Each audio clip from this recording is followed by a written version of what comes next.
Welcome to our coverage of 5YMM, 5 Years of Mario Maker, as it enters week 4. As before, we have 8 new levels.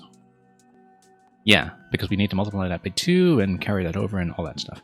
We have 8 new levels to take a look at today, along with some of the associated secret hunts for birthday cakes that usually have 5 candles, or at least a number 5 upon them.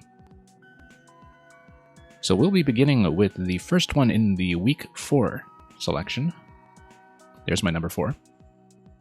Which is going to be a level by Donkey Mint, Tony Montana Mole. Say hello to Monty's little friend. Let's see it.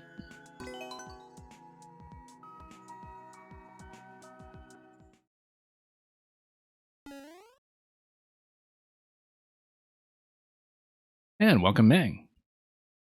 And yeah, I suppose that particular tag for the project, while accurate, must have been rejected for being a little bit too long in terms of satisfying the character limit. Okay, we've got lots of practice for this. Thank you to the Bonsai Bill level that we had week 1 for giving us some extra preparation. This kind of machine gunnery. Quite like how that clears out. Very neatly.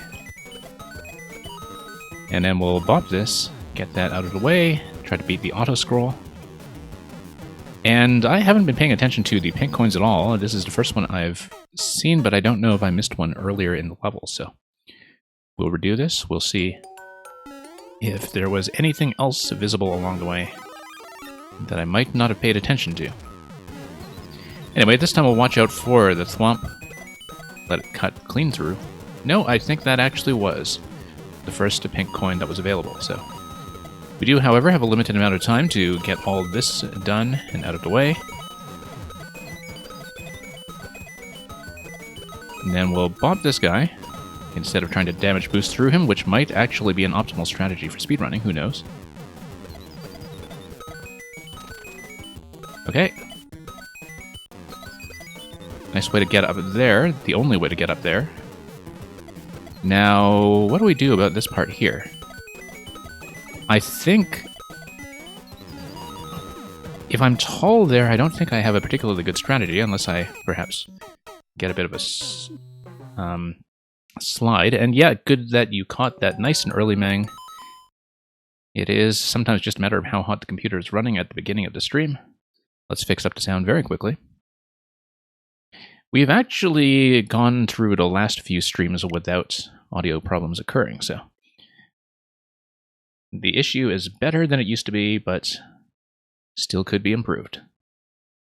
So just give me one moment and we'll get back to getting machine gunned by Tony Montana Mole.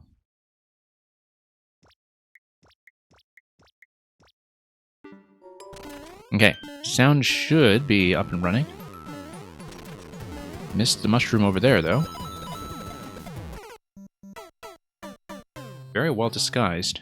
Homing missile down there. Miss Yarrow, welcome. Sounds good now. Okay, hopefully that holds. And doesn't glitch out any further.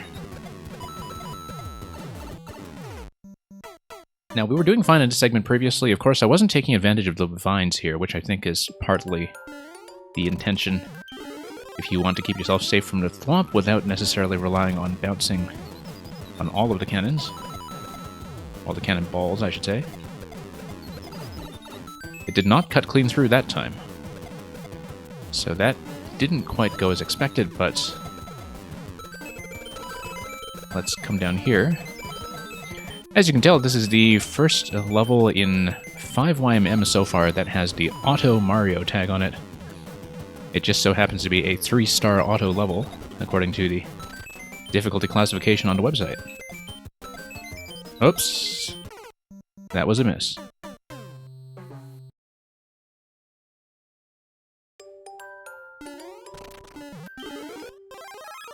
Okay.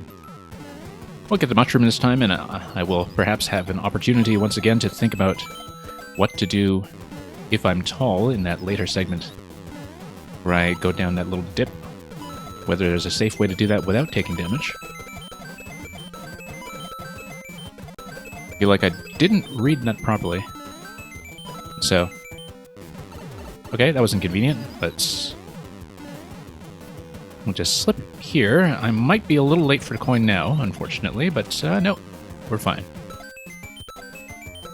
Interesting speed tactic, potentially, to... Oh, no, you do have to slide. That's what it is. And it's very clean. Interesting speed tactic, potentially, to jump off the homing missile earlier on instead of using the Black Bullet Bills. You would really have to know what you're doing, though, to guide that accordingly, since the blaster that fires that, which appears to be a 2-tile blaster under that mole stack, is completely hidden from view. Very neatly disguised with a 2-tile height, in fact. I sort of wonder if you can take that shell and punch it even further forward under that piranha plant. Like if you stop it before it falls into that slot there. No, because it would just slide down into that same location, I think, so. Okay, I have to remember that the thwomps do follow the night ground movement, which was something that was throwing me off there. I was expecting it to drop on me, and instead it repositions. In a way, this is a sliding slope, very satisfying to butt slide your way into the barrage of projectiles. Let's watch out for that guy. Silly again, welcome. And yep, it is very much a sick machine gun level.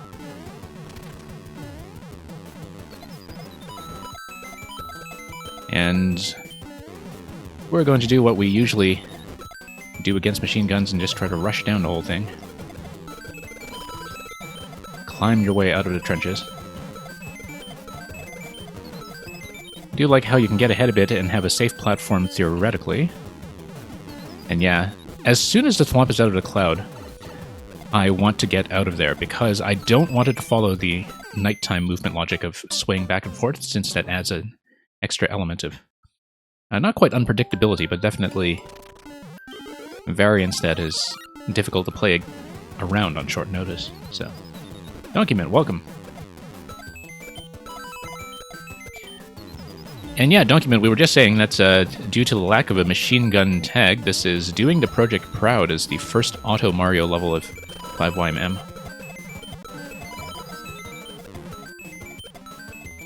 Definitely a technological improvement on the semi-automatic levels that we have otherwise seen so far. Okay. Nope. That was not going places.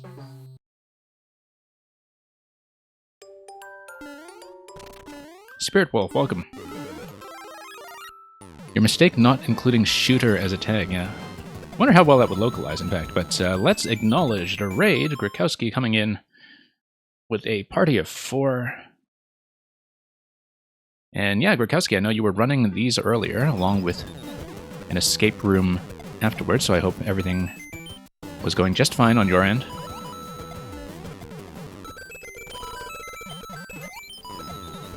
Making good time, as always.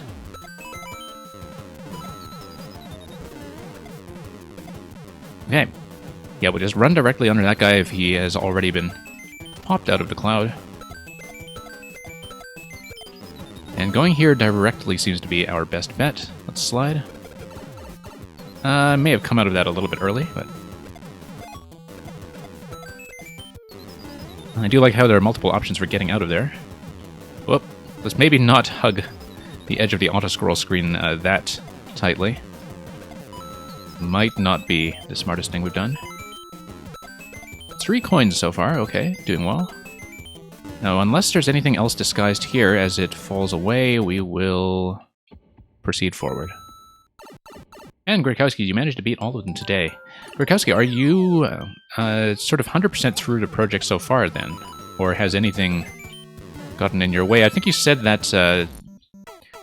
Chirisu's level with all that momentum control was the one giving you trouble, but... And yeah, I haven't started Funked Escape Room just yet. I haven't really set aside a time for a huge escape room recently. No, we were supposed to send a shell through here. Let's pay attention. But yeah, definitely, from just, glancing over at it in the times that I've seen it played on your stream, it looks like a long-term project in terms of the number of clues you have to put together. But I guess that will be racing the rest of 5YMM to the finish. Let's remember to use this. Clear everything out. Pull the camera up. I don't know if I've missed a coin. Note coin is going to be here. Let's go back and get it. Looks like I will probably want to carry a second shell up to that point.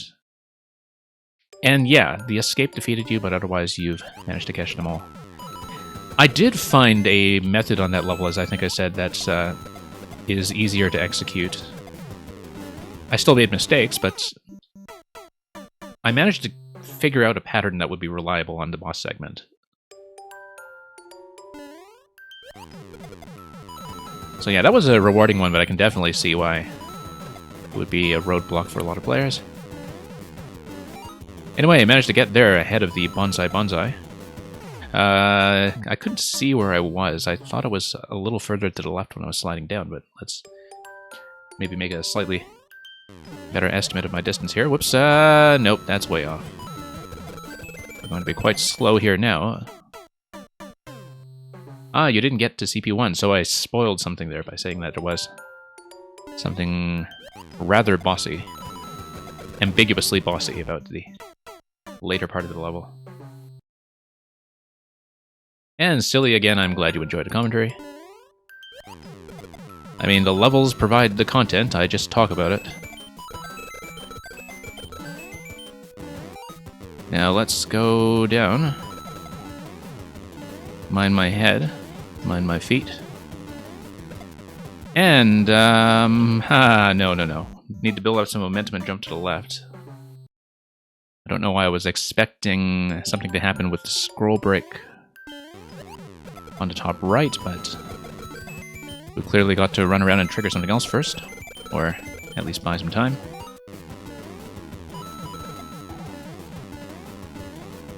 Now forward we go. And up here we spawn a mushroom. Oh, that's interesting. Is that... well, I was wondering what that was timed around. It probably wasn't synchronized with hitting the block. Because I'm thinking about the mushroom there. Okay, let's rethink this part here. And Grakowski, thanks for bringing people over anyway, and no worries about turning in. You know where to find the VODs if you're curious about anything in particular. And I'll be sure to check some of yours as well. Now, let's see here. Yeah, there are definitely levels that are particularly worth going back to and watching afterwards, because the thing about running this 5YMM stream the second night after launch is that, sure, I consistently get the copies that are completely bug-fixed, but at the same time, I do miss out on the initial streams. Let's slide up, drop this shell. Doesn't seem like I've seen a coin in a while. I didn't build up enough distance for the slide. We were at 4 coins at that point, given the separation of the pink coins across the checkpoint. We can expect a safety coin at the end. And so probably just 1 more coin unaccounted for in the main platforming section. Okay, let's see about this trigger here. Yeah, it is a time trigger. And I think so anyway, that it is something based on time and that the mushroom there was just an extra special bonus. The scroll break here is also timed. And so we can't dawdle for too long.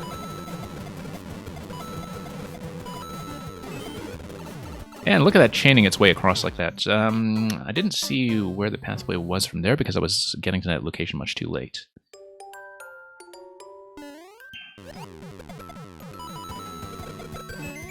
Yeah, I love that effect of the cannonballs being dispensed like empty ammunition casing on the left side. That's a particularly nice effect that really completes the theme. Now let's tap this. Make it over somewhat quickly. Still getting that bullet in the face from time to time, but we'll actually get there a little too quickly. That had not happened before, but... yeah, I noticed it was a time trigger once my arrival at the mushroom block was a little bit different. And so... yeah, it looks like a couple of things are just going to be very... well, most of this is just going to be consistently synchronized here. Because we saw with that conveyor segment later on that was timed by the level as well. And we'll just, whoops, make it over a little bit more cleanly. Okay. Yeah, I keep forgetting that deflection might happen. Okay, let's get up here quickly again. We can go a little faster, buy some time on the auto-scroll without making the mistake we usually do when buying time on the auto-scroll, which is hugging the right side of the screen much too closely. Okay, a little behind my pace last time. But we'll drop the shell, slide down here, bop this, and then come up here. Yes, that's right. Fall down this platform, hit this. Still haven't seen a coin recently. Nice little reward for keeping a mushroom. And we'll drop that. Whoa, whoa. Yeah, do need to clear a little bit of space in advance. That will be necessary. Yeah, Monty Mole looks absolutely gleeful. Whose cake was that last week that had the happy Monty Moles doing their little happy dance on top of Twisters? I'm trying to remember. Yeah, I think it was Persia. It sounds like the kind of visual effect that Persia would do, and I think you're correct. No, I just remember that about that cake. Speaking of Monty Moles. One of those things in the game that's done entirely for the animation and the artwork. And it's always nice when a level has room for something like that in the context that makes sense. It's really making you take notice of the sprite art in a new and revealing way. Okay, we'll go down here, we'll tap this. We'll clear out the empty shell casing. We will not get the 1-up for Endless. Okay. Same kind of mistake. I'm not clearing out nearly enough space. I need to get ahead a little bit and clear out some space in advance so the opening doesn't exit the left side of the screen by the time I'm done. Because I need to collect the pink coin with an opening available to me on the left side that has not yet disappeared off the left side of the screen from the cannonballs doing what they usually do. Okay, let's grab this. And over. Not quite. Yeah, jumping like that is going to be the way.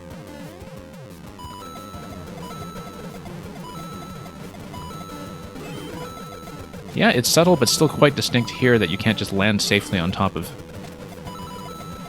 the gunner's perch itself. Yeah, whoops. Going a little too quickly. I was hoping to get up there early and then do short bounces back on the left and have enough time to clear out an ample amount of room. I do have a particular strategy I want to try in that area to grab the last coin, but currently I'm not quite able to execute it just yet.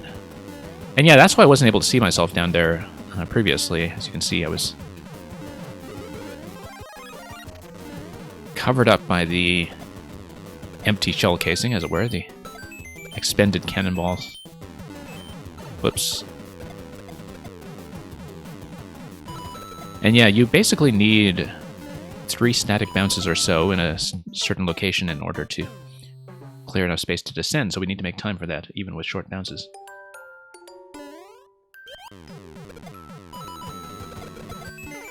It's interesting that SMB3's forest was basically pipes and piranhas. Yeah, just giving you pipeline, of course, from World 7 and SMB3. I feel like SMB3 really got a lot of the distinctive artwork, you know, with the separate tile set for Night Castle and with, of course, the... Whoops, that's a mistake.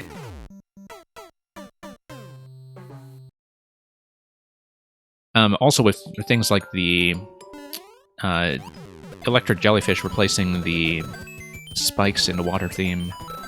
There was a lot of material to work with that was theme-specific that I wished was also the case in some of the other themes. You know, if we had more one-tile spike replacements in particular, I feel like that would have been very worthwhile.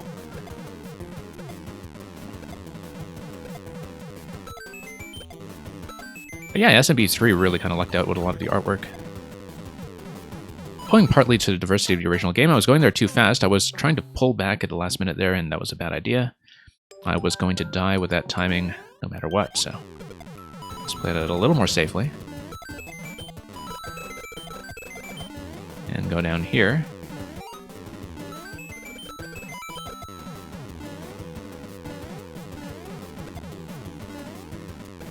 And, oh, there we go.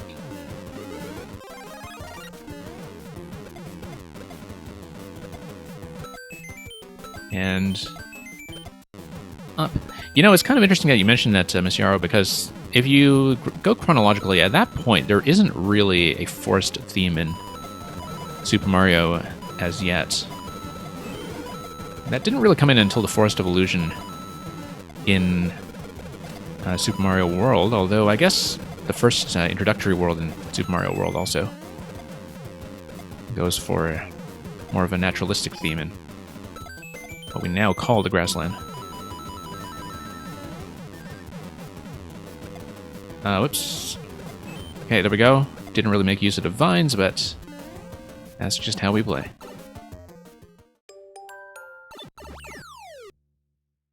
Okay, and Quality Humor, welcome. 5Y, I mean, we can check some pipes.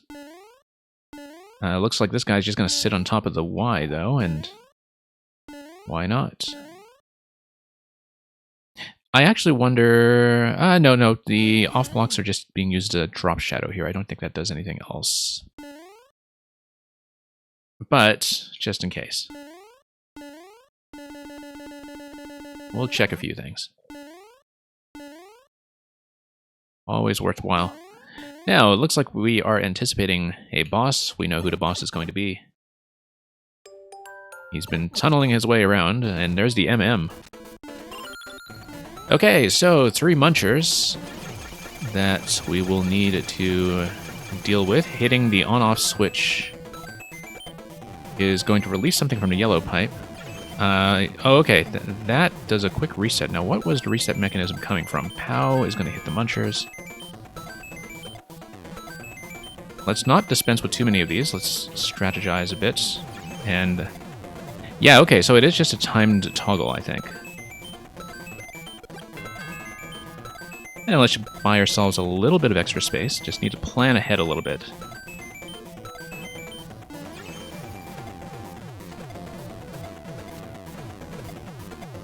And it doesn't appear to get much harder, at least in this phase. I love how you can actually get enough bounce height to go over the upper projectile. Also the fact that, for once, you have Bowser projectiles being used in a controlled setting that makes sense, instead of just being leftover chaos from elsewhere in the layout. Let's not spend too long up there. Okay, we were fairly close, just one more hit. Subtle thing, the MM points to Monty Mole. I suppose it does. I assumed it wasn't just some kind of copyright notice for the year 2000 or something. So, Monty Mole was the next best bet. Unless it's Marilyn Monroe. And, okay. Here we go. I'm trying to think of who, with the initials MM, would have been an actor who would have been active like way back in, say, 1932 with the original Howard Hawks Scarface. I can't do that off the top of my head, unfortunately, but insert joke here.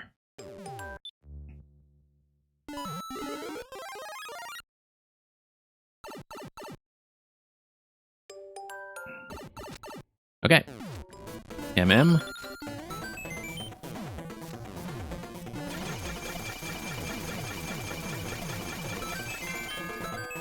And yeah, it looks like that whole safety platform gets eliminated underneath. Probably with a dry bones set up, like with the floating shell just activating all the blocks. Although I'm not quite sure, in fact. It might, yeah, it's like bomb activation of some sort. So we'll think about that in a moment. Let's go over here. So yeah, it looks like we have a limited window of time to get off this platform after the activation of the on-off. Thank you for the follow, as well as this over here, just finding an opportunity to smack everything with POW as it flies in from the yellow pipe.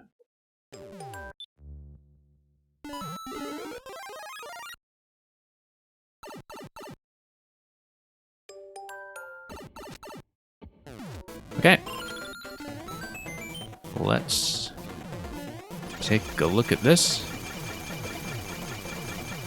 Yeah, just need to stabilize long enough to see everything revealed on the left side. I actually do like the bit of a delay on the initial setup. Notice that Bowser does not become active until this point either.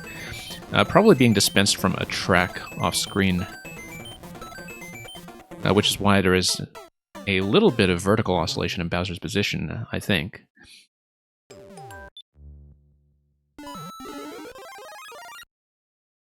But it's a nice touch that a lot of boss battles wouldn't necessarily think of doing, just giving you a little bit of setup time to read the main interaction that you're doing before giving you the secondary objectives. Just so you can get accustomed to the rhythm.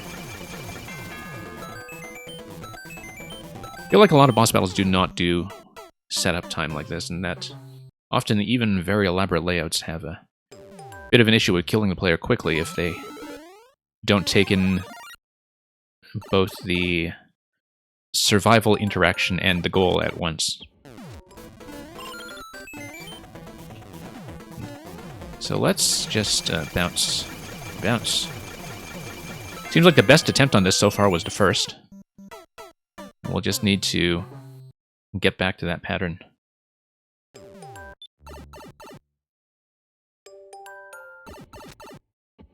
Yeah, I did much better on the first attempt than I have since. Trying to just bop one cannonball at a time instead of taking out a whole set of 2 or 3 is very important. If I just leave myself 2 or 3 on the left side in one cluster as I go to the on-off switch, that should be safe enough to hit the switch consistently. So we'll go back there and we'll try that.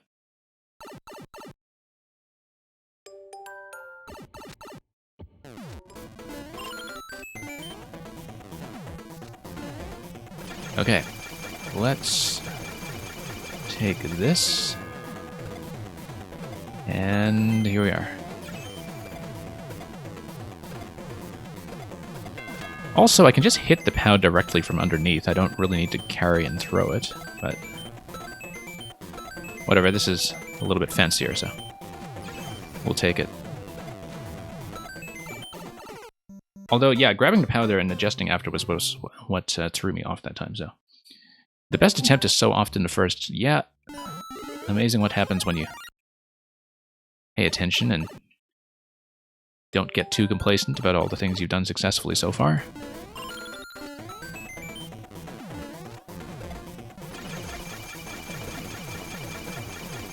No, I'm here too early. Tried to rush that thing down.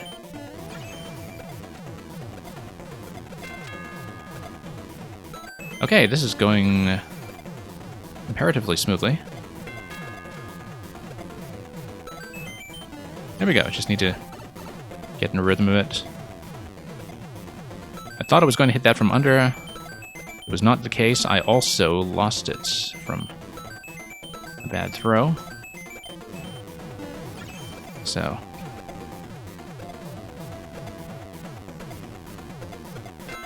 Just make sure we can actually hit.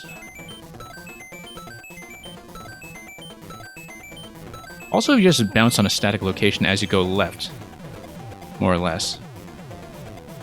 Or, you know, just follow adjacent cannonballs as you go left. That actually does bring you over slightly as you go. And we'll just go through the door, and that is it. Safety coin. And now we die to the timer. Or not. This is the exit pipe for the bonus room, as far as I can tell. And here's the machine gun cake. Machine gun pastry.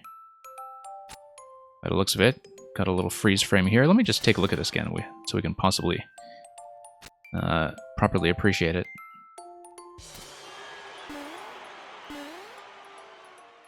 Okay, I don't know what's going on with this pipe.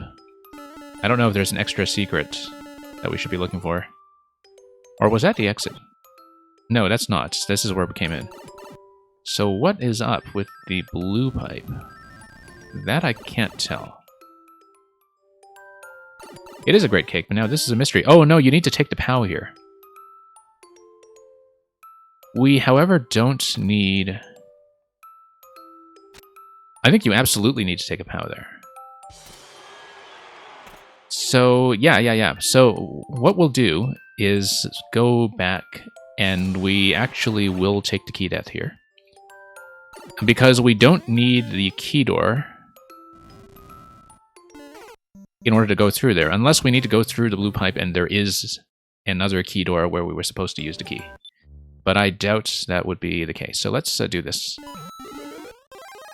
No, I think we at least have to try the POW drop. You obviously can do it. There's nothing about the setup that seems to prevent that from happening. You just need to do one additional cycle after the last on-off switch, so you can grab one more POW. Okay, let's not get dunked by hitting the POW in a lower position. But yeah, if you just kind of sustain on successive cannonballs rather, you're actually in fairly good shape. It's a good pattern. And then you just adjust your height as necessary, and just calmly make your way over and die. No, Ms. Yarrow, I don't think that would have been something that we needed to worry about either. You know, expending the key on the cake only to lock yourself out of another bonus? No, I don't think that would happen.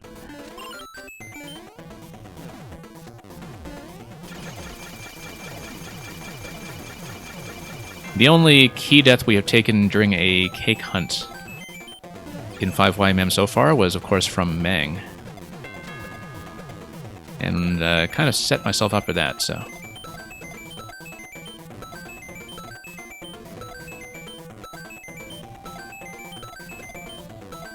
But yeah, this seems to be a fairly workable method if you can just do it consistently. Just bounce very gently, one at a time.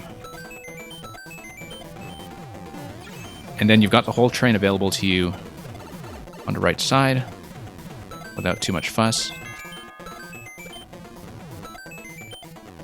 Now here's the thing about the last interaction. Does Bowser stay alive? Or... I think he must.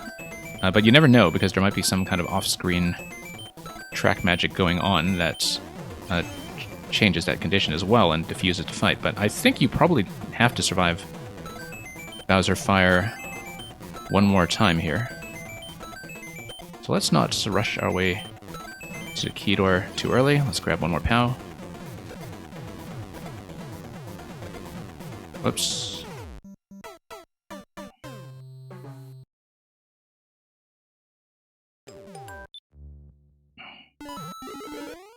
And Mang with a very well-timed banana.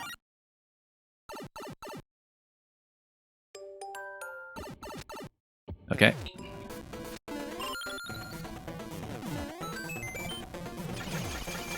It's okay, reasonably close.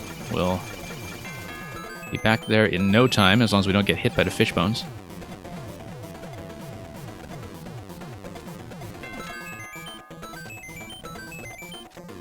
And yeah, just need to be very consistent about this. And then it's not too dangerous. The thing you don't want to do is blunder about chaotically. And let's get over here.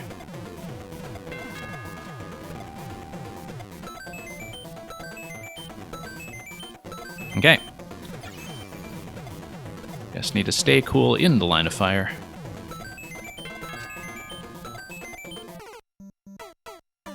Or not. I forgot to get the mushroom, that's okay. We'll live. Temporarily.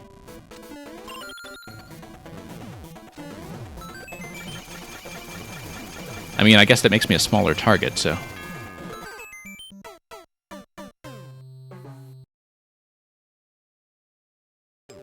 Being a smaller target, unfortunately, isn't going to fool the fish. You didn't know that mushroom existed when you played this level, okay. I mean, the coins were there and the incentive to check the pipes was there, so... Might as well. Even without the coins, I feel like I would have found it. It would have been a very Nintendo-like pre-boss location. That was nearly a bit of a choke, but... We'll just... get our act back together. Okay.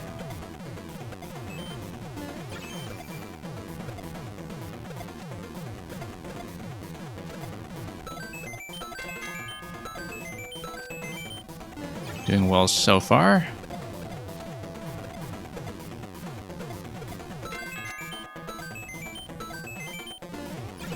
And 2 more POWs. We'll do the job that we want to do.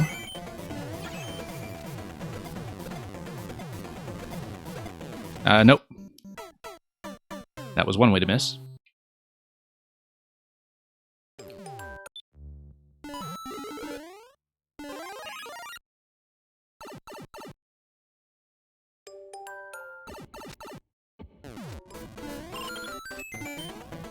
I've been on this for longer than I thought, looking at my uptime so far. It's felt like a very short experience, interestingly enough. I don't feel like I've been on this level for very long at all, in spite of the fact that I've made probably a dozen attempts at this already, if not more. Probably more, actually, given the quickness of some of the deaths.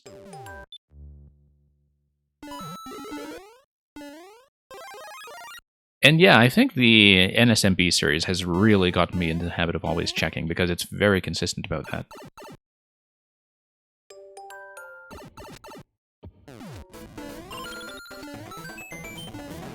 Okay. I mean, the fish bones do warn you. Sort of.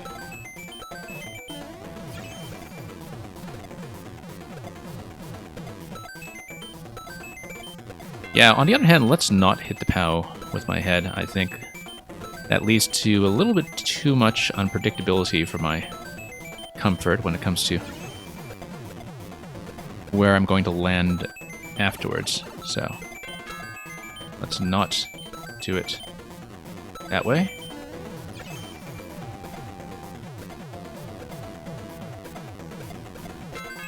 Let's go back.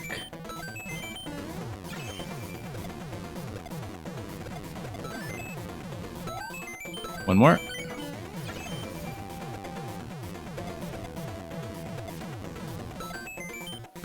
That was maybe a little too close for comfort. Here we are.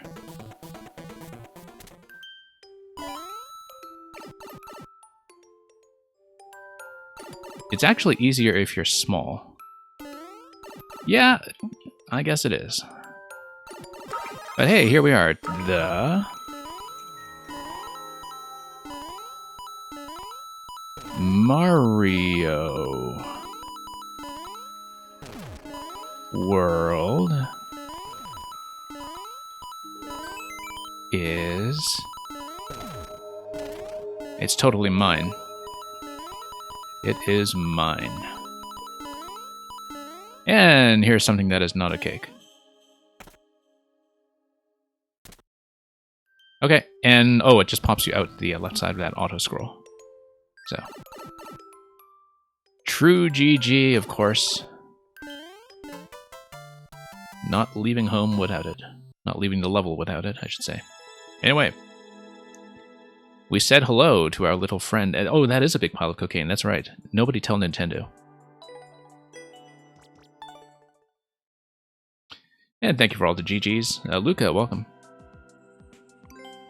Now, I know this was re-uploaded, and so it doesn't have too much in terms of comments, but look at that. The comment art game is already at a very high standard. Aegis Cook just... nobody report this to Nintendo either. We'll just pass it off as sugar or whatever, you know, the stuff that clouds are made of.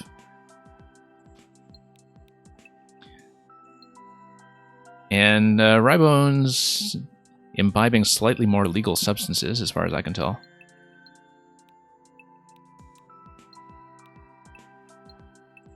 This guy, I think, needs to have a word with the Intellectual Property Office. Look at this. It really does resemble the original art style, doesn't it? I think it's a very faithful replica.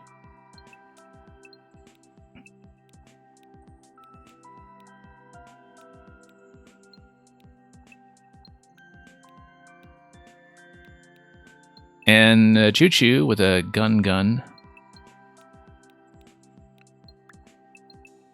No Mang yet, I guess. Oh, you haven't found the energy yet to do alternate levels this week. Well, that's alright. We'll check for them separately. No worries about that, Mang. We'll be seeing lots of Mang in a very different context very soon, so... I'm glad other people have been stepping up. Aegis Cook is a really good illustrator in this game as well. I don't see his comments often enough, in fact. Let's take a look at the next level. Next one's going to be from Mr. Sparky, also known as Mr. Electrodude, who is here often, and is oddly enough not somebody who has signaled his presence yet, but he knows where to find me. So we're going to pull up Bouncing Burnway. Muncher bounce, muncher burn.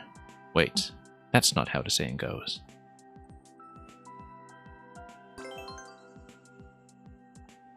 World record by Samuel, who Mr. Electrodude is constantly recommending to me, actually. The two of them know each other quite well from various contest discords. And okay, reset door here to basically get a limited timing resynchronized, as well as the camera pulled up, in fact. This is a spin jump, obviously.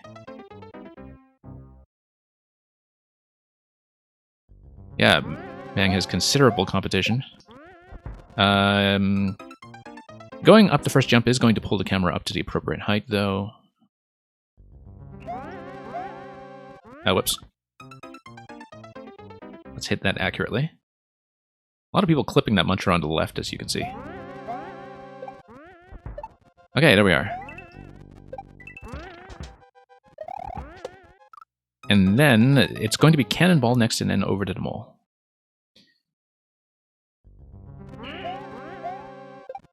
Yeah, Luca, that's a mystery to me as well. I can't draw like that even with real-world tools. In physical space.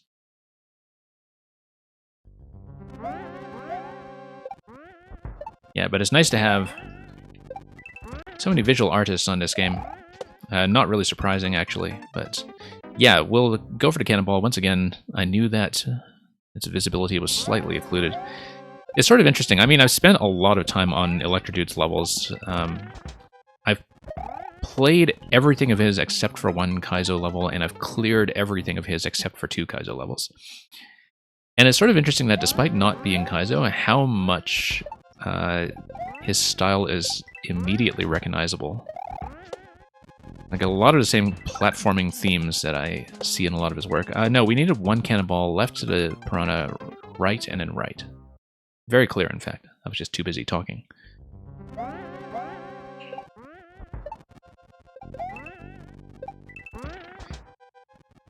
But yeah, whenever Electrodude has come out at a stream, that we've talked about extremely similar things in terms of like reset doors and camera height and just the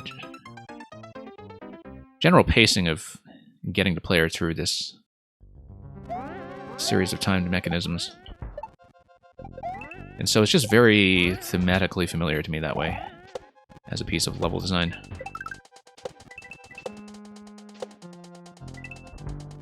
Only thing missing is a bullet hell boss. I don't know if he's got it in this week's selection. No, we wanted to go through there, but that's okay. We'll take the second pipe, unless the first pipe was the good pipe. I feel like... Okay, no, the second pipe is the good pipe. Good. Now, let's not die to the cake. We will, of course, check this side for anything interesting. Whoops, no, I thought I would slide off the platform gently and get to check below it.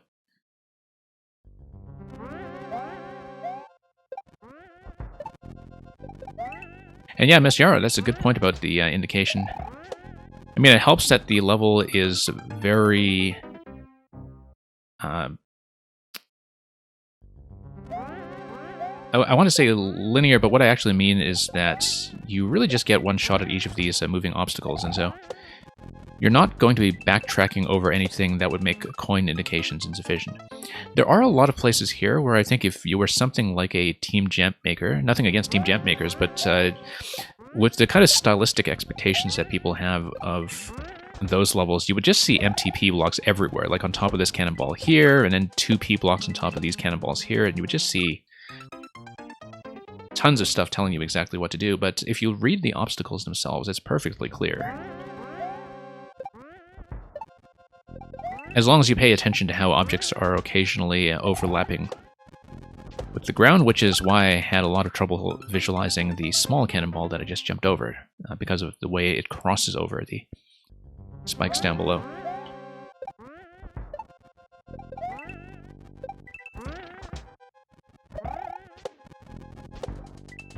But yeah, that's the lesson in hard-ish platformer design that I wish more people in Mario Maker internalize. We're doing the cake again. That if you adjust your level design just well enough, level design allows you to reduce or disguise indication. And it's something that I think is very clear to anybody who, is taking most of their design lessons from classic platformers. But I think what we have generally in Mario Maker is that a lot of people are mostly influenced by other Mario Maker levels in the style that they like. And in a way that makes them take certain indications as just a genre standard, which, if you're going for a certain player base, that's perfectly clear. We were a little bit low on that one. Okay, that's a drop. Just being perfectly clear about it.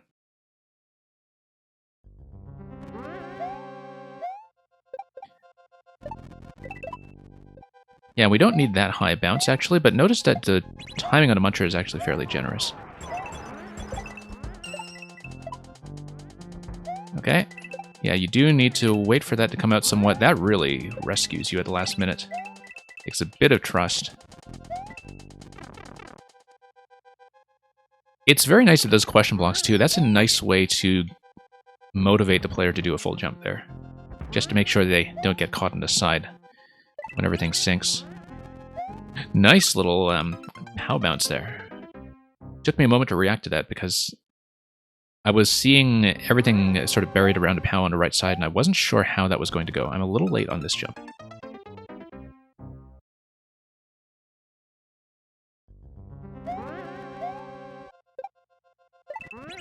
Yeah, the level would be readable with no indicators. Sometimes. I feel like that muncher drop we just saw there, maybe not, because it's coming in from off camera.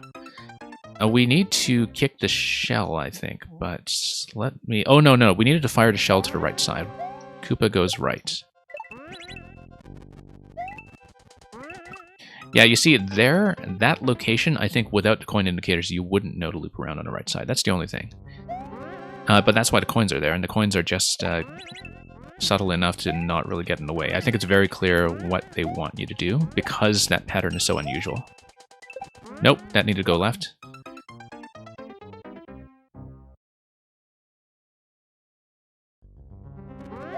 Yeah, it was definitely a nice moment in the level. Now, the first jump here should be totally doable from the starting timing without the use of the reset door, and it is. But you do need to go right away if you want to take that. You can't jump up on the platform and then jump up on the mole. I think by then it's too late. If you go with the jump right from the start, then the timing lines up properly.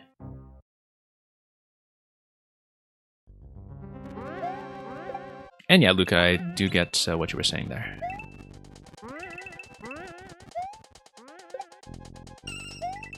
Left side. And then, yeah, needed a bit of a higher jump there. I just didn't quite read that properly, so. Yeah, so there's a little bit of leniency on that first jump, but not much. You do have to go from the ground, I'm pretty sure.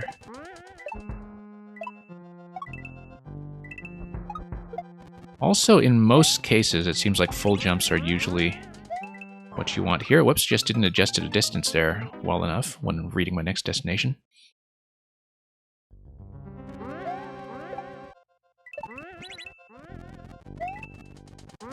And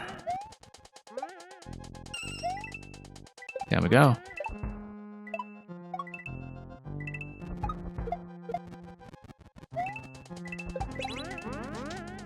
Okay, a little bit of reaction time there. Look at that multi-muncher stack. That's a nice way to do that in a way that completely collapses to prevent an ASD locking. Is that really it already? Okay, no, that's just a little bit of a jump scare. Very neat.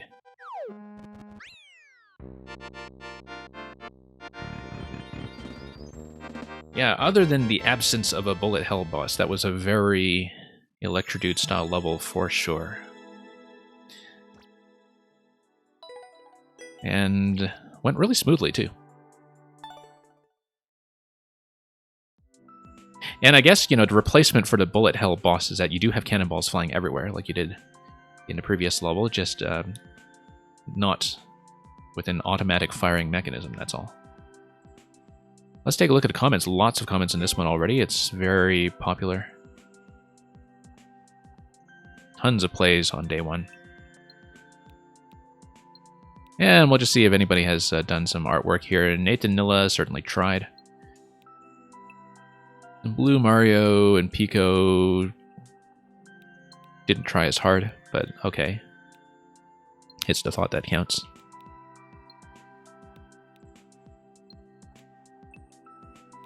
And he's not a Kaizo player. You don't need to be a Kaizo player.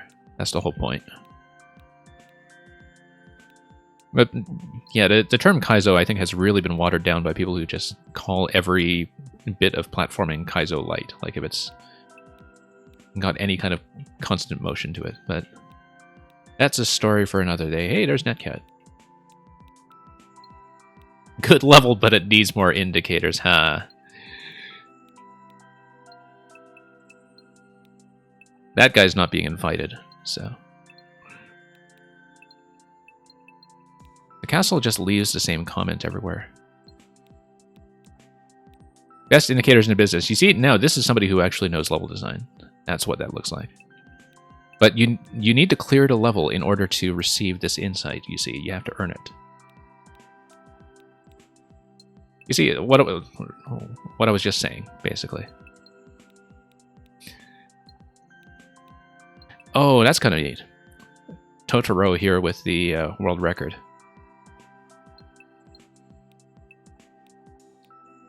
I think the level would go very differently if you transformed into a cat bus, but okay. And yeah, I do like how Sadie has been trying to draw all of the cakes that are actually in the level. That's been a pattern that was seen with every week so far. Looney was here second, as you can see. Magatoro got here first. Okay, next level. Next level is going to be another one that has a title with some alliterative letter B's. It's going to be following Bouncing Burnway with a Big Boy Bounce. Look at this, and we've got Bonehead Bunker this week too. It's like the week of the B's. 5YBB. The only thing we're missing is a level from General BB. Where did Poltras's level go? Was that the first one uploaded? Yes, it was. Big Boy Bounce. Okay, if nobody's reporting the cocaine level that we've seen already, I sure hope nobody's going to alert Nintendo to this suggestion to boing boing on your big black buddy either. Let's take that very innocently and play Big Boy Bounce. Dan G with the world record. And this one is a shooter, so...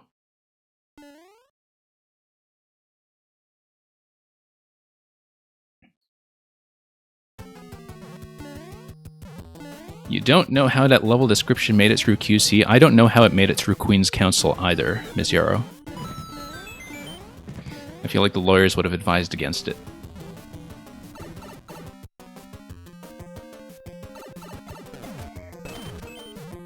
Okay. And, yeah, we bounce at the top. Off the stump, so... We've gotten the 1-up already, so that's not going to be an issue. One additional bounce should do it. No, we don't want to attempt to up-throw in this style, obviously, because it's SMB3. I don't know why I was thinking that instinctively instead of just hitting the question blocks with my head.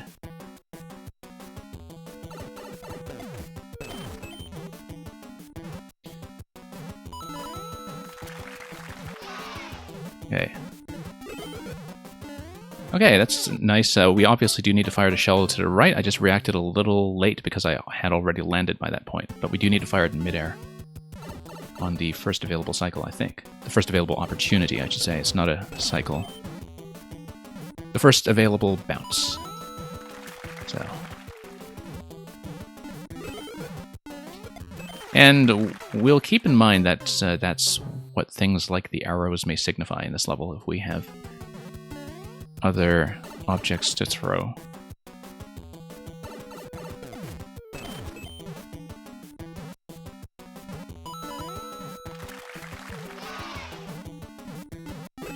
Okay, here we go. That's fine. Okay, no, I kind of like how you get to undock there. I needed to jump earlier to get on that bonsai on the previous bounce, I think. I was too busy watching what was going on the left. There's the muncher that stomps on the cloud on the left if you stall there for too long. But I was looking at that for a moment and I mistook it for a shell and I was wondering if I was supposed to grab that on the way over. And no, it's just a muncher. So, you do need to hug the right side here when you fall so you don't hit the spike. It is a bit of a precision style mechanic in a way to know that you have to hug the wall in order to be safe.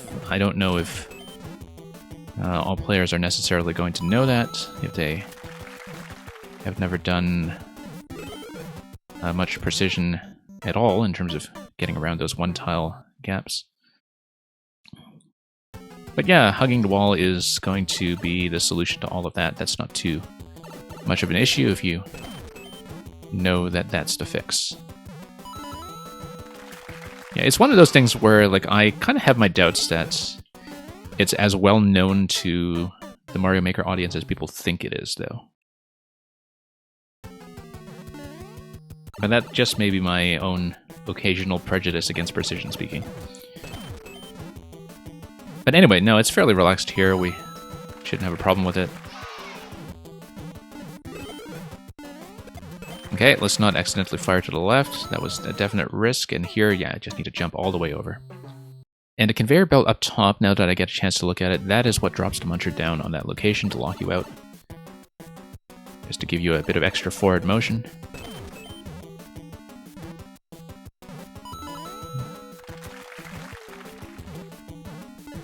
Now, if I'm not mistaken, Poltras is somebody who actually is normally a Shell Kaizo maker. A maker of a couple of different levels, but somebody who has a pretty large Shell Kaizo portfolio, especially compared to a lot of the other makers who were invited from South Korea. And so, while this is, of course, much gentler than something like Shell Kaizo would be, and gives you much more control over this central platform and Mario's positioning. We're going to be looking at similar ideas when it comes to things like object handling in terms of carrying things forward and reading when to throw them and reading little bits of forward motion like that. Nice of this to stop. I wonder if I've missed a cake already, though. I feel like I didn't get a good read on some of what had happened so far. We have two doors here. We have the blue door and we have the red door, and I don't know why, unless this is a recycled checkpoint. Unless we are to hit an on-off switch, that would kill Boom Boom. Or, no, I guess maybe Boom Boom is just completely blocked out. Oh, or you can do that. I don't know what that's all about. Alright, no, let's do that. I don't really know if that was just a proximity trigger or something else. But here's the cake? Maybe.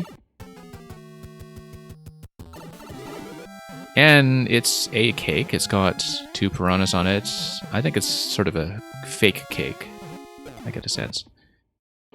It's cake news. Oh, no, there we go. There we go. 5 candles. For real this time. Now, that's very nice. That's very nice. A little cake cutscene. I like that. I apologize to this level for calling it cake news.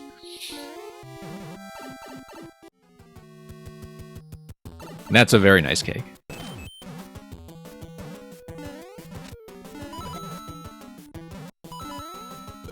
Also impressive that this level had the entity space remaining to do something like that. Whoops, no, we did need to fire. The arrow has been consistent about that. We haven't seen too many shell throws so far, though, so that threw me off momentarily.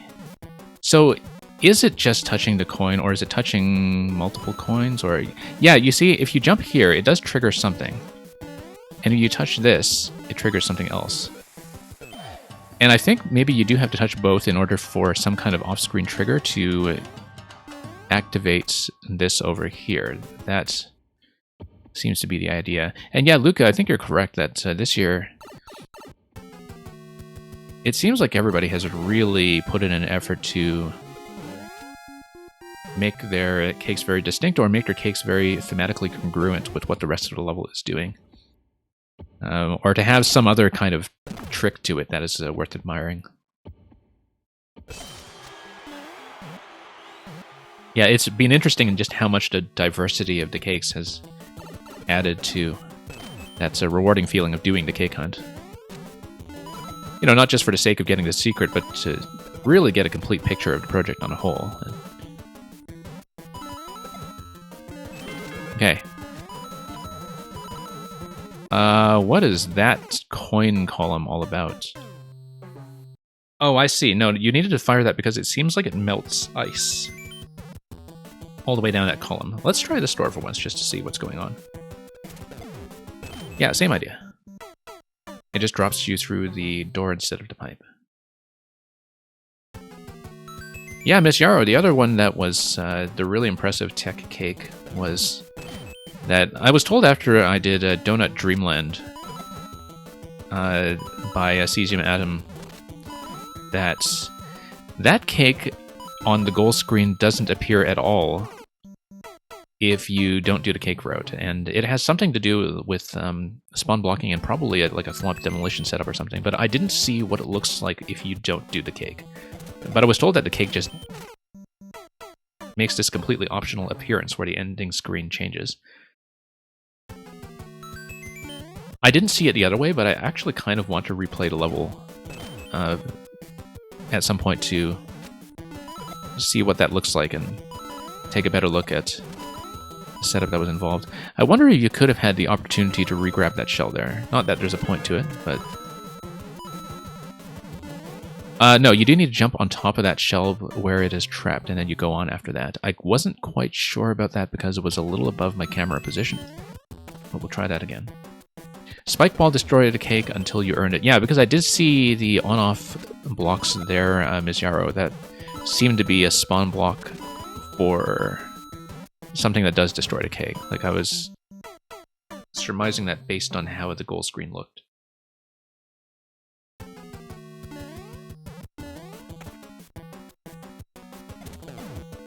Okay, forward we go.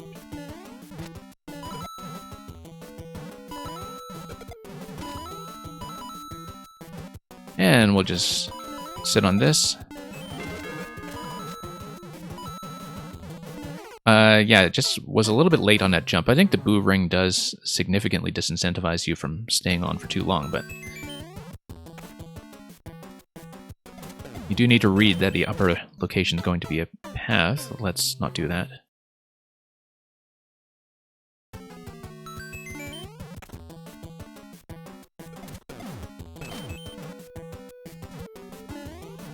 Okay, here we go. Yeah, there is some flexibility to where you can throw in terms of how early in the jump you can do it, just because the shells all have very generous landing locations. Okay, now we're going to throw this, and no, we need to throw it and jump on it, obviously. I read that a bit too late, but I did kind of read that together in one chunk. It's just that I was already in midair when I understood that, so...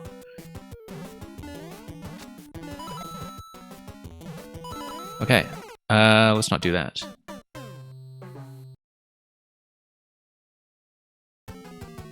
The trampoline throw was the hardest thing this week for you. I feel like there is enough time to throw the trampoline, land on the stumps, and jump properly. You don't need to do the thing that some levels ask you to do where you throw and land at the same time. I don't think you have enough height to do it that way anyway. Like, if you anticipate that location quickly enough. No, I think you need to throw before the icicle if you want to do that, though. You need to throw very early. Yeah, I think theoretically you can throw and land if you have a really good jump into it, and Kaizo players would do that regularly. And I've seen that before in Kaizo, or at least hard platforming levels, you know. It's the kind of trick that someone who builds levels like Salt Lake, for instance, like that kind of difficulty of platforming, you would see that trick very often. But here, or even in some Bufflin, I feel like we've seen that often enough. But here, I think you just throw like that, and that's the easiest way to do it. But you do need to anticipate that really early, and not get too distracted by the coin trail, which is just signifying the jump.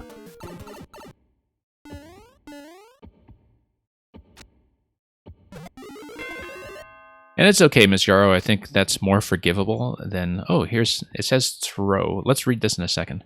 It's more forgivable than not seeing the mushroom in Documents level, perhaps. Or maybe not. Okay, so we have a semi-solid here before a checkpoint. We need to throw the shell, I assume. So that's giving me an instruction. So, yeah, we need to drop the shell and then miss. Am I going to get an opportunity to loop around, though, if I don't get enough hits on him in time? Because as you can see, I'm missing like crazy.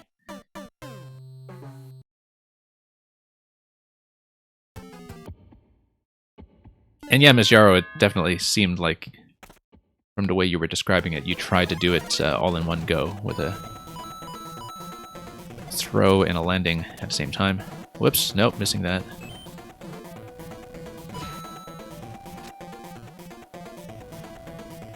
Standard Bowser, doesn't he require something like 7 throws, or am I misremembering? Like, I know that Little Bowser has sort of 20 hit points or something with the hidden calculation, if I recall, or... So does this let you through to retry? Oh, no, you can... okay, no, I see how it works. You can get a lot of hits in advance on Bowser if you're speedrunning this, but you can take as long as you want to get the remaining hits here. It's just going to be a little more difficult to dodge because of Ludwig firing at you at the same time. I like that idea a lot, actually, that you kind of get to do the fight faster if you are optionally accurate at the start. That's a very good idea. And I also like how the on-off block here is used entirely just for bumping rather than as a state switch, just to have this infinitely reusable trigger that doesn't bounce all over the place the way that the note block would. And yeah, silly again, technically he's a regular Bowser, but technically Small Mario is also regular Mario. It's just that we're so accustomed to seeing Super Mario everywhere. Whoops. Although maybe less so in Mario Maker. Like, in Mario Maker, I think you see Small Mario just unusually often, given the number of setups that do not work if power-ups are involved or damage boosts are available. Whoops, spent too long on that in terms of holding the shell when it was waking up. Let's grab the mushroom, though, and we can just continue. Anyway, dodge that. Okay. Then we'll go over here. Nope. Yeah, because I thought he requires something like 7 shells or so. 3 points damage and 7 hits for 21, right? But I might be misremembering. I might have confused it with a different calculation.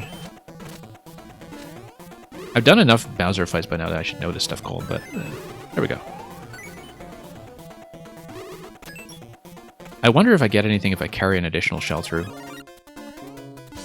Okay, Big Boy is going to give us the Tanuki Leaf, which I'm going to, of course, use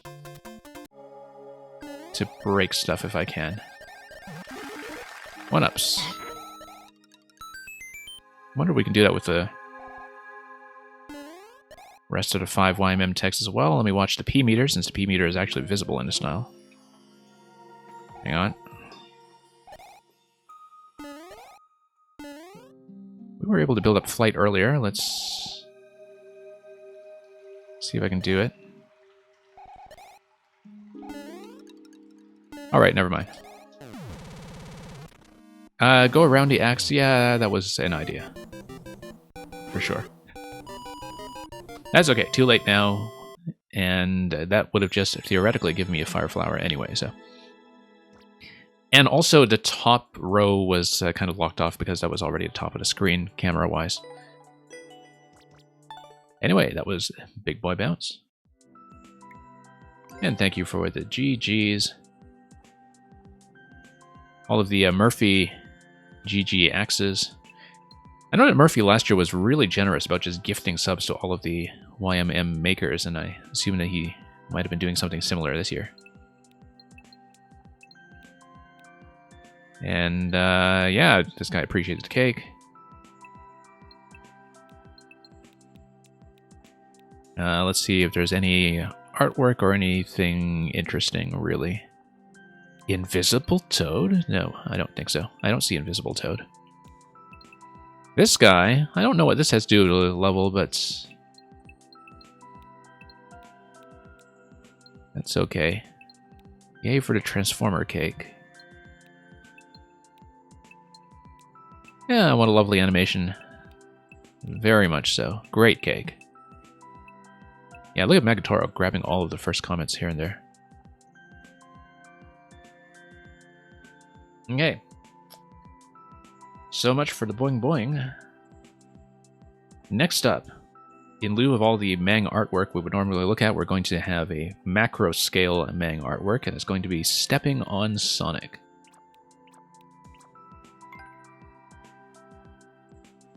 Why would you step on my good friend Sonic the Hedgehog?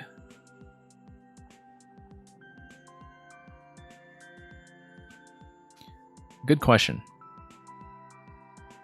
Because I am portrayed by Jim Carrey, I don't know.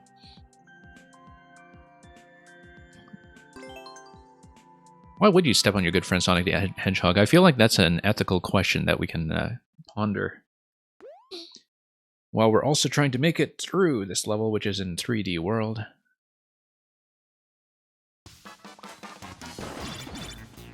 I mean, we're looking for cake. That's certainly one reason. Okay, so we have globally loaded blinking timer here, which has just a very small rhythmic offset.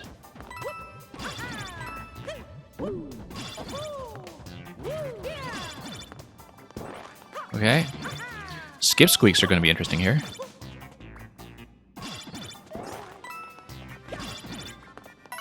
Okay. Nope, thought I was going to get a jump right there. I hit the jump button just a tiny bit too late. As you can see from the animation, the spikes hadn't really even come out yet.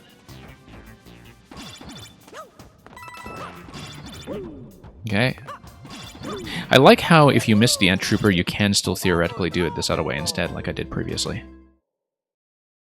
I didn't even consider bouncing on the Ant Trooper the first time, in fact. Much smoother if you do, of course. And we can bounce as much as we want over there. Whoops. Yeah, it looks like we want to get into this location so we can jump. And we also want to get into this location so we can go forward and probably roll. Yeah, that looks right. Only 3 coins here, interesting. There's coin 1. Electrodude, you missed your level. We actually cleared yours very quickly. I feel like having Electrodude experience helped, but of course we were complimenting the excellent indication on your level, in fact. In terms of just making use of a minimal set of coins to just give the player everything you need to know. The readability was quite good. Yeah, we will need to bop the exclamation mark with a roll from the side by the looks of it, but I'll need to find the safe opportunity to do so.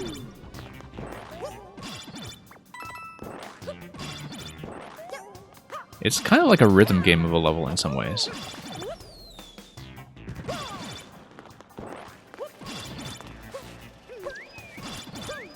Nope. Oh, let's wait for this. There we go. Yeah, that's why the coin is there. We do need to do a little better of that. This level really makes you realize how small Mario is compared to Sonic, yeah. Very much so, especially if you consider that original 4:3 aspect ratio of the old Sonic games. Like, it's very noticeable in terms of the sprite. Mario in general is a fairly small platforming sprite. Like, I played Donkey Kong Country Tropical Freeze originally on the Wii U right after I had done a full replay of NSMBU, and that's one of the things that you notice, that this block-by-block tiling system that you see in Mario, where Mario takes up one tile, just makes the platforming, and therefore the speed, just operate at a totally different scale than a lot of other platformers would. You can kind of see that with some games like Celeste as well, where one of the reasons why Celeste feels like it has this swiftness to it is because you're basically just taking up one tile of space. Like, it actually has a dramatic effect on your sense of the flow of the game.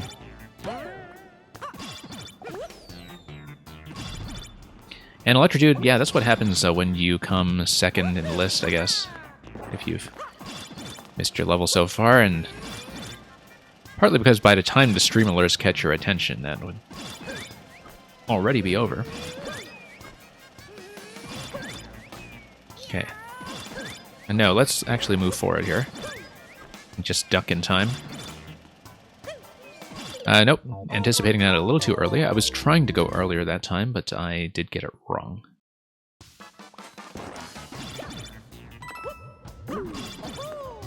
Now, the thing to know about Mang levels is that a lot of them are very well timed for doing things on first cycles or taking speedrun routes.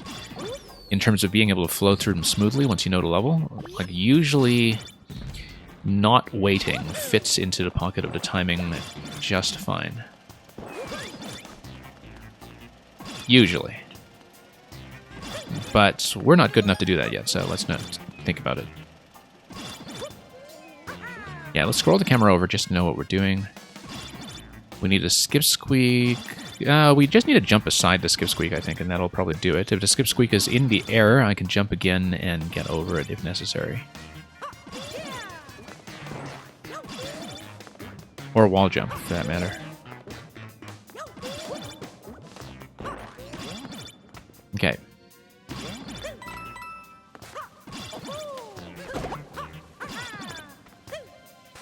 Okay, that's fine.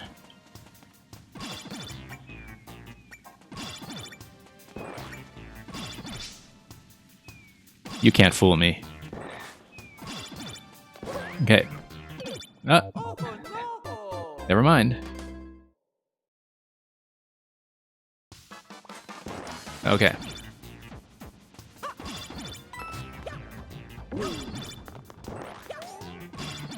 Let's go over here.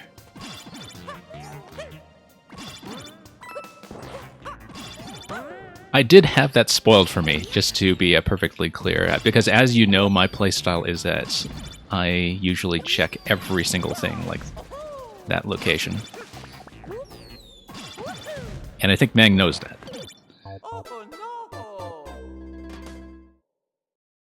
I was accidentally spoiled on that, so...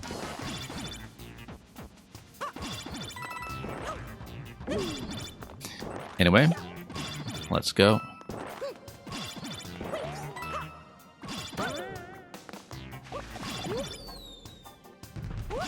Alright, there we are.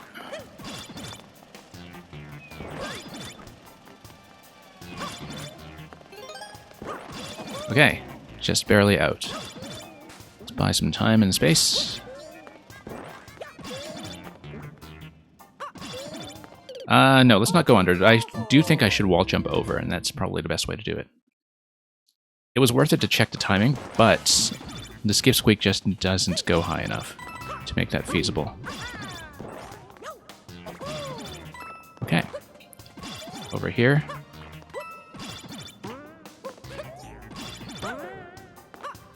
And there we are. Nope, let's wait.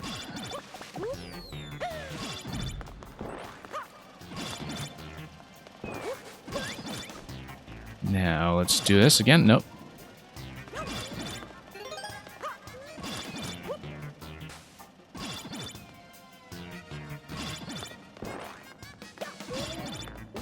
And we'll do it with the wall jump method. There we go. Seems much better. Nope. I hit the jump button once again, just a frame too late. It is truly an inglorious death to be below a skip squeak as it descends. Yeah. It's like getting teabagged by a skip squeak. Except it wouldn't do that to you because the skip squeak only jumps when you jump. So if you're under the skip squeak and you're not jumping, it's not going to jump on you any further. Anyway, I'm glad we worked that out in theory, just to confirm.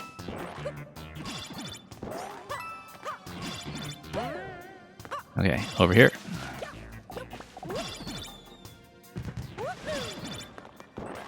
Yeah, because if the skip squeak lands on top of you, right, like how do you get it off?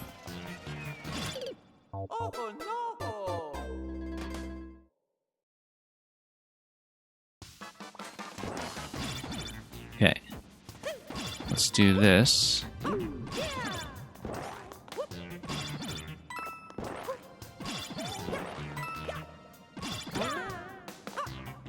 And then let's just wait this out again. Yeah, that's nice and smooth. Usually. Let's wait this out again. Take it somewhat patiently.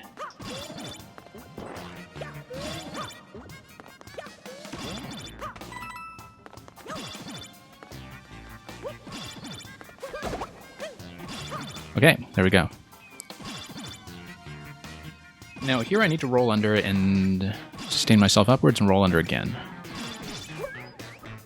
Nope.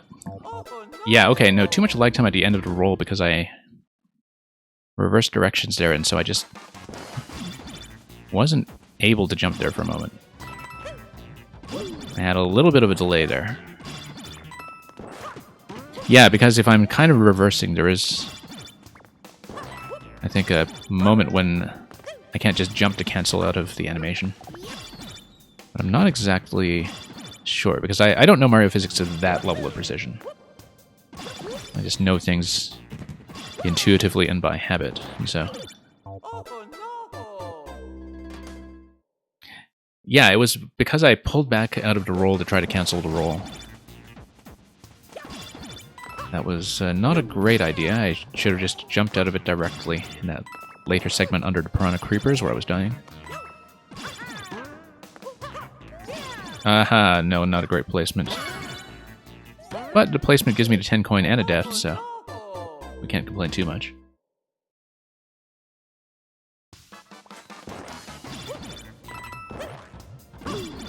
Now over here...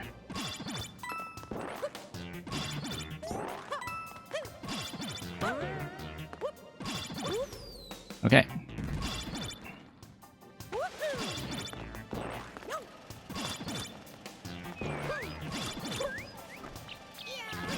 There we go. Just needed to duck under a little bit as we push forward.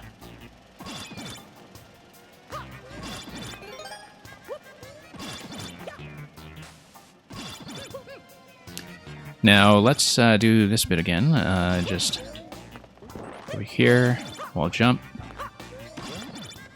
Last time we did this smoothly. Nope, we need to buy time again. There we are. Okay, here's the bit that was getting me in trouble.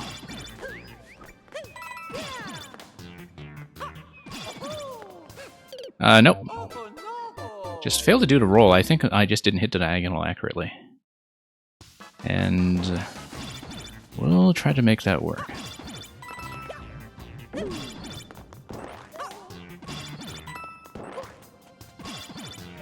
So I went into this level thinking, you know, with the spinies on the snake blocks at the very beginning, oh, are the spinies supposed to be the hedgehogs? And then I thought, no, maybe the skipsqueaks are supposed to be the hedgehogs. And then I realized that it's all of these blue spike blocks that are many, many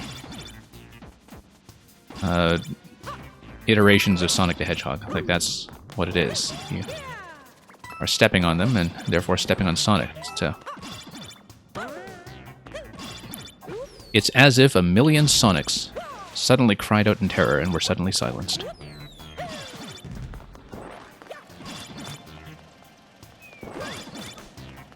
Now let's let this blink once again.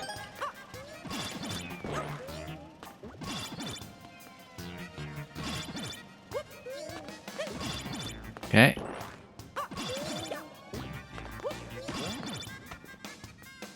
This is always going to be synchronized, so we can be fine. Let's just resynchronize a little bit. And that's going to be fine. Let's just make sure we get the roll accurately this time. There we are. And that's it here. I guess this is like a Sonic-style loop-de-loop, maybe. This ending here. With this bulging decoration. That is just a big Sonic. Okay, I see. Our 5YMM is going great. We are on the 4th level of 8 in this week's set. So, making up for some time after taking a bit long with the first one due to various mishaps. But they've all been very good so far.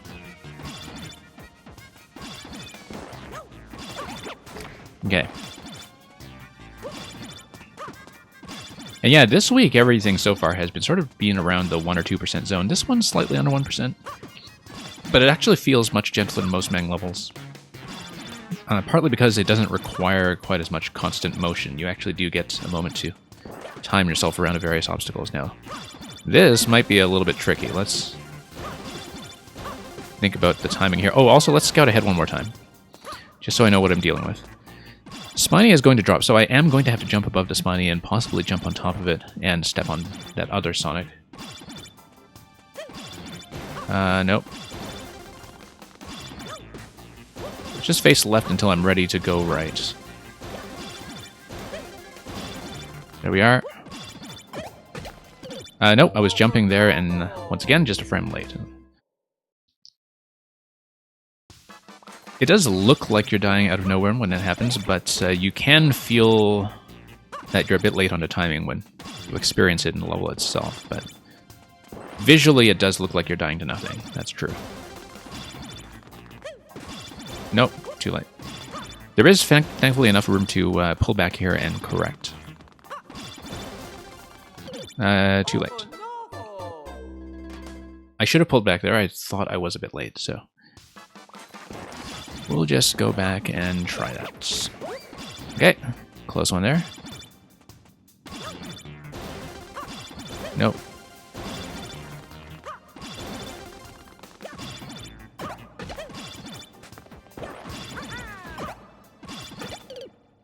Yeah, you do need to go immediately and probably do the wall jump after that. I'm just looking at that and thinking about it appropriately. Also, is it just me, or are the snake blocks shorter here for slightly faster timing? I wasn't paying attention to that. It feels like the timing window is like maybe a block narrower. I may be wrong. I think it's just a perceptual trick here, but we can check that for sure afterwards. It's a little bit faster. Yeah, I thought it looked shorter by like a block or two, maybe.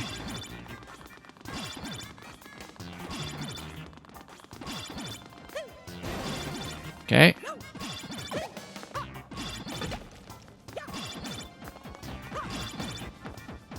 Let's take our time to plan.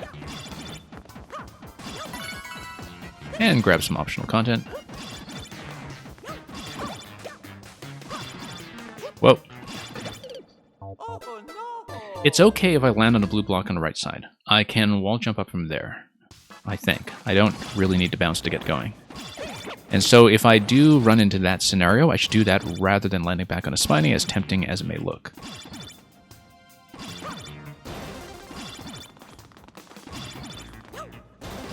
Nope, too early. Luckily, this is right after checkpoint. It is the kind of obstacle that makes sense to put pretty much right after checkpoint, I think, just given that you do need to find that timing window and find that pocket. Just look at it for a bit.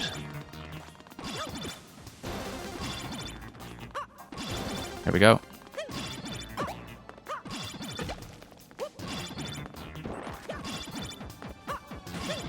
Okay.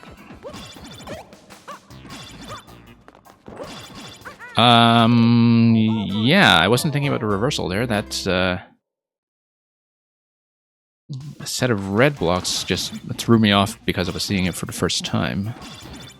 And you kind of have to think in reverse, which is a bit difficult, but we'll see. I mean, I feel like I should just try to avoid landing on red blocks completely if I can, and just wall jump off the blue blocks on the left so I can mentally keep just one timing around in mind instead of looking at the opposite. So let's just watch this. Nope, wrong way. There we go.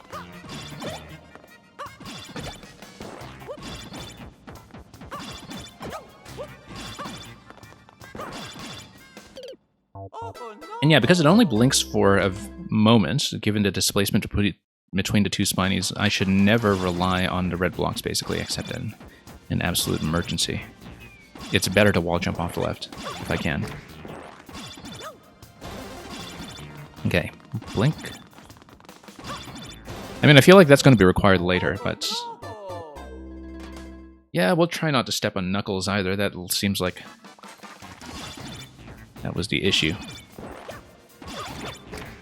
Stepping on Knuckles like Michael Jackson's lawyers. And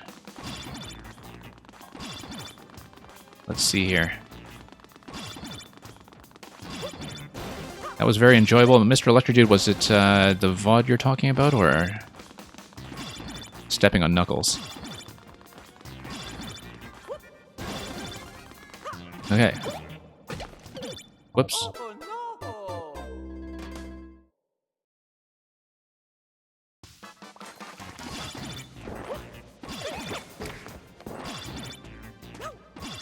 And let's try this once again.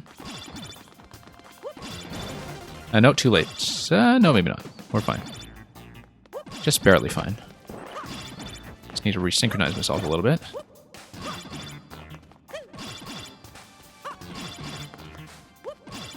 There we go.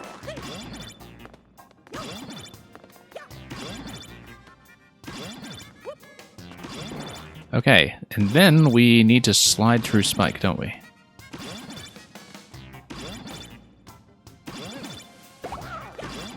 That's fine. It's like one of the few Meng levels I've played where it pays to be patient and careful. What is this question block all about? I haven't actually read what lies ahead yet, and that's maybe not great. Oh, the question block is there just for you to reverse direction if you need, I think. Because then you can hit the block, face right, and then that'll launch you. If I understand it correctly.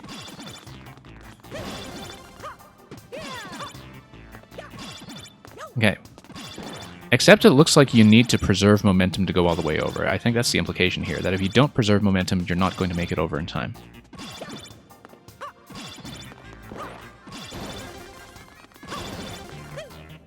That's going to be an issue. I don't feel like I understand that timing at all then.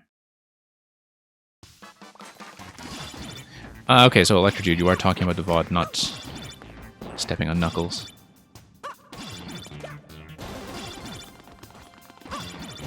Nope.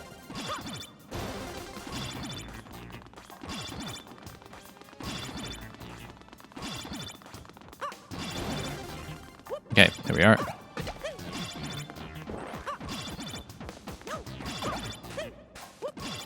Luckily, the blinking doesn't go on for too long. And yeah, once again, really should go for the wall jump. Much better to do it that way. Of course, so we need to practice a bit with red blocks to prepare for more red blocks later. It's a different story, but we don't know yet if that will be the case.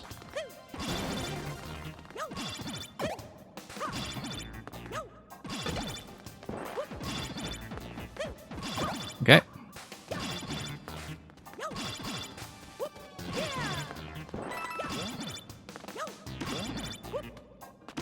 That's fine.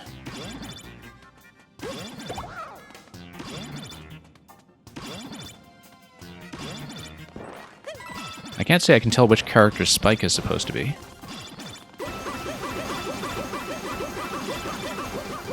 You were out of sprites in both the main and the subworld. Yeah, with all the Muncher stacks to Electrodude, I can see why.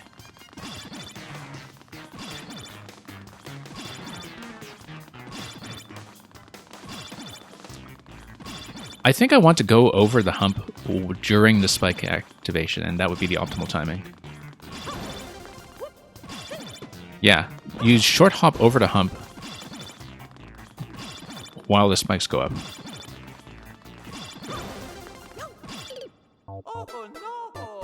So, was that early or late? I'm not exactly sure, but that's going to take a little while to learn, I think. I need to find a very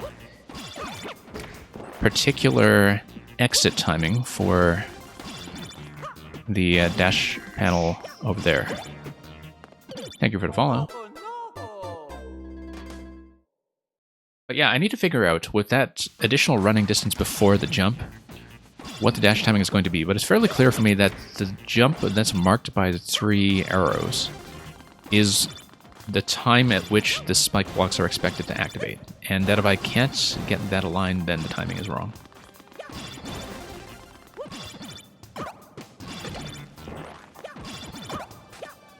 Okay.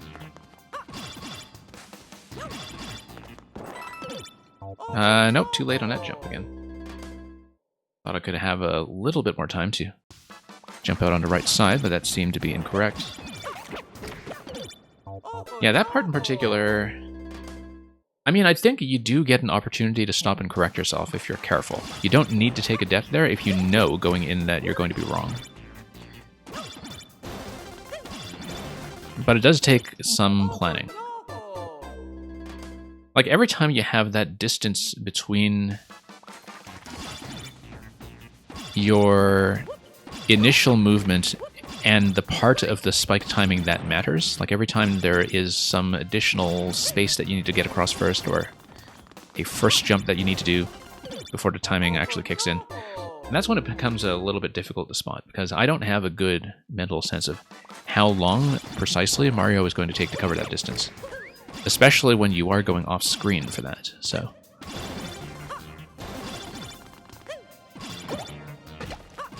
Okay.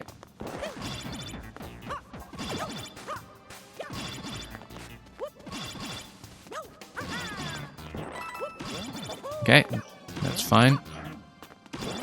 Everything here. Whoops, I got out of the slide too early.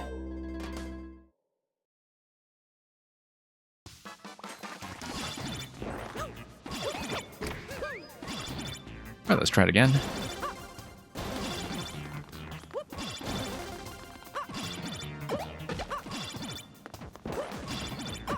Yeah, I feel like it's something that can be practiced and learned, and once you do find a timing, you find a timing, right? Like, you don't need to have any additional execution check past that, where I think once we learn how to do that later dash panel segment, I will be able to do it almost every time, if I pay attention to what it was I did in order to get off the dash panel in the first place.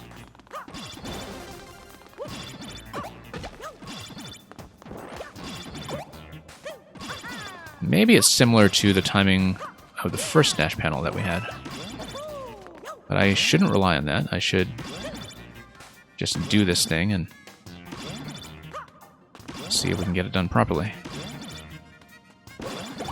Okay, we didn't get out of the crouch too soon this time.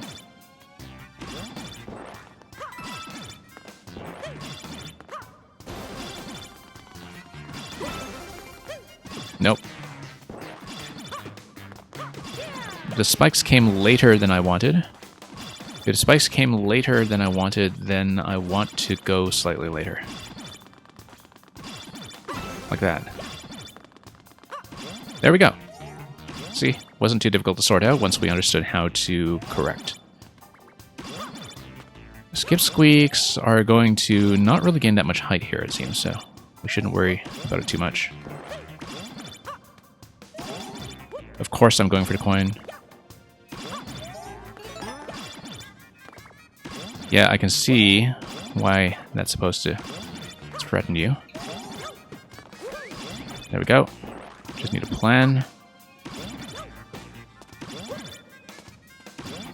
And let's do this.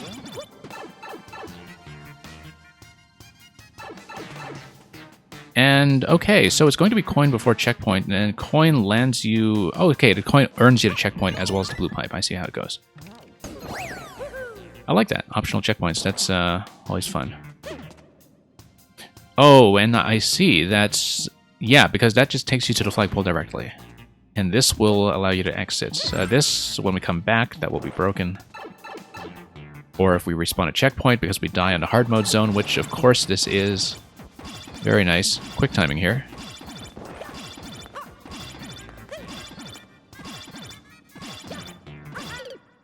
That's okay. I think we can do it. I think I understand how. Given that you can do short jumps pretty much everywhere, and in fact have to once you get under the icicles.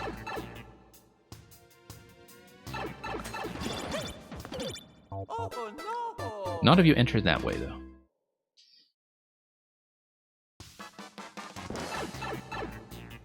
On the path of pain.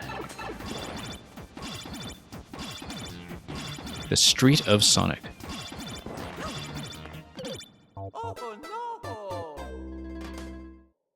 Boy, are you glad you were able to playtest this. Was this significantly nerfed to Electrodude? That seems to be the implication.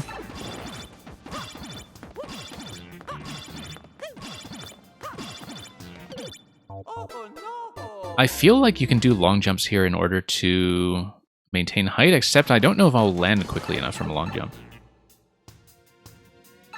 I feel like landing is going to be the hardest part of not hitting the icicles there, but... No, we can actually do a jump that shouldn't hit the icicles. I just have to be extremely careful about how I tap. In fact, just to have a bit more mechanical control, I should let go of the dash button here.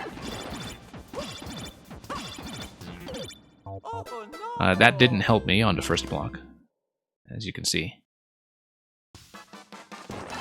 It wasn't nerfed, but you already had the experience and a knowledge of what to do. Yeah, that would make sense.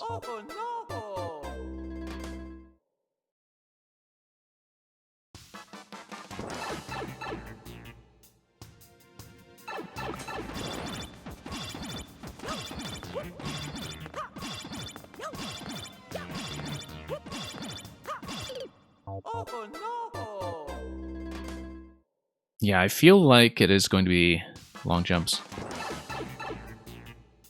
I mean, it seems theoretically possible, but as you can see, my jump was too short that time, and making it any longer may hit the icicles.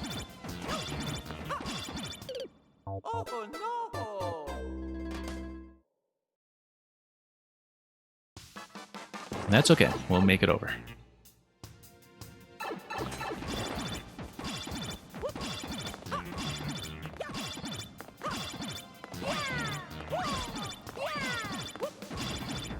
Okay. Yeah, was trying to get over to the right side so we could wall jump. That was just a case of staying on the ground a bit too long in that moment. But long jumps absolutely work here. In fact, they align very nicely. Yeah, you do need to anticipate the rhythm just a little bit.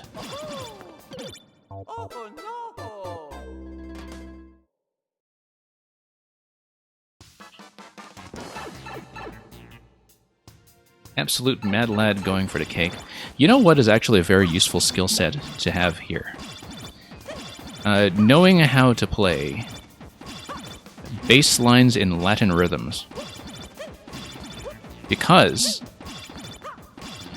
if you're playing bass lines in Latin rhythms, or if you're doing some percussion, but especially as bass players or, say, piano players playing the left hand, one of the things you develop quickly is the ability to anticipate the beat by about a half beat. So, for example, if you have like the bass note landing on beat 1, you actually do it on the end of 4.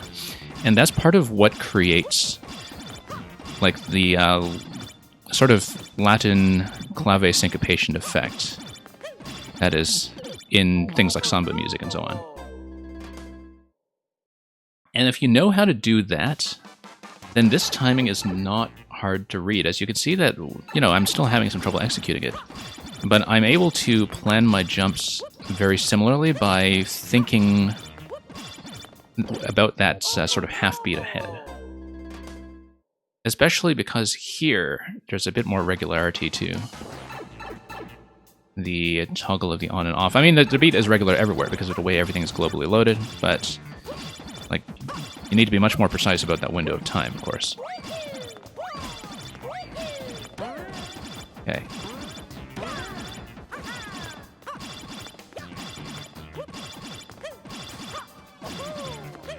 And then you just need to do a bit of adjustment to get back on board.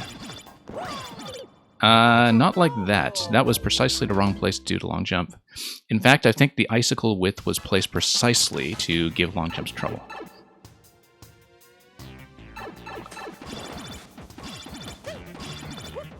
I feel like the cake is probably a major contributor to that sub 1% clear rate. I don't think this is really that difficult to level, if you're not accounting for that.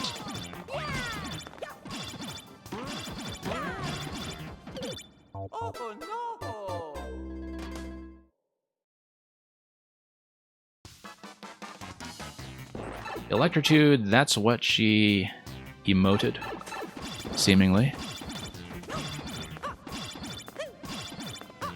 Okay, no, let's not jump under there. At that point, I should already be doing long jumps.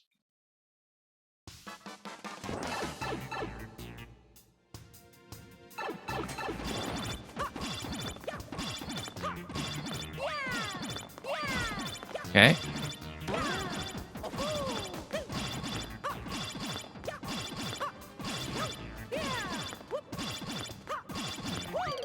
Yeah, no, long jumps... I feel like there is a... you know what? Long jumps allow you to pull back. That's one thing that you should keep in mind here. You can long jump under the icicle as long as you pull back out of it and shorten the jump. I think that should still give you the landing you want in terms of the landing timing.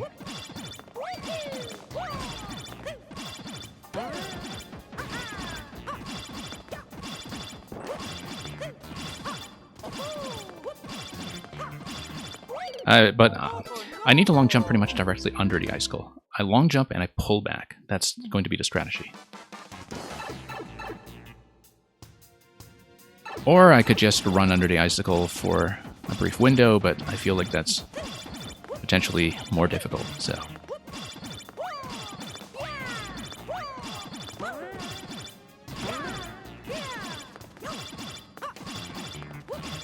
I mean, one thing you'll say for the cake route, of course, is that... one thing you can say for the cake route is that it's not going to be relevant to the speedrunners, so at least people going for the record times are not going to be pulling their hair out to get this down totally smoothly. Which is almost too bad, because it would have been nice to see somebody attempt that. You know, just shaving the time here and getting it to go as smoothly as possible. I see some coins ahead. I feel like we're close.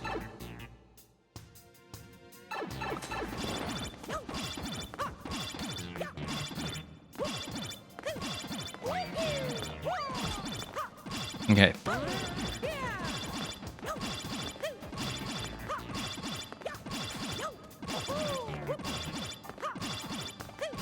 Yeah, never mind. Let's do it the easy way. Okay, I was pulling back and was trying to get out of there with an adjustment jump, but as you can see, landing directly beneath the icicle was very inconvenient.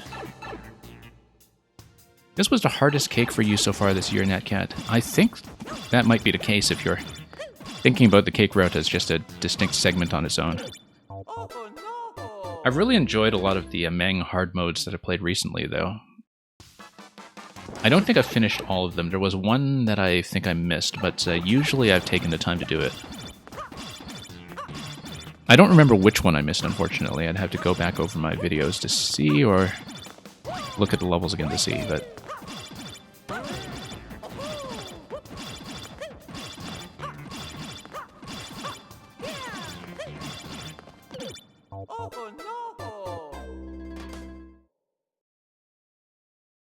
Yeah, because very few of the cakes in general have had their own separate pathway to them. I know that the Jack Jason Spring level last week had that whole optional segment that was kind of tucked in after a fairly early checkpoint, but other than that, there haven't really been that much in terms of cake paths. It's mostly been coin collection or secret exit. And here, it just is the hard mode of the level, which, you know, you might as well get that out of this concept while it lasts.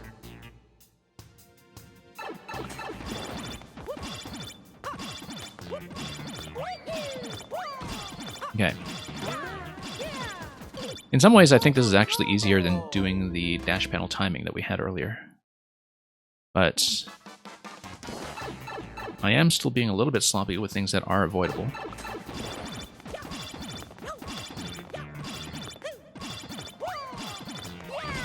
Okay. Yeah, we need to know when not to spin. Because spinning at an inopportune time could actually keep me in the air just a bit too long, and in this segment it matters quite a bit. Okay, there we go. Now, this is going to be tricky. This allows you to scout ahead, and as you can see, we need to jump at the spikes twice. And there is, this time, no... well, I mean, you can get back through the clouds if you feel like you're in trouble with the timing. But other than that, not much opportunity to redo this, so let's be careful with this. The spikes need to go up when I dash across.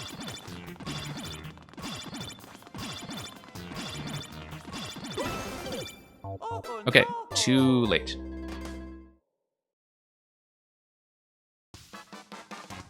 But I think I can do it. And yeah, with that challenge, well, I mean, that's now equivalent to the challenge of the dash panel earlier that I was talking about. So that does look like the hardest part of the level, and I can see why Natcat is describing this as the hardest cake so far, so we'll see if it goes.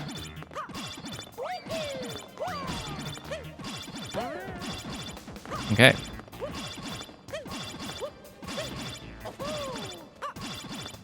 Yeah, just get realigned.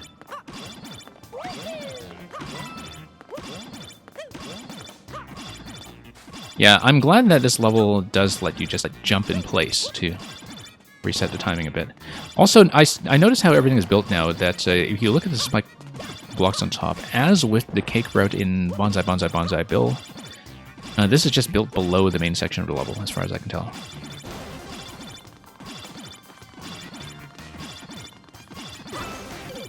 Okay, still a little bit too late. Basically, my dash panel exit timing has to be as soon as they blink off. I was still doing like a half beat after to blink off as my adjustment, and that's a tiny bit too slow. You love the Pokies just saying, no, turn back.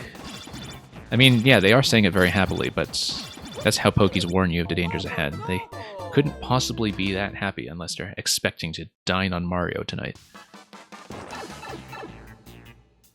And so, a bit of reverse psychology going on here, perhaps.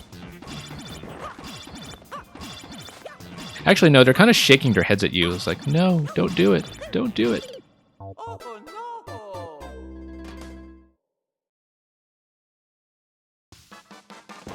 Life is precious. You only have so many of them when you're not playing in Endless.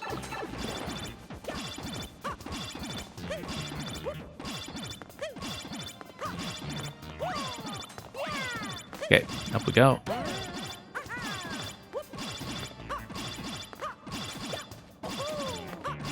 I do like how it gets smoother as you learn it. Like, the obstacles are just as hard as before, but there's less reorganization and resynchronization once you get comfortable with your earlier segments. Okay, there we are. Okay, as soon as they blink off. Oh, lost a dash, okay.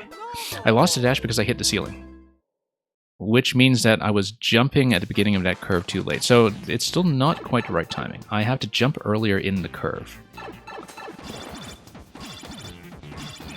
So I may have overcompensated a little bit, and my takeoff timing has to be at the first diagonal arrow. Otherwise, things will just not go. I have to trust the dash panel momentum to carry me forward at the right angle. Hey, we actually made a normal jump under the icicles safely for once.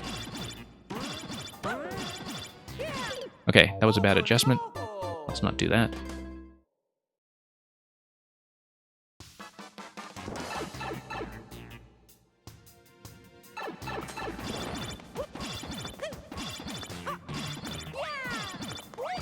Okay, up we go.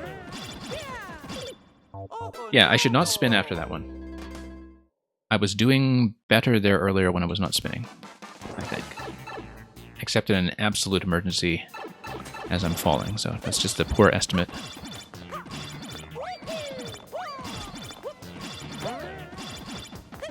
Yeah, because the faster I fall, the sooner I can just adjust my jumps. I want to be grounded as much as possible, in fact, so I have maximum control over when I'm able to plan the next jump. So most of the time, I want to be staying low.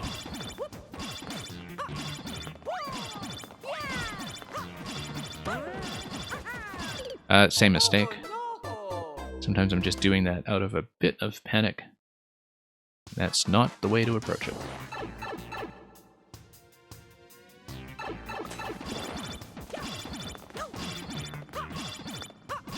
Okay, up we go.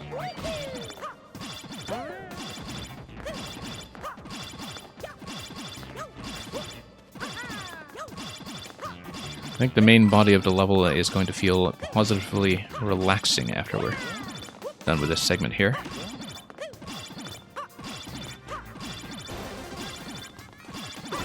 Nope, wrong way. And still late. Still late. How many levels have I beaten so far? I've beaten all of them. I mean, I'm doing them in order, so this is the 4th one out of 8 this week. So I've got 4 more to go from this batch, but I have done all of 5YMM so far, including all cakes. And some true endings as well.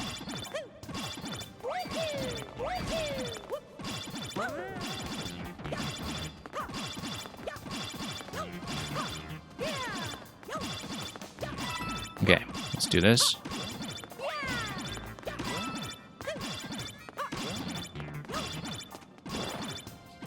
Now let's do this. So I guess that would be 27 levels so far. This would be number 28.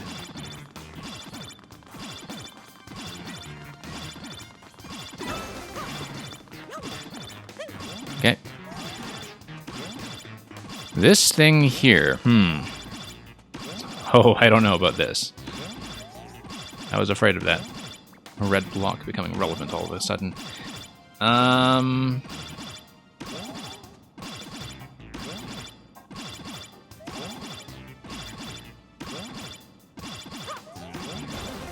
There we go. Yeah, about that. Long jump, I think. Long jump off the donut. But then what do we hit the slope? Oh boy. There we go.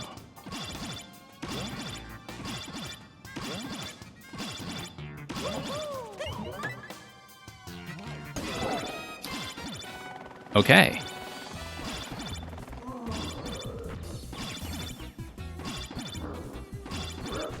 Well,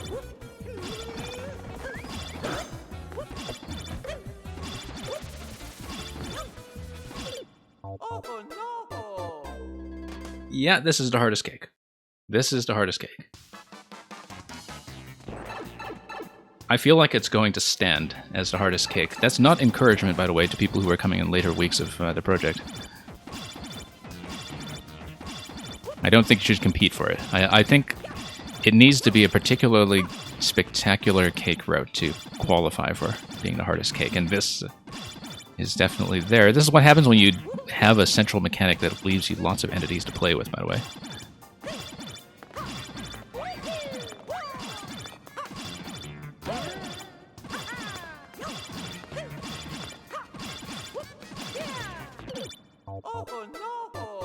Yeah, this needs to remain the hardest cake, I think. It would be very difficult to outdo as a concept. Like, it's, and I hope the cake at the end is going to, well, be proportionate to the effort, but if it isn't, whatever, then the real cake we had was all the Sonics we stepped on along the way.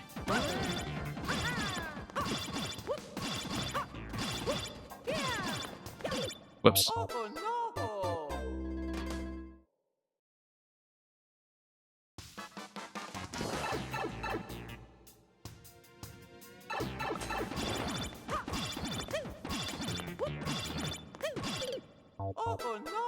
You think your level has this week's easiest cake. You decided the rest of the level was already so long you shouldn't make the cake additionally difficult. And welcome, Tetraderix.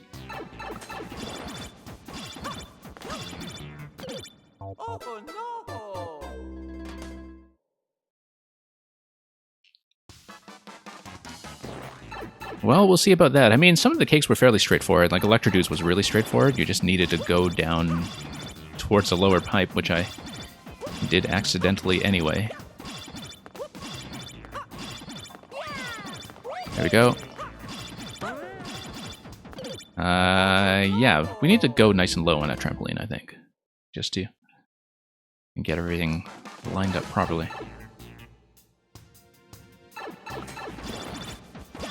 Okay, up we go.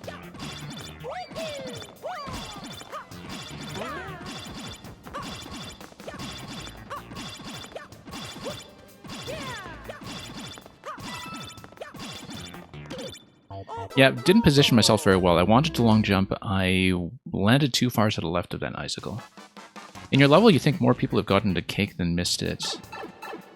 Yeah, I think I remember what that is. I did playtest the Mega Puzzle for people wondering, but that was months and months ago. Like I saw an early version probably 6 months ago, I want to say. But if the concept is what I remember it to be, then I'm not surprised that more people have seen the cake than not seen the cake.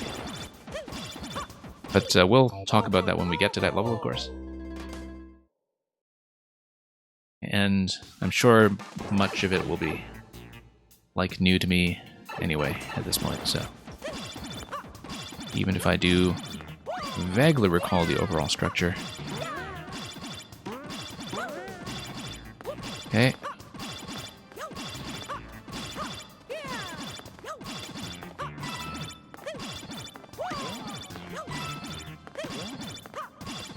Okay, down we go. Now we did find a timing, finally. but that was still a little bit too late.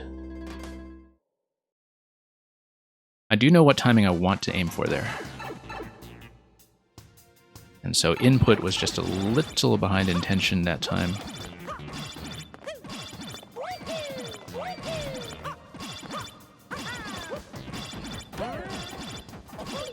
Yeah, no, too high on a spring.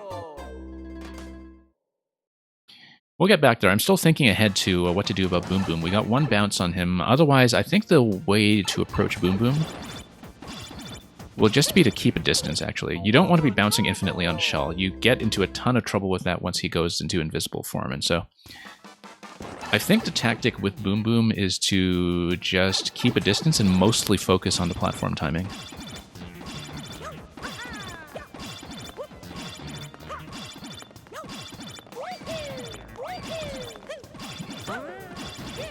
No, same mistake.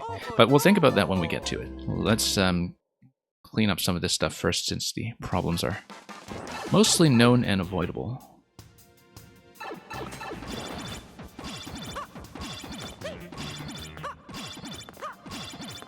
Okay, here we go. Resynchronize. Resynchronize. Yeah, falling a little bit left to right as you go under the icicles is the way to do it. That you get up in the air and then you kind of slide under the icicles as you descend. And then that's the best way to position yourself for the next jump, so you don't spend too much time grounded as you try to make your way over. Nope, too high.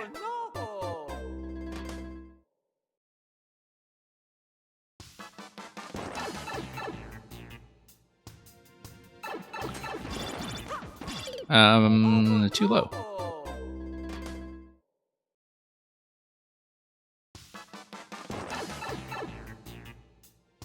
And that's okay, we'll get this sorted.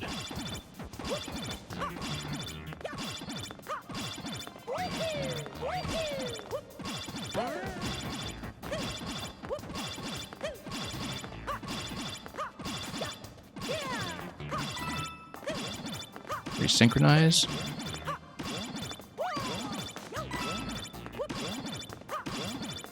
Okay, there we go.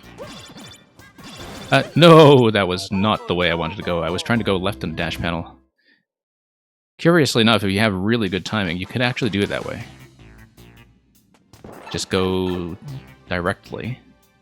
I don't think it would be any easier to time, though.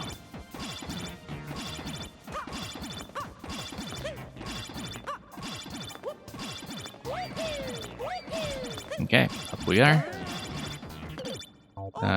Yeah, just need a lower bounce, as we've reminded ourselves many times over by now.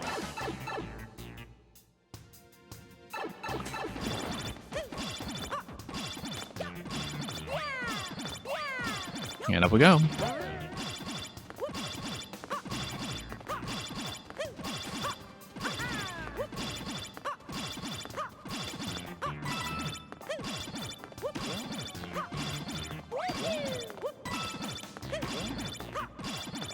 Good practice for what we need to know when we actually do get to Boom Boom, so. No, should not have long jumped there. I don't know why I long jumped. The standard jump is going to be just fine. I think I was just so surprised that I got the timing exactly as I wanted it that time that I just hit the wrong input out of impulse. And so we'll see what to do about that once we get back.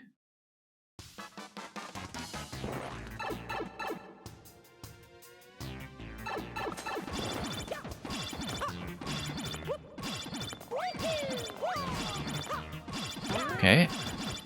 Up. Up.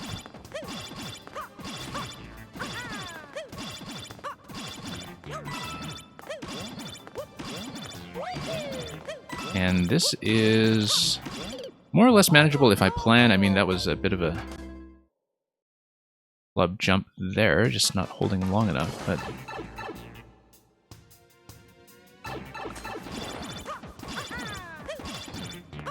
I know what I intend to do at each stage of this so far, and it's just a matter of actually executing it instead of just flying about on autopilot.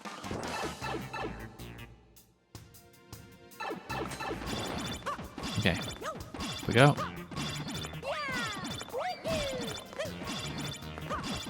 Also, my connection seems to be stalling like crazy.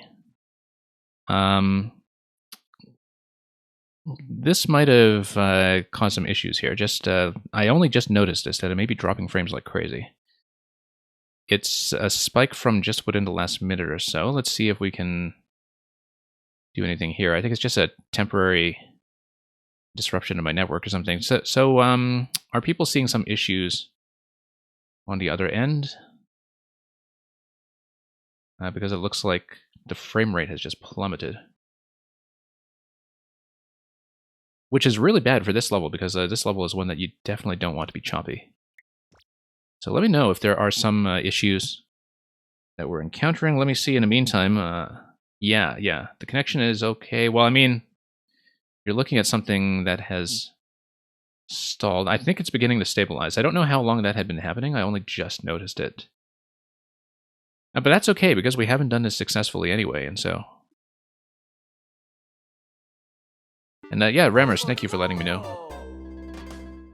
I'll keep an eye on that, because we are having some pretty severe difficulties. I think it should be fine now. I didn't do anything except try to wait this out. But yeah, I don't know if we just have suddenly a lot of network interference on my end.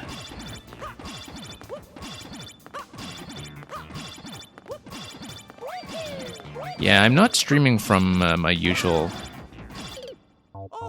streaming office, as it were, because I'm temporarily in a different location and have been for the past few weeks, and we do have a worse internet connection here, so some things on the IT side I've not been totally in control over. And unfortunately, we do seem to get like 1 or 2 lag spikes every now and then when I'm streaming, but yeah, as long as we can see a clean, successful clear on this level, that would be fine. So hopefully not too much of a loss so far to have had a lot of deaths on this segment to stuff that we have seen already.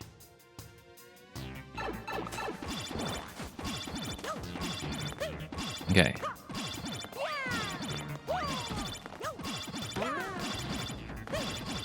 Now let's just refocus.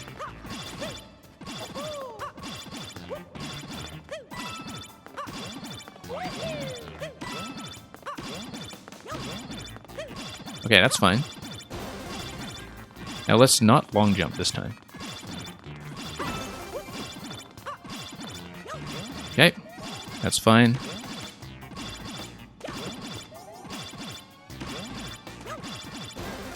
That's also fine. I long jumped this one last time. I don't know if that's still going to be the best strategy. If I do, I'll need to go sooner than that.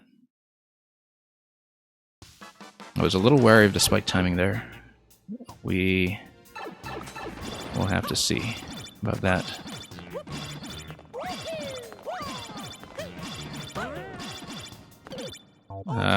Nope, still too high on the spring.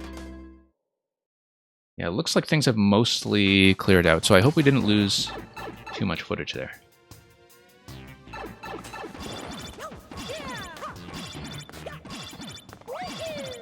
Yeah, I don't have a good method yet for the donut block segment. I long jumped it the first successful time that I did it, but I kind of felt like I got a bit lucky there without really learning the timing, and so we'll have to see if that remains the case. And yeah, I'm still getting like maybe 10% dropped frames on the network right now, so I think we have some issues still, but hopefully not affecting the actual clear when we get to it. No.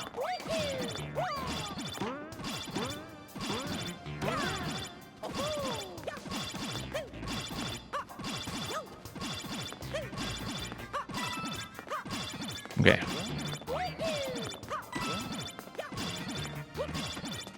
Yeah, that's too bad. I really hoped we wouldn't have too many technical issues with the 5YMM stream. But we'll just proceed for now unless things get really disrupted. If they do get really disrupted, which may begin to be the case, then I'll see if I can restart the stream or reboot the network or do anything else to fix that up. Yeah, because it looks like it is stalling like crazy again. And Electritude, you have to do some work now. Yeah, take care. Hopefully the stream is actually reasonably functional. But yeah, my bitrate has just absolutely plummeted, and so something is happening on my end. I'm just seeing if there's anything I can do to fix that up, because it looks like... Yeah, we just have severe interruption here. I don't know if this is something that's actually under my control. I may have to interrupt for a minute to see if I can look at the issue, because otherwise this will be unwatchable. And yeah, I'll just keep an eye on it. We'll hopefully get things back in order in just a moment here. Obviously not going to abandon ship on this level when we're so far already. We'll try to close this out. But if I do need to restart, I'll let you know. I think it's getting back in order now. I do see my bitrate picking back up to where it's supposed to be. So yeah, we just need to weather the storm, I think, and... I was leaving the level going so you folks could actually see things in motion, just in case things were stalling too much, but my indications seem to be that we are back in business, at least for the moment. This is a really bad level for this to happen to, unfortunately.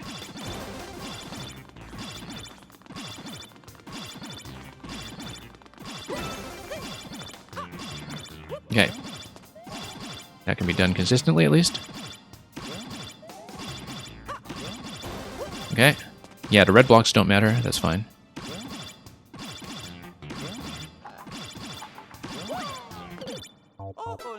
I feel like a single jump and then a long jump is actually the way to do that. Single jump and then a long jump.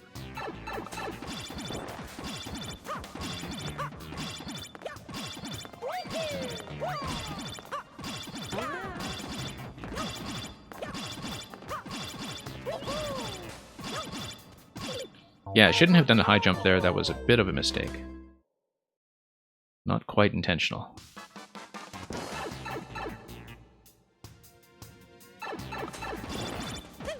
I kind of have one eye on my network performance the whole time, so level performance may have gone down a little bit, but we'll try to fix that up.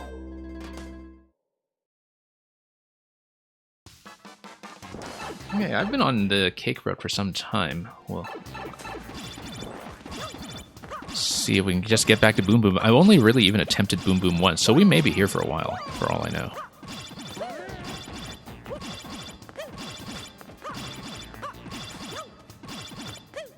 It was my intention to do all of this week's 5YMM today. I still intend to do that, but the longer I go, the higher the chance of emergencies and other interventions getting in the way. So just so you folks know, I absolutely would like to play every level today, but we'll see if we can manage it.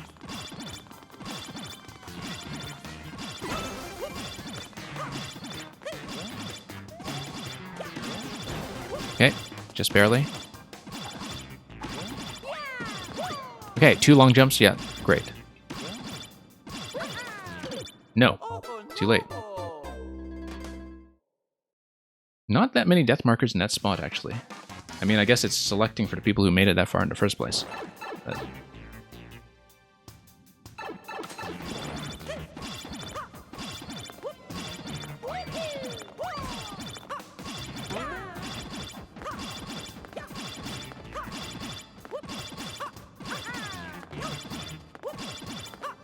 okay, here we are.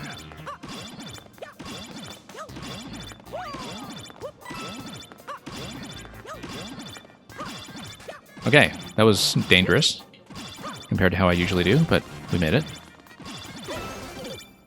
Too late.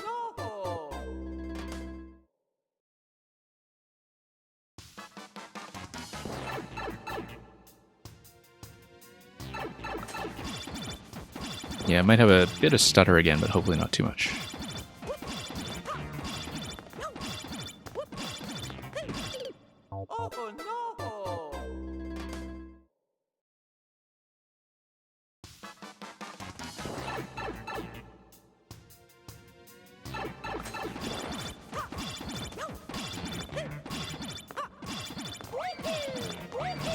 Okay, up we go.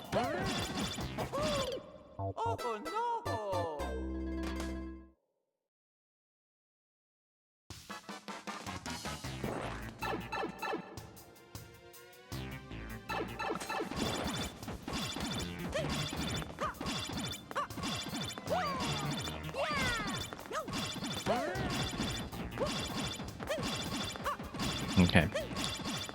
Now, where were we? Down here. Down here. And that's smooth. Let's fix this timing. Too late on the second jump, actually. I feel like the exit from the dash panel was fine that time, but...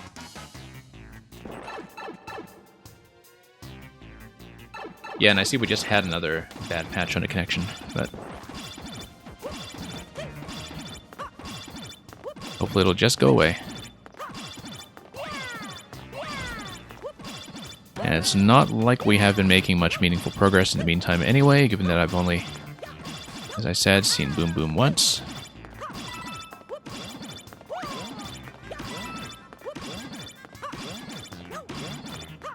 Okay, down we go.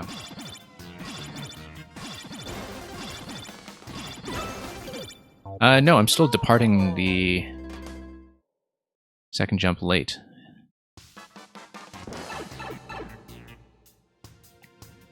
I think I know what's going on, in fact, in terms of my input timing. And we'll see if I can fix it. Whoops.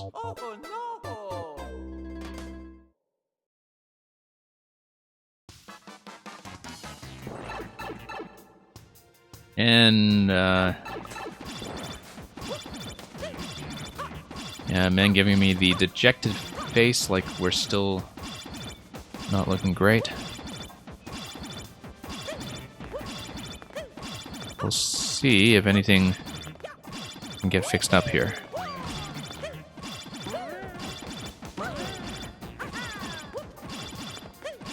And that applies to both the player and the computer.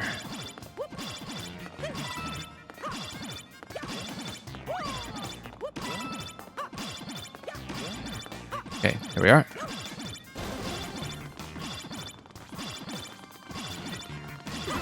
Nope, wrong way.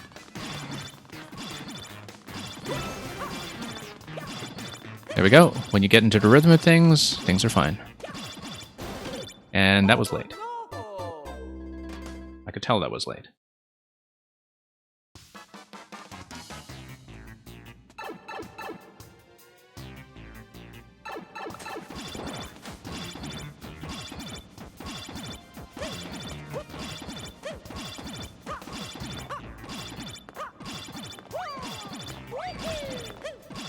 Okay. Let's see.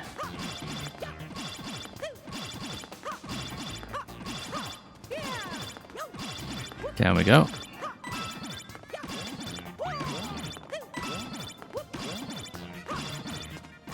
That's still fine.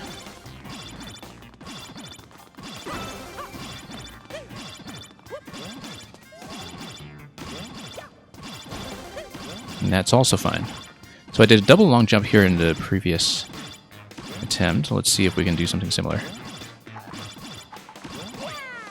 No, too late. There's too much lag time from that first long jump. I feel like double long jump may not really be the way, even though it worked for me previously and worked just fine. Because if I get into the long jump too high, there's a little extra landing time that I'm not accounting for. That's what's throwing off my timing.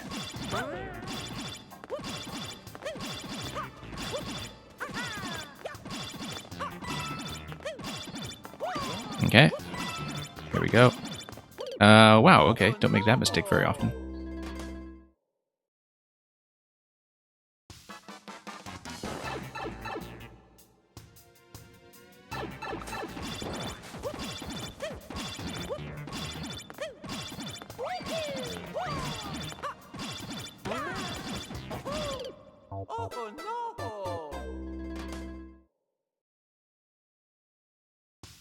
Yeah, monitoring my network, unfortunately, has been a pretty significant distraction. Let's see if we can just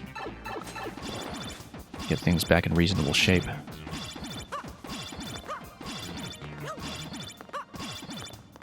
Whoops.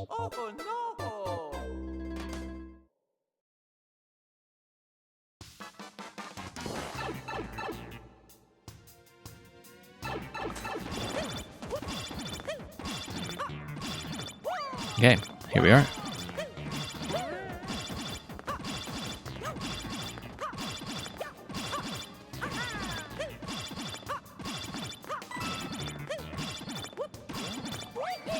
And up.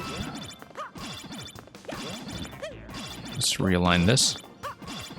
There we go. Just need to fall and go to the side over there.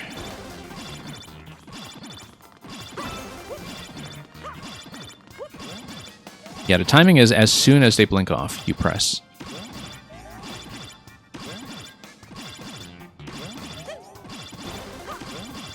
Yeah, this one I'm still not planning around accurately. No, I need to go slightly earlier than that. I think that timing works if I go earlier. And I just need to know how to read that, which, as far has not happened.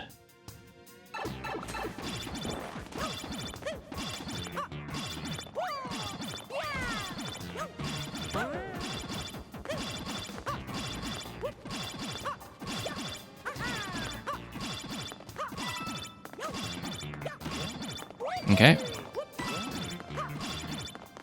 That's fine. Getting that quickly on one of the first available opportunities.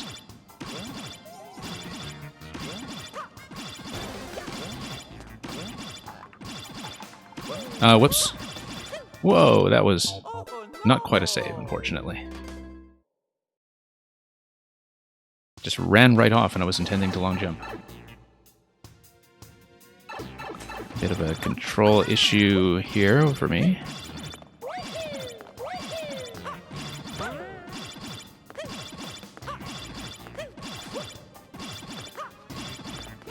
Okay.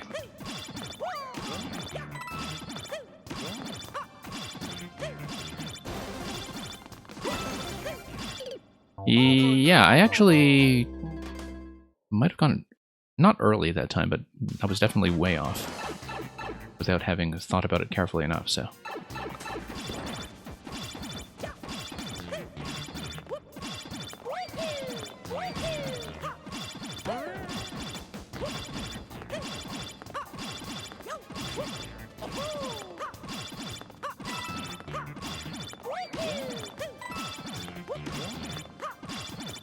Okay, here we are once again.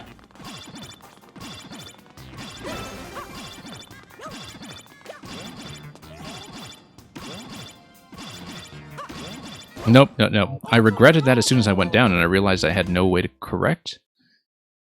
Or no way to very safely correct.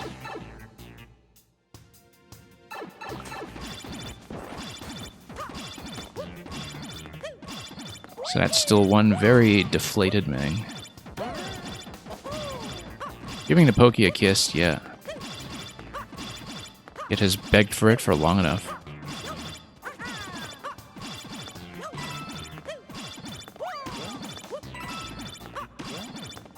Now let's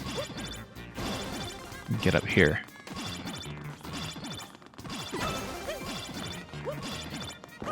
Whoa, I lost my dash there on the second part, but thankfully that was not a death.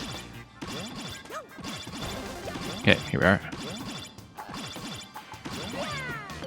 No, still late. Still late. I need to jump with the spike timing, I think. And yet, we're giving Meng a considerable supply of spaghetti, so... You'll be well fed for a while we're still hunting for cake.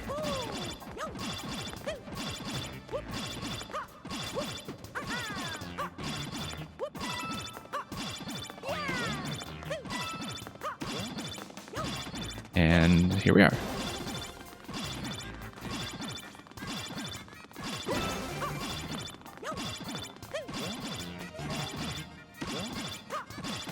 Okay, that's all understandable once you get back to it. This one is still giving me trouble. No. Nope, still not accounting for the time it takes to land if I get off the donut block too high. That's consistently the thing that's throwing me off in that segment, I think. Just that little issue.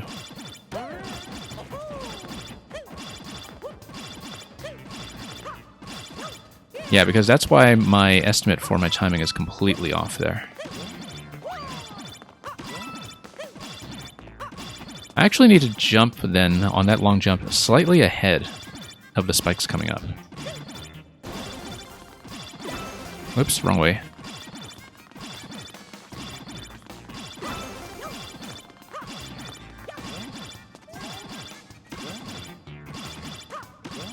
Okay, there we go.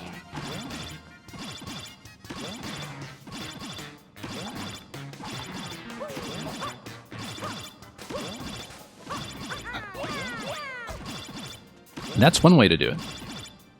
Don't tell me that's when the leg spike hit. Oh, that was so fancy. Because I looked over, actually, after I completed that little trick, just to see, is my network going? That was such an amazing little moment there. And I bet it stalled, and I bet in the video it was just unwatchable. Anyway, it was fancy, though. For anybody who missed it, in case the video actually did cut out during that segment, I just wall jumped around on the left side of it, and you heard what I did, yeah. That was very, very fancy. I just wall jumped and made it over. And I died there, okay. Yeah, I actually missed when I came off the donut block, and I just wall jumped around on the left until I could get back up safely. And that was precisely when the lag spike hit. I don't know why my network is such a disaster today. It has not been this bad in any stream recently, and it just has to be during this level, which is so fluid and movement sensitive.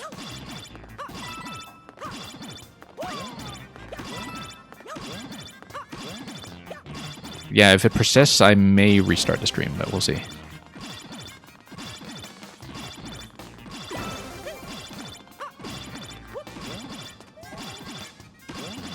Right now, though, just trying to concentrate on beating this.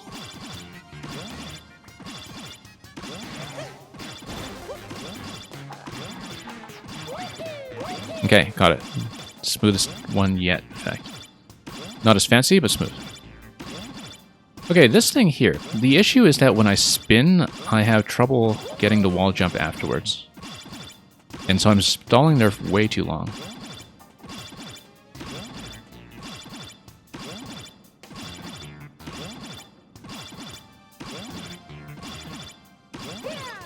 There we go. Just need to jump up swiftly.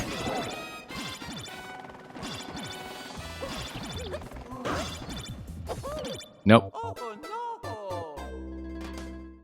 Well, that's the second attempt on Boom Boom after probably half an hour since the last one, in fact. I've been here for a while.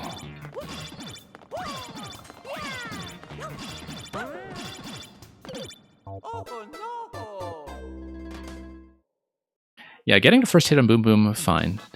Getting down towards Boom Boom from that slope is actually quite challenging to do, in terms of not getting whipped by Boom Boom, because he's going to try to home in on your location, and also just getting the timing down because you're descending from such a great height. I think trying to land on top of Boom Boom when he's in his exhausted state is probably the best way to do that, but we'll have to go back there and find out.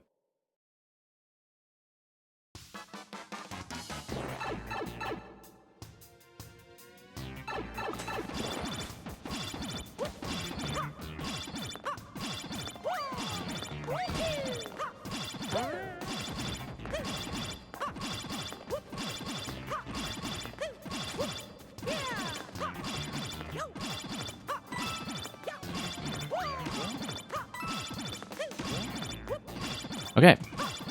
Here we are.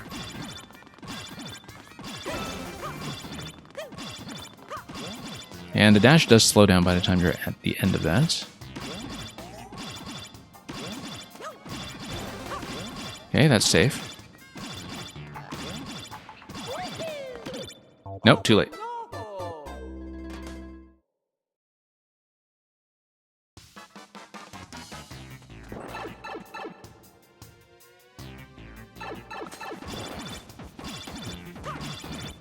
And I felt so proud of myself on the viewer level stream this weekend for completing a Mang level in much, much less than an hour. This has evened things out, I'm afraid. Evening the score.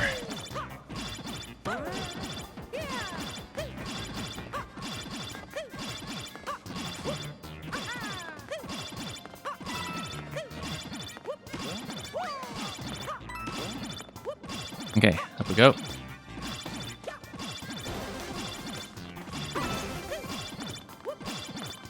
I understand most of the timings here. This one throws me off. Nope, let's redo it. Didn't feel perfectly centered that time. There we go.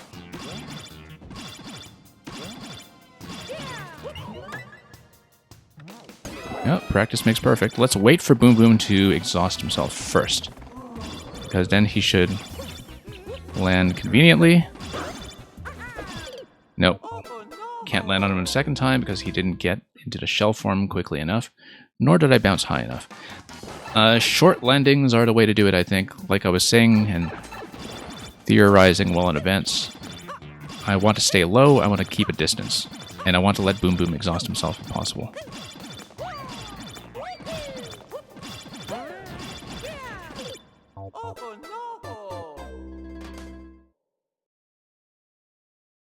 I think I spent longer on this cake than on most 5YMM levels. But like I said, I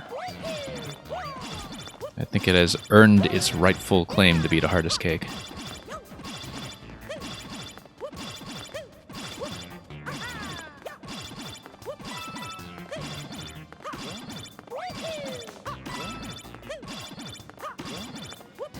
Okay, over here.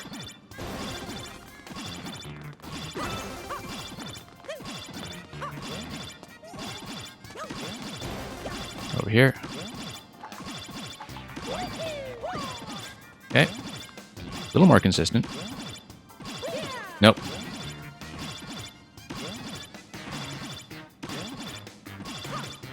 Nope. Not quite.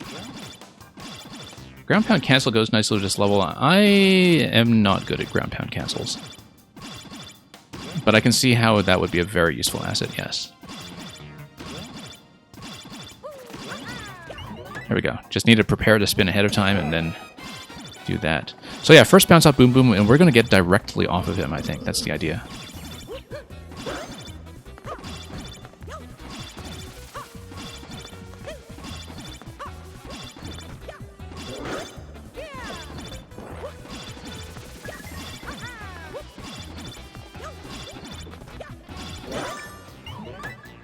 Just needed a little bit of planning. That was all there is to it. Oh, let's actually enjoy the cake before I get out of here. Well, that's not bad. That's not bad. Why are there 6 keys on this? I thought it was just 5 YMM. But that's okay. There are also 8 propeller hats, and I guess, well, we'll think of some arithmetic operation that makes sense. I guess it's like that for symmetry. Let's just call it symmetry. Anyway, really fruity cake. Very, very fruity cake. You see, I told you it was 5 YMM. Why is there an extra key here? But that's an exit key, right? So... wait a minute here. Let's not touch this yet. Let's see what happens with Boom Boom. Why is that an exit key if... Wait a minute here. No. Did we miss something? Something dies. But that's an exit only. Like, I don't see a way to enter an additional key door because we came out the warp block. Don't tell me there's more content we need to look at. Like, I don't see how this is accessible, though. I mean, this itself is not accessible, but we haven't found what leads here. And...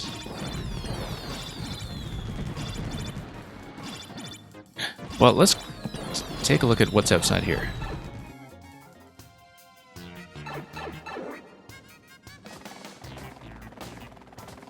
Because we have the 3 coins for...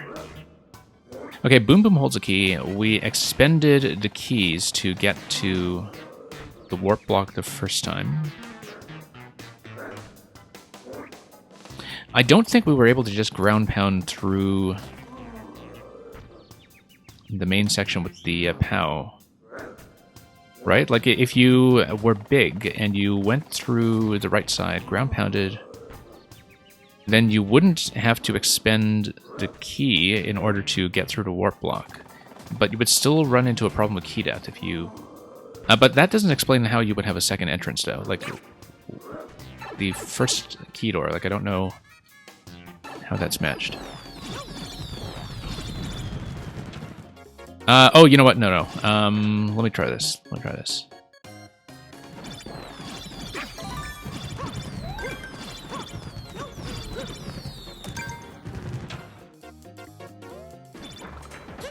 There we go. Look, it's Bonsai. And Super Spiny Brothers. It's like a tribute to Week 1, because this is, of course, not only 5 years of Mario Maker, but 3 weeks of Week 1 of 5 years of Mario Maker.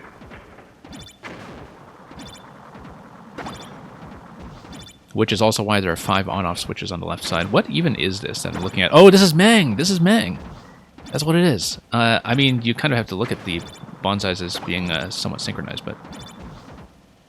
it totally is Mang. It's the director's signature, yeah. Anyway, let's not time out. So yeah, very much a Mang level with the Boom Boom and Mang face at the very end. So... okay, true ending. Thank you for the GG. That was something that took some effort, but I hope the clear attempt actually was recorded and streamed properly and that we didn't lose too much. I mean, I guess, you know, we suffered through like 20 minutes or so of the network dropping like crazy, and because I didn't progress, it didn't matter in the end. So that's fine, even though we lost the footage of that amazing wall jump maneuver that I pulled off earlier, which is very, very sad. Natcat, I don't know if you were playing Mang levels at all last year, but last year Mang still had the redhead me, and most of the Mang director's signatures reflected that. If I think back to the Super Bumper Jumper, I want to say, from 4YMM, where it also took me a great deal of time to get the secret route. Anyway, this has so many plays on it that I didn't meaningfully lower the clear rate. I think it was 0.92 going in and it's 0.92 coming out. So let's view some comments. I should have seen if anybody else actually did comments in the Mang room, in fact.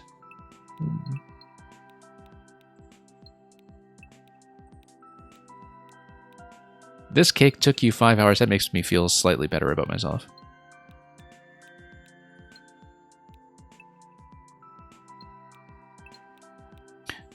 The person there said something about the clear check time. I'm going to check the clear check time. Ms. Yarrow stepped on Knuckles. Yeah.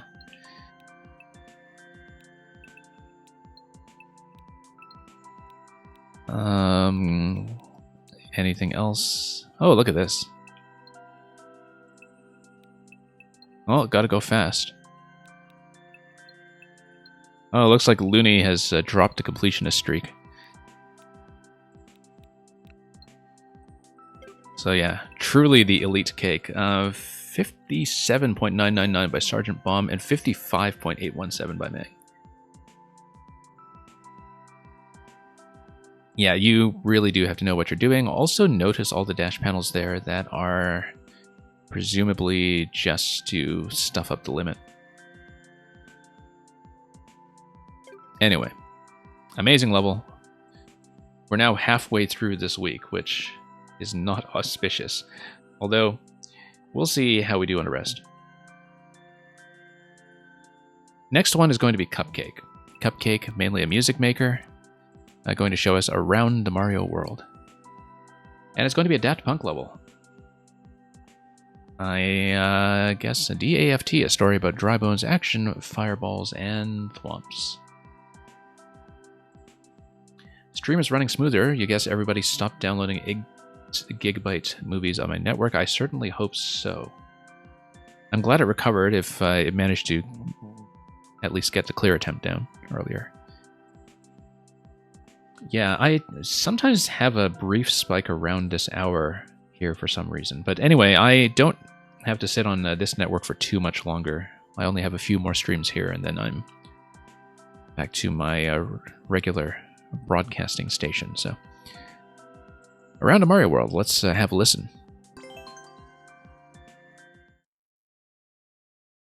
.55%. That's going to feel positively relaxing after the cake that we just obtained.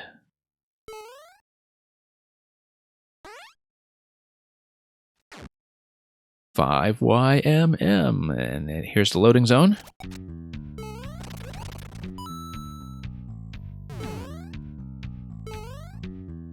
Certainly hope my audio is working. Oh, whoops.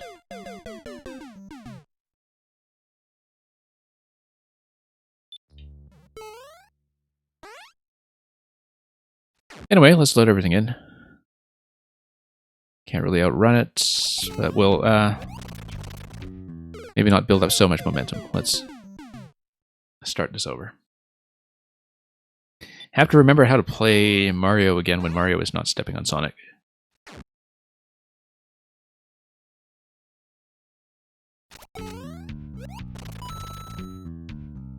I'm kind of tempted to check that pipe. Okay, now the song is going. Keydor.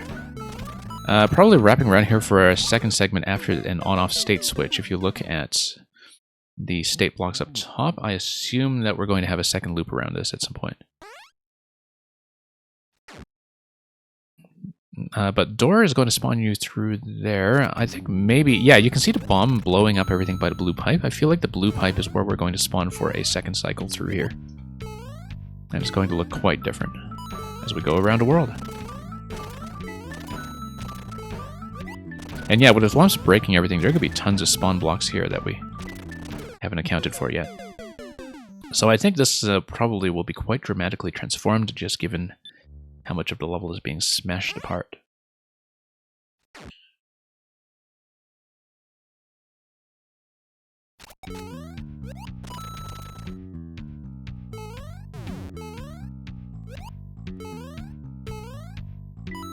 Okay, we shouldn't just stall there and jump from column to column. Let's actually try to gain some speed and get ahead of the thwomp if we can.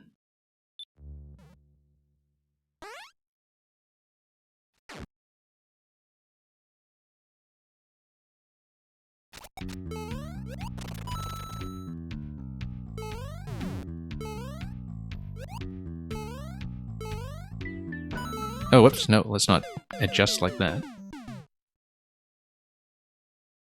I think my jumping is still feeling a little bit twitchy after what we just went through prior to this one.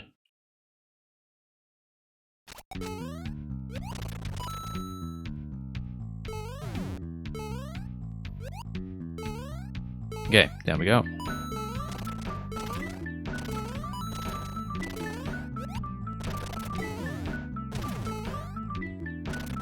Okay, this is going smoothly so far. Never mind. I was hoping to Get on that block on the left, and then...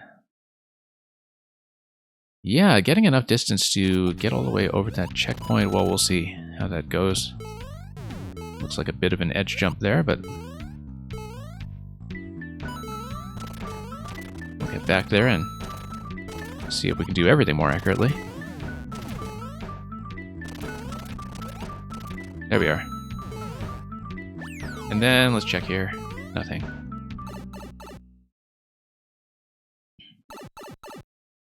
Daft Punk. Nothing like a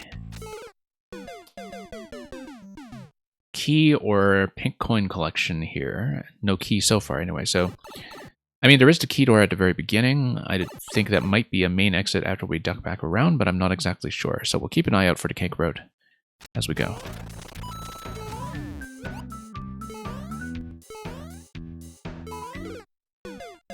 And yeah, plenty of time to anticipate that. Just didn't really adjust to that when I was already jumping. It seems like yellow pipes are always going to be spitting fire at me, so we'll try to be extra careful.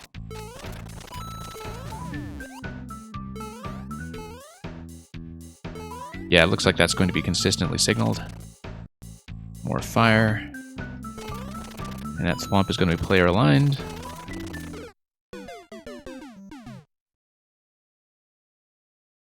So we've seen a couple of looping music levels so far, but this is the first one I've seen so far that is just a traditional left to right non-auto-scroll platformer that we've had here so far.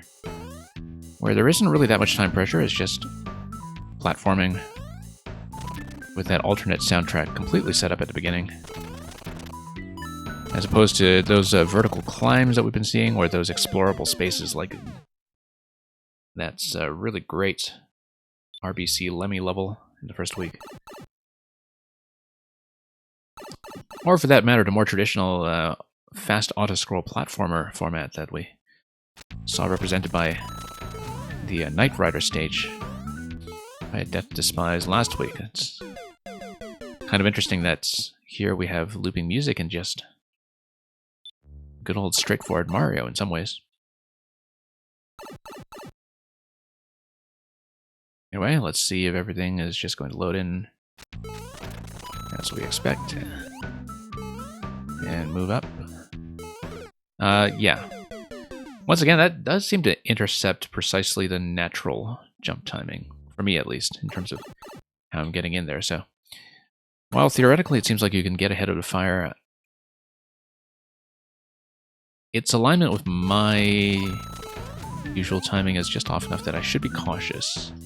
I should probably just wait. Oh, whoops. And jump.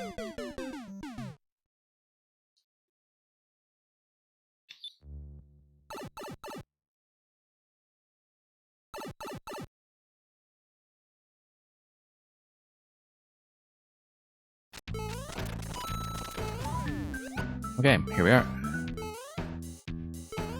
No, again, I'll have to either pull back a bit or cut that jump a little bit lower.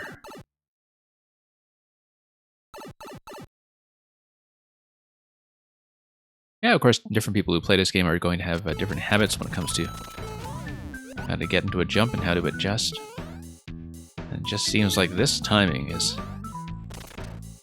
precisely what is inconvenient for me. We need to get on top of that dry bones, get on top of the coin, drop down the arrow.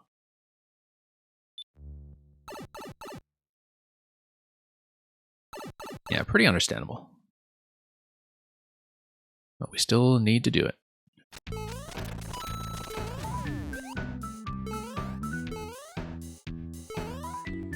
Nope.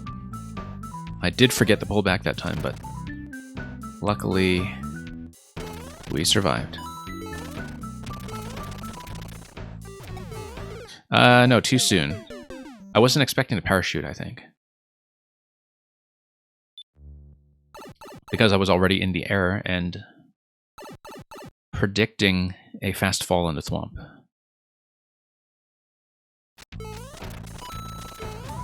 But yeah, we can afford to stay grounded just a little bit longer then. Nope, same mistake.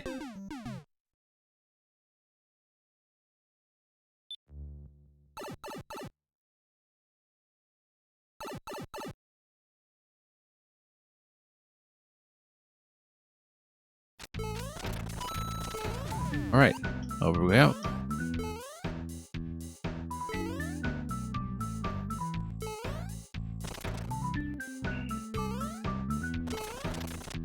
And up, and down. Whoops, no. It's being a bit twitchy here again as I was adjusting to the fact that there is a parachute, so...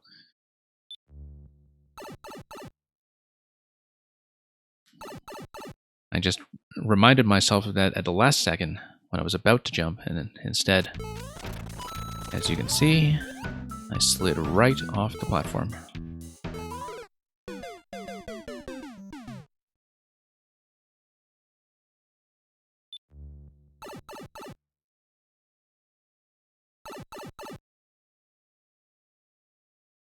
Well,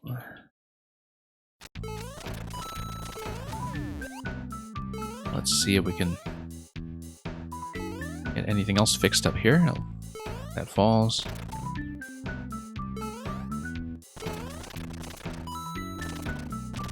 And here we are.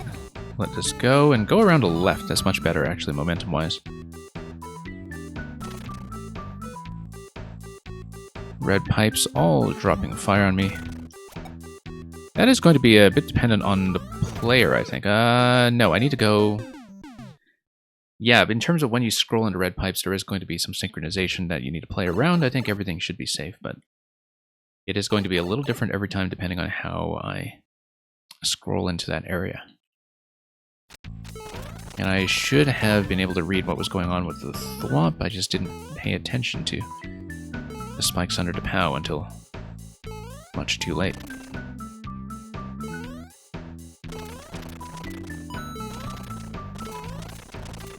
Okay, pretty smooth. We wrap around the left. And try not to pull back too much.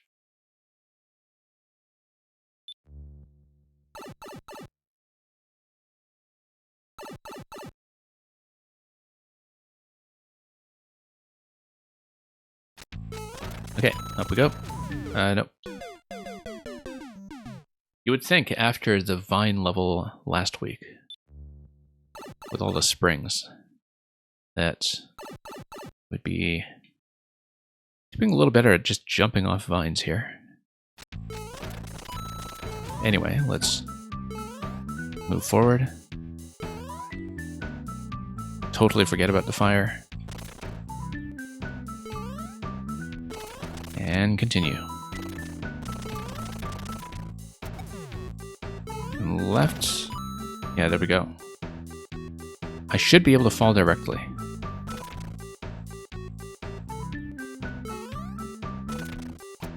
Thwomps come down, and then I go up. POW down there, it looks like it's going to be a cake route. Can I take a death here? No, POW down there is definitely a secret. I'm not going to take the checkpoint. We'll probably take a death. Oh, and it's a loop. Okay. You know, maybe that was just supposed to be the standard path the first time around instead of the cake path, but it really did look like a cake path, didn't it? If you can just get down there in the lower level soon enough. So yeah, let's start over from the previous checkpoint and redo this, because the two pipe exits from the green pipe and the yellow pipe do tell me that there are alternate paths going into that section. And, you know, in terms of respawning back to start. Although, interestingly, the yellow pipe will spit you past the CP2 that we skipped over, so we'll see how that's going to work.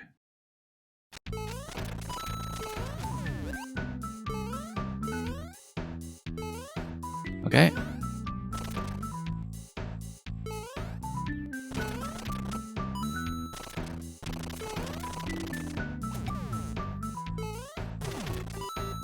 That's fine. Let's wait this out slightly.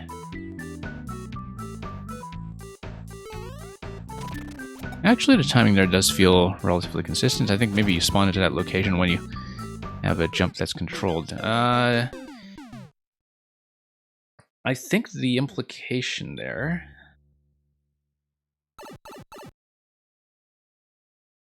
is that I jump across without landing on the platform, right? If I can do that. We'll see about that. We'll need to rethink what I'm doing against those munchers.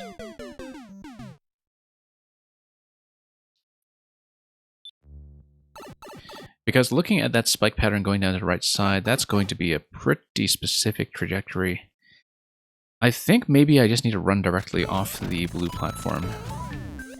I don't know falling like that is going to get me where I want, though. And we'll have to try it a few times until it sticks, assuming that this is actually the route. It may be that there is a secondary route as well after all this spawn blocking, but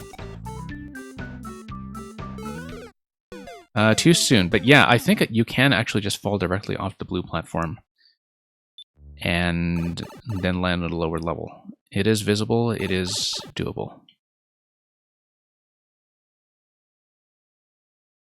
Difficult, but possible.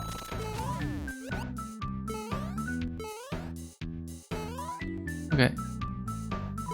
Drop this, drop this.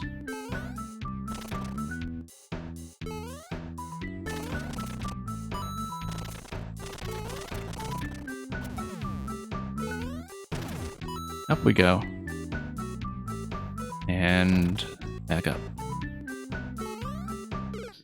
Nope. That time was not well conceived.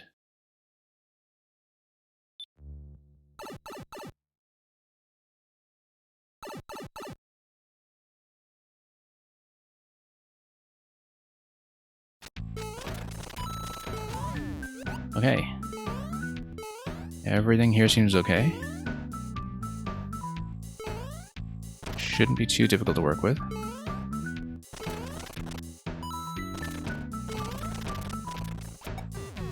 And then we'll go around and up.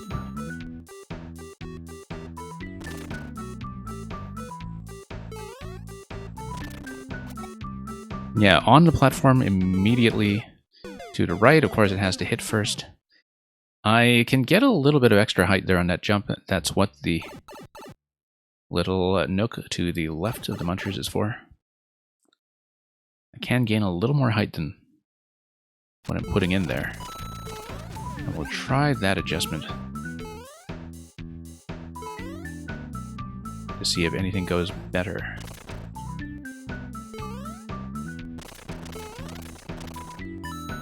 Nope, not quite.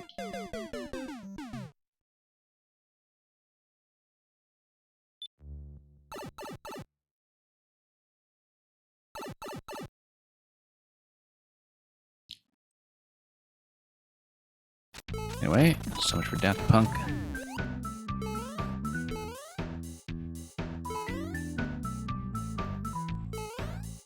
And then we'll go forward.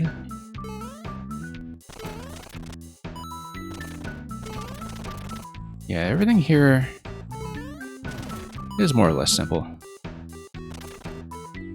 But we'll do that dangerously, and there we go. Getting the POW won't do much, but 5 YMM, here's a cake.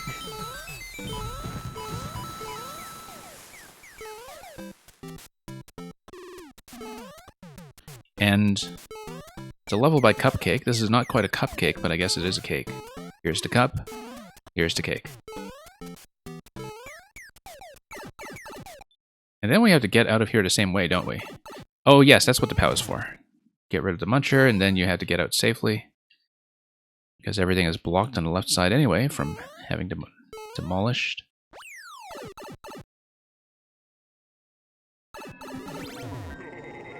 Wonder about that yellow pipe then. I wonder if there's an additional set of cycles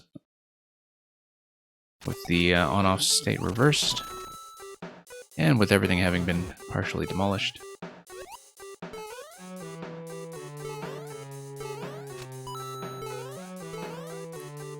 Roy is going to have his cool shades on here. Now, this is interesting because if you come through here and you have not just cleared the level from the start, not everything will have destroyed the way it was initially. Like, it is going to be a little bit different. It's the kind of level where clearing from the start might give you a very different result in terms of how things flow, just because of all the blocks being broken. Unless, of course, everything just contained vines anyway, which probably I know may be the case, but let's not do that. That's silly.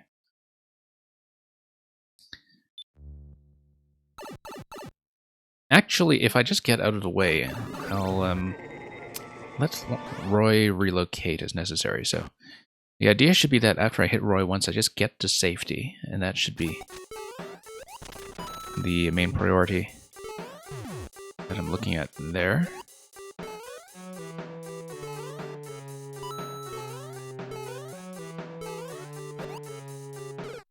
Nope.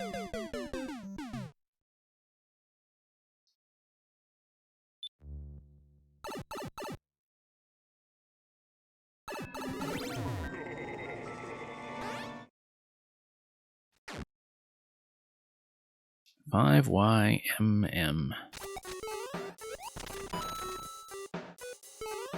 Indeed it is.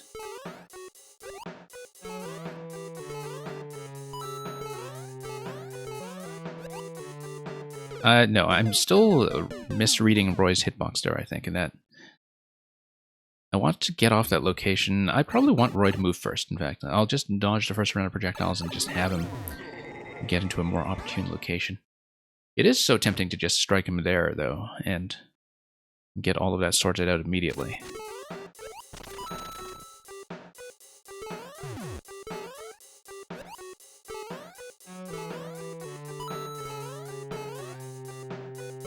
But I should actually just wait. Let him stomp if possible. Whoops, without the stun lock.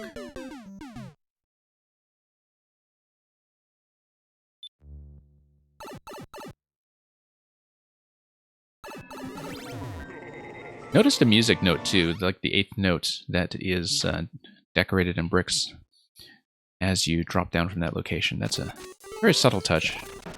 Something I might easily have missed.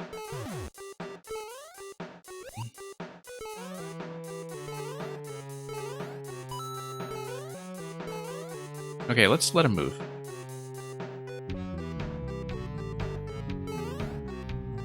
I'll just stall a bit. Yeah, I'm just dodging poorly as we try to get around some of those projectiles.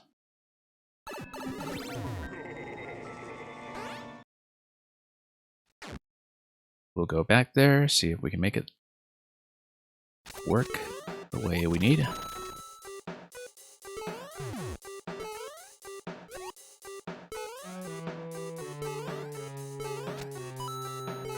Okay, Roy is coming back. Let's let him come out. Whoa, okay. Standing that close to him is not a good idea. He is going to aim for me.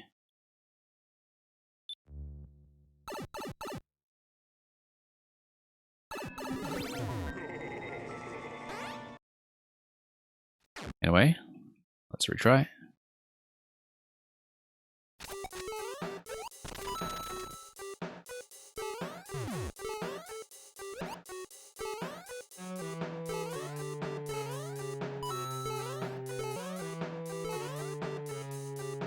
Yeah, the difference in height between the various platforms does give me the opportunity to move around a little bit. I don't want to hit Roy when he's on that right side because I just can't get out.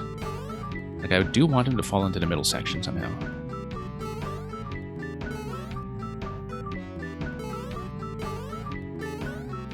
Okay, that's how to get a hit.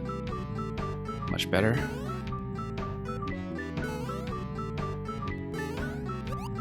Two hits.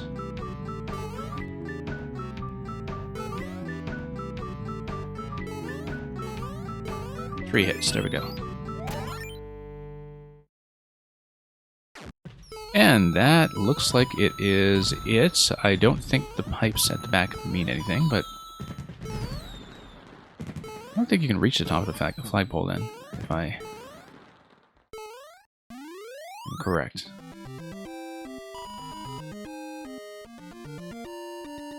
I don't know if I missed something, because yeah, we got the key door, we got the cake.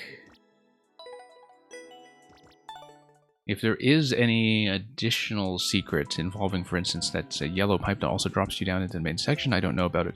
Also because there are so many things that could potentially be different about this level. Just depending on what you break on your way in. I don't know about that. I feel like maybe that yellow pipe up front is just for symmetry then.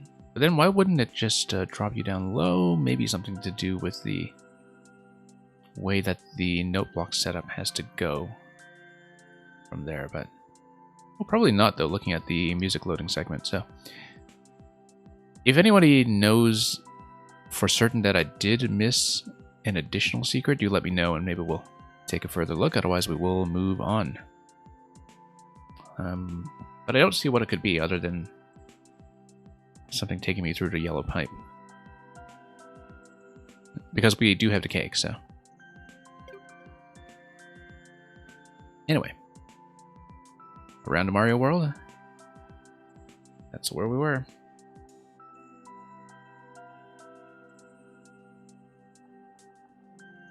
Next level is going to be Clown Yeet.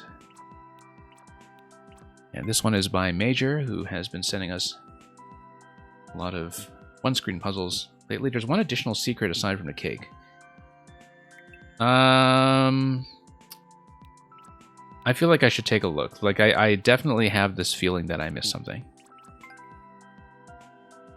Is it something that... I mean, I don't mind you spoiling if it's something that requires playing from the start.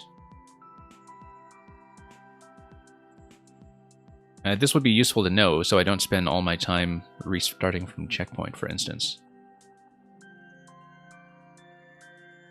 Because we'll look for it. Oh, also, I didn't look at the comments, but then I also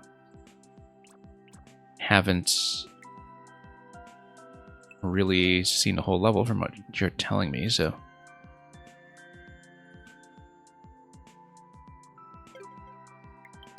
Yeah, let's do it from the start, because we see so many things broken here that I think that's going to matter. And we'll just try to do it without checkpoints. And I'll just keep my eyes peeled. Yeah, blue pipe in this segment over here, the yellow pipe looking awfully suspicious earlier.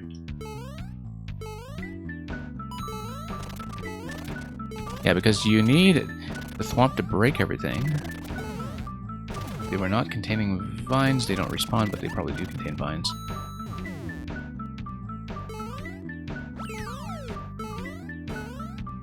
And then we need to not die.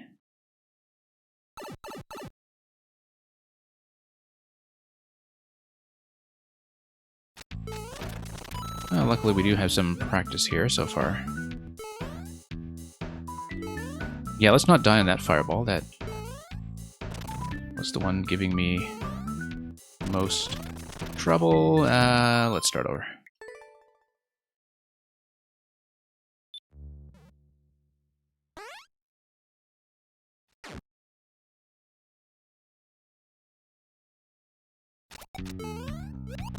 Yeah, because that flagpole at the end does look suspicious as well, doesn't it? Whoops. But then I don't know how else that would get switched. Stream is choppy again. Luca, thank you for letting me know. I'll keep an eye on that. Yeah, I do see that now. Hopefully that won't last.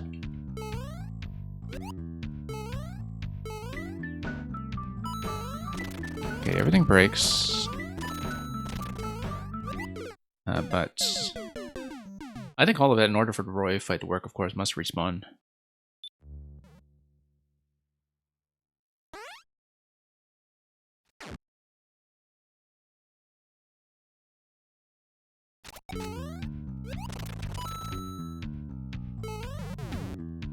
Yeah, check that pipe, of course. Not that I know if I checked an up pipe entry accurately. Okay. Barely escaping there while checking all of the pipes as I go. Checkpoint's not going to matter.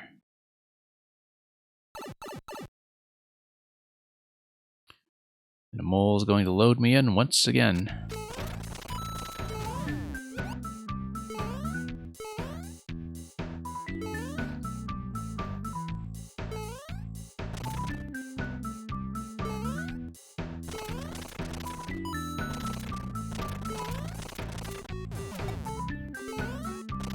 Okay, up we go. Check the pipe.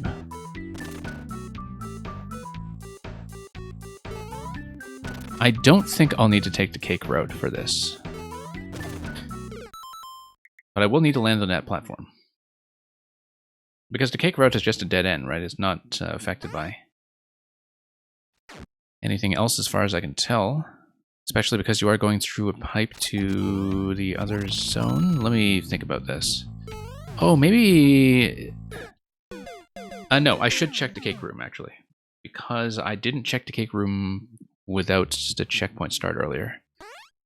And now that I'm thinking about it, if the second section gets you... I'm just thinking about like whether we change sections here. We did have a pipe exit at the end of this, correct? Or... Well, let's rethink this as we get back to checkpoint. Yeah, because you switch back to Subworld, and then the cake pops you back into the main world. And so that could be affected by the scroll breaks. Like we might get some kind of state shift with the cake, for instance. If we get it in one go, like we're doing here.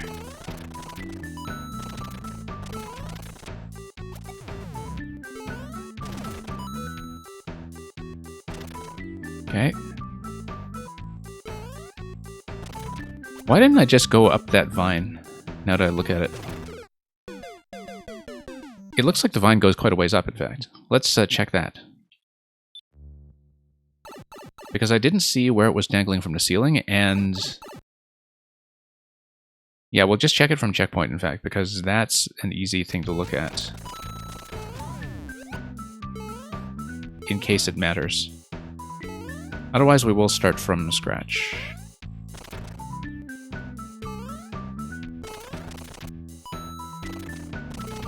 There is a way in which music levels do condition you to just always think in terms of forward motion. Just from experience with the scrolling types. Okay, nothing here. I think I will start from scratch then. And see if we can reveal anything.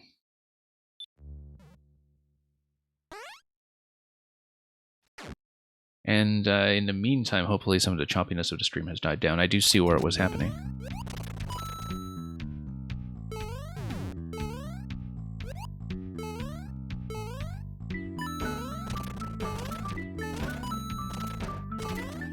Okay, over we go.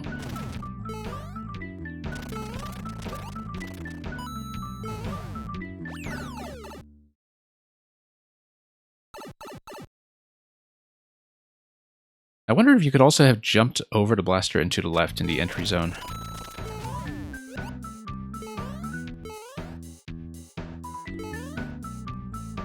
Okay. Over.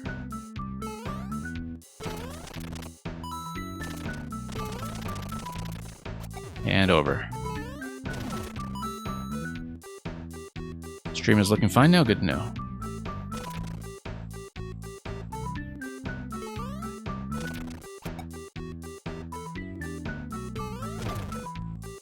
No, I wanted to check the cake. That's okay, we'll check the first section to see if scroll break affects anything. Except I think since we want to drop back into this room, no, I think we want to go to the cake room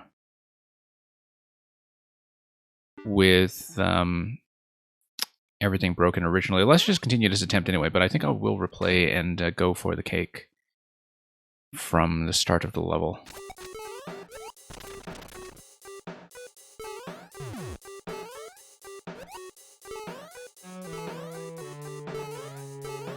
Yeah, same Roy fight as before. Everything here is actually the same. Let's just take the death and start over.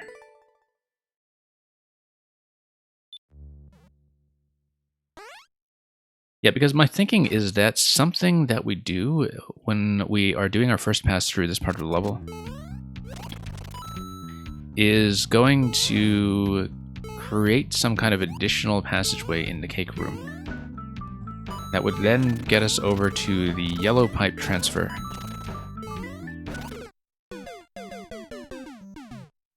Back to the main world with a drop over the entrance. So that's the current theory. That's just inferring it from the structure of the level, and that would also skip checkpoint 2, which is kind of an important factor here. All these undocumented additional secrets. Not that they need to be documented. But I'm glad I came back here to check, or at least I think I'm glad. We don't know that for a fact.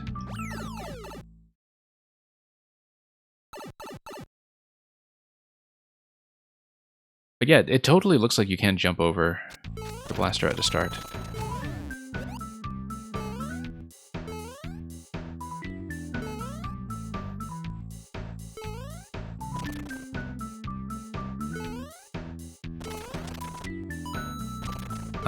Why did we do that? That was not clever.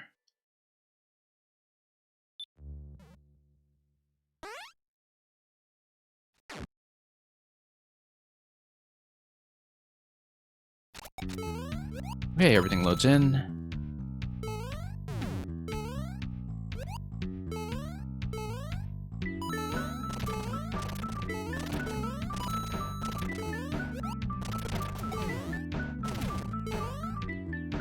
And then we'll try this again.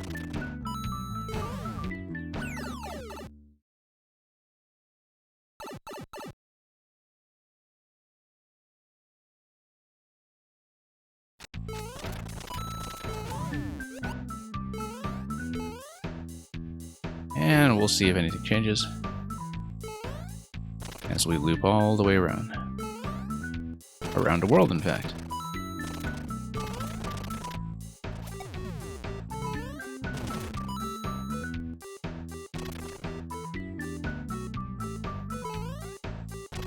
Yeah, pretty smooth experience platforming-wise, as long as we do all this accurately. Now let's see if anything changes. No, it's still just 5YM as before, I think. But we are still on the original attempt.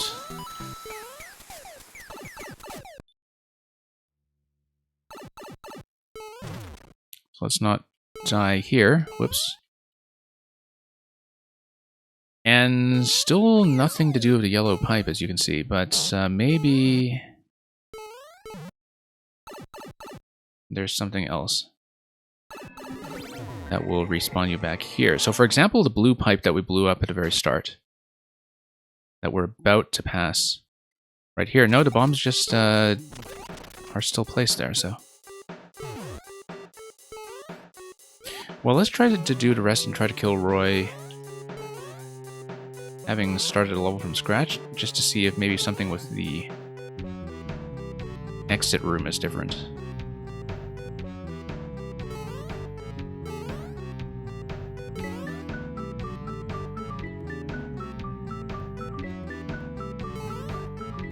Okay, let's just take it cautiously.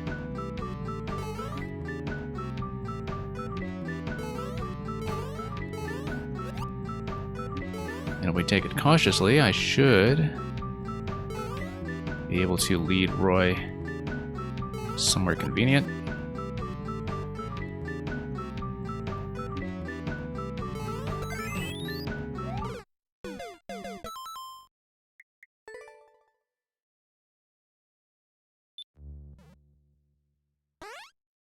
Okay, close, but we'll do it again. I'm not going to stay too long on this thing, though, because we have already technically found a cake. I'm not really clear on the nature of the second secret, like whether it's something I would have missed already, or whether it's worthwhile to try to beat it in one go like this.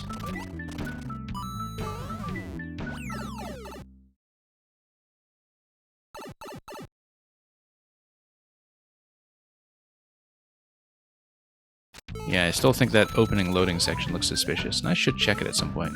But I don't think there's enough vertical space in this level for there to be anything there but death. Given that it does go up later when you go to the red pipe segment. That comes right after this.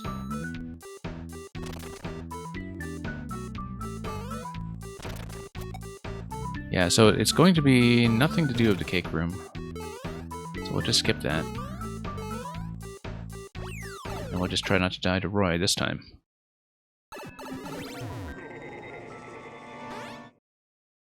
Still awfully suspicious. Maybe it is jumping out above the blaster in the second section. You'll notice that the blaster in this section doesn't have that conspicuous gap. So that's the next thing I'll try then.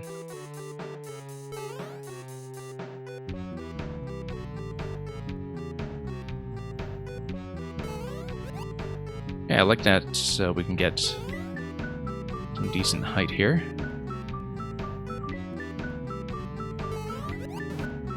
No.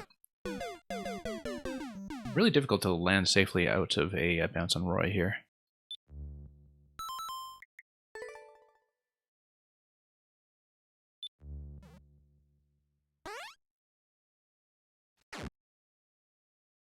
One additional secret aside from the cake.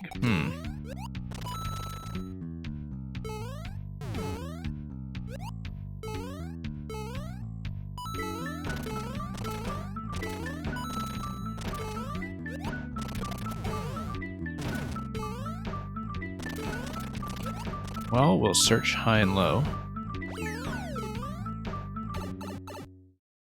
But I really don't see what or where it could be. Okay, no, you can't go above the mole. That's how it is contained.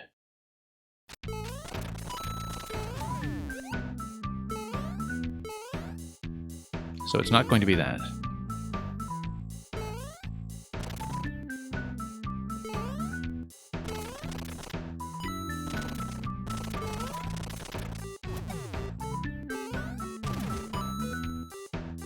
But now that I think about it, maybe you need to do this and clear it on the same attempt that you spend getting the cake, like past checkpoint 2. So we should check this. Just in case. It's not going to require too much. I don't think it breaks anything, though. I don't think anything happens here.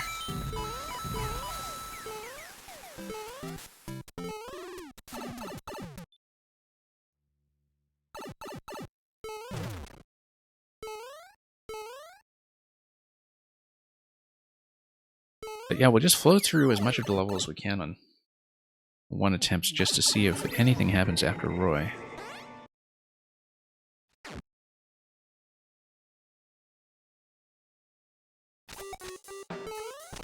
I'm looking at that Bob-omb and I don't know what's going on with it. Because it does explode and it breaks everything, but I saw on a previous loop, I'll show you from the... Maybe you do need to go backwards instead of going front. Let's see it, let's see it. Because I did see it blow up and I thought that it would only be relevant to me on a second pass. Yeah, because look at that. The Muncher does open up that passage, but I don't know how to get there. And you're thinking I should hit the block below it.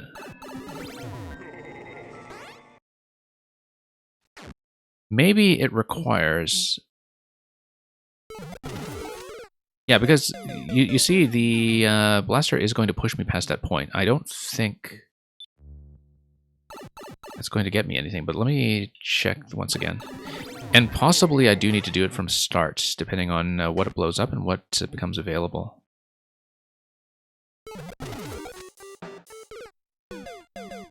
I mean, it clearly opens up that passage. I just have no idea how to get back there with the one-way panel constricting me, unless I manage to wrap around the blaster and to start somehow, and I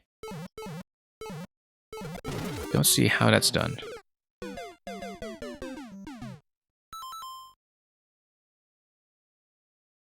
No, I see how that's done. You do it on the first attempt. You hit that, and then you enter the pipe on the second loop. Yes, Luca, you just saw it as well. Yeah. Because I was expecting the bomb to break something open by itself. And I had seen that bomb in the blue pipe from very, very early on, and I expected to loop back there and that it would be open again, and I was surprised that it wasn't. And I didn't realize that I had to do something active there to trigger that, but I think you are correct that that is going to be the way to do it.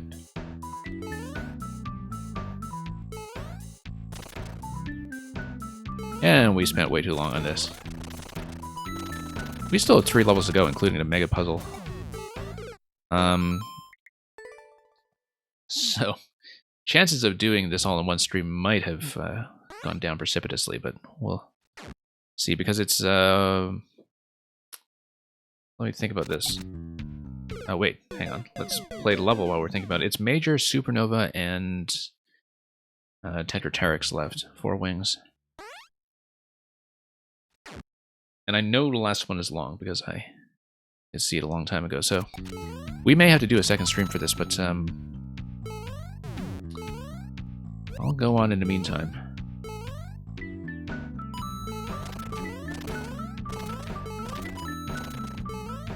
And try to make this work. Yeah, let's remember to hit the bomb too.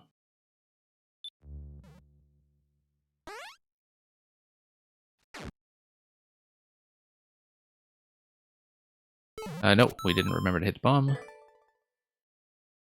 We'll go back and do it.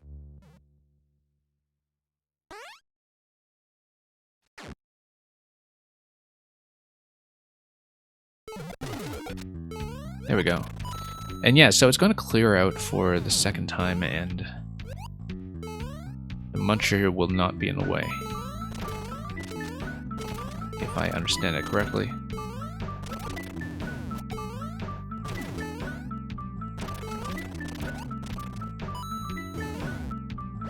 Major and Supernova are short levels, yeah. It seems like they would have been scheduled that way, yes, especially with the mega puzzle coming at the end. Okay.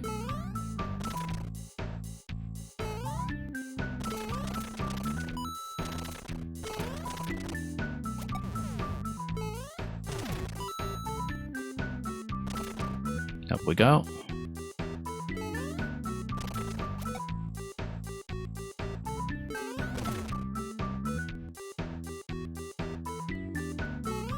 Okay, we may finally see it. The nice thing is that this will come before Roy. So I just need to pay attention here.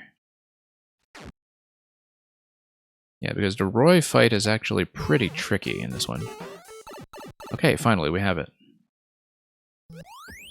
Okay, let's see if anybody commented in here. Found Daft Endage Cake, okay. So yeah, this is the extra secret. I certainly hope there's a way to get out. Oh yes, yellow pipe, as we saw before. Wonder if we can drop it over here, see if there's anything going on.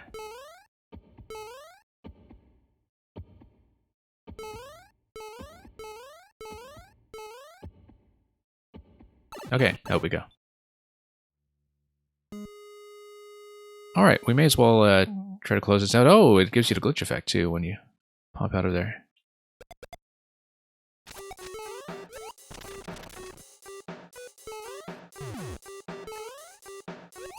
Okay, might as well try to kill Roy one more time. We could use to practice. And that's not going to work. That's okay, we've beaten this many times. And we found a secret, so... in the interest of time, let's not commit to trying to beat the level a second time. Okay, now, as previously announced, we're going to look at Major's Clown Yeet. No, we're going to look at the comments first. And then we're going to look at Major's level.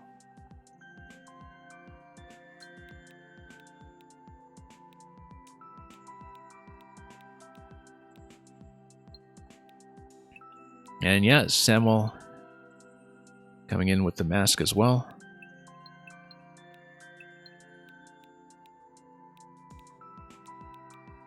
Around the such and such.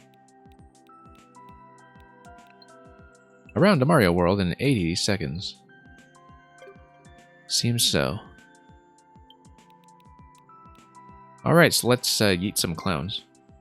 Do a big jump on the note blocks while holding right or left to be yeeted.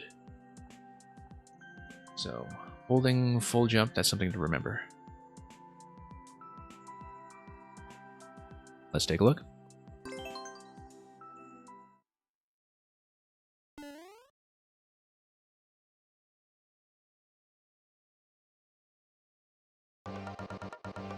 Okay, so I guess we hold right.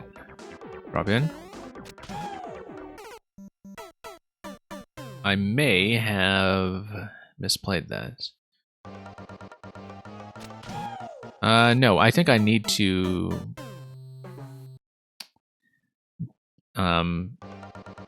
time to bounce, maybe. There we go, there we go. That's how we do it. And yeah, we just need to bounce it like we would be bouncing on top of an enemy. Or any kind of high bounce in this game, in fact.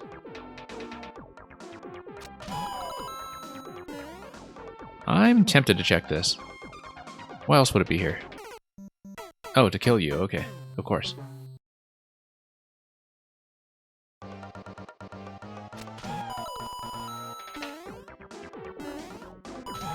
Up we go.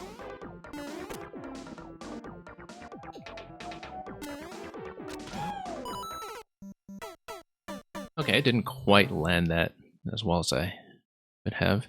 Well, I didn't point right as well as I could have. That's the issue there.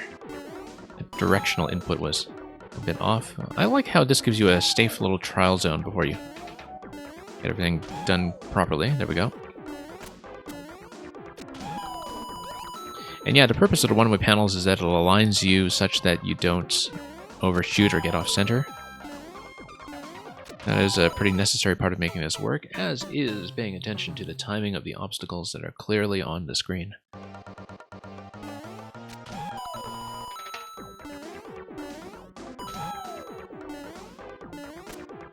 And down we go.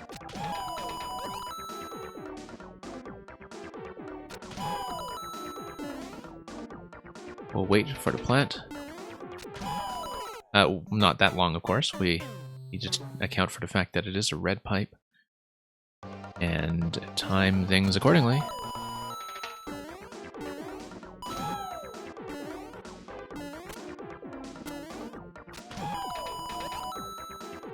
Okay, pretty smooth. Not so smooth.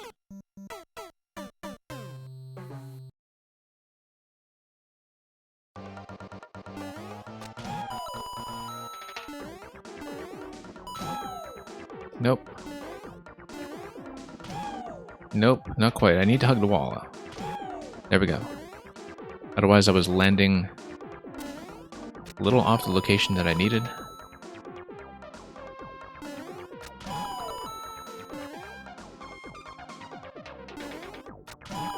There we go. And that was smooth. Now we just need to do a couple of consecutive bounces. And we need to reverse directions quickly enough to not get into that kind of trouble. Yeah, because there you don't have the one-way panels to help you, and so you do need to make sure you play that right directionally speaking, which is why there is that training zone at the very beginning, just to help you out with preparing for scenarios Just like that.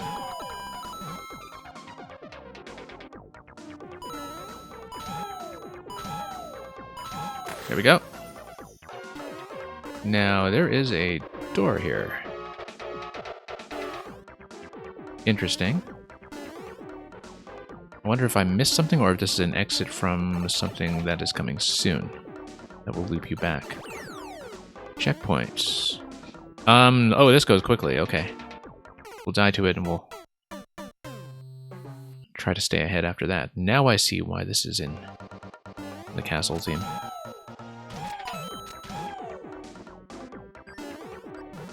Okay. Wait a minute here. Wasn't there something on the left?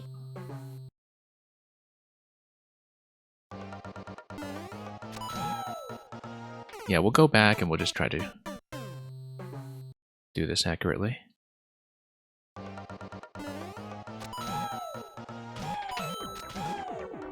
Okay, we hit the switch. It is necessary. We're going to be a little behind. Be a little bit behind on a time, I think, but we'll get aligned on all this properly.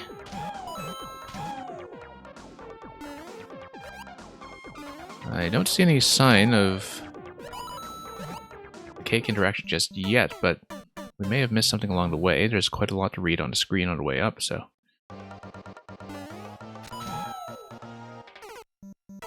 It is possible that I've missed something. We'll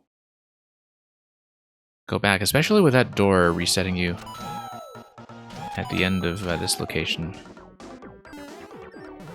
I may have missed something in the first section, though. I think maybe something that would get you over to the same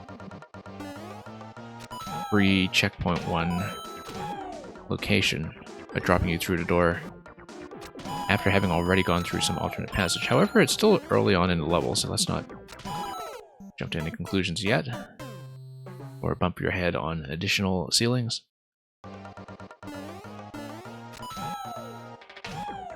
Okay, no, that's going to stall a little too much. Let's see if we can catch up on his timing.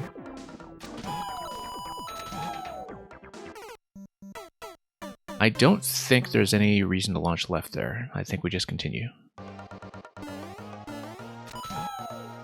I wasn't sure initially because it seemed like there was so much to read up above that, but I think that's only relevant to the next time you wrap around from right to left, doing everything a little higher. Whoops.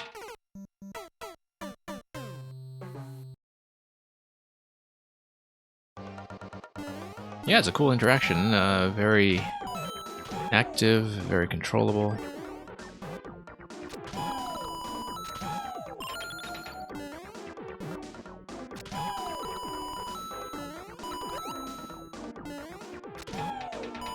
And, yeah.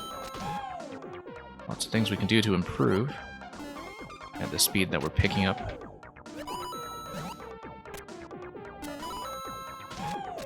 No, I needed to bend left there, and that did not go as intended.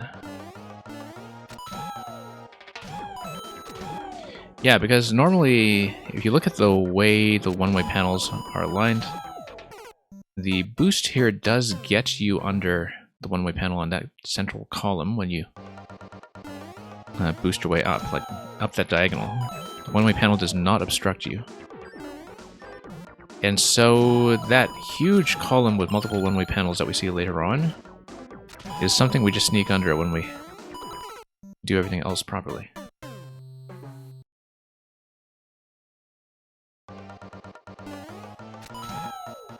I better share with you a piece of that cake. Yeah, I mean, we've got lots of cake to go around today.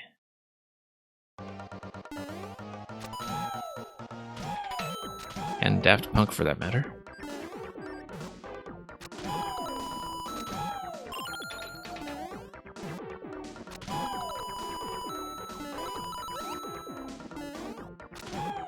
Yeah, just falling in there is fine.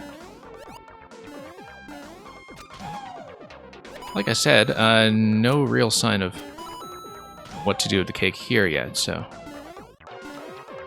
I guess we just go through the door. Maybe it just recycles through the earlier checkpoint. Boss fight. Yeah, but what's up here? I think I missed a cake. I think it's got to be in the first section then, from what I'm seeing.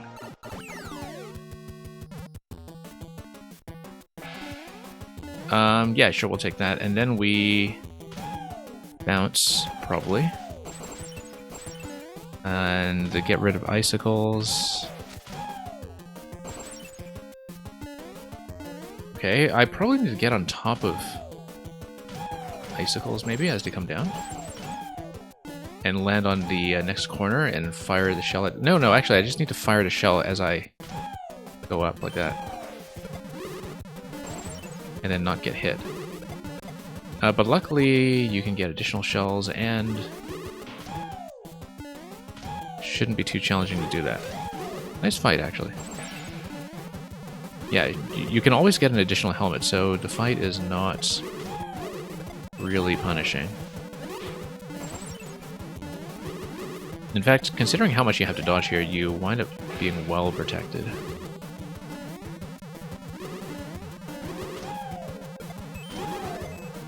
I don't know how many hits we have to fire, though. No, there's the key.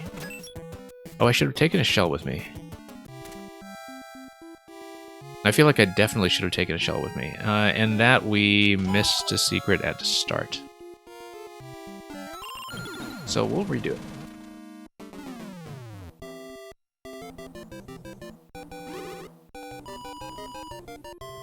Yeah, it's got to be in section 1, with that door placement before checkpoint 1. I think that's a very distinctive clue. Thank you for the GG regardless, we're not done, but...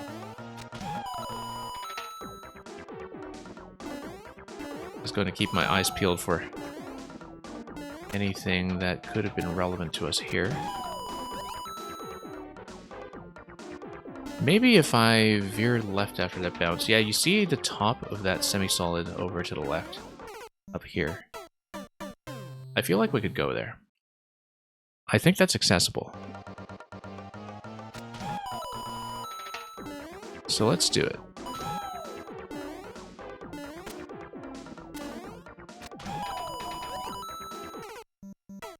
You need to pull back pretty aggressively, though. I think it is possible to get up on that ceiling. But... it's the only natural candidate in this zone that I've seen so far.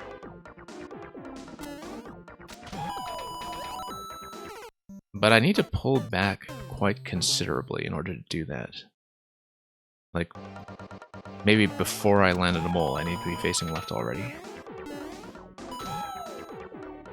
And I think I can do that, depending on how I jump. Yeah, as you can see, I am able to adjust back a little bit. I did that a little bit too aggressively that time, but I think it's possible.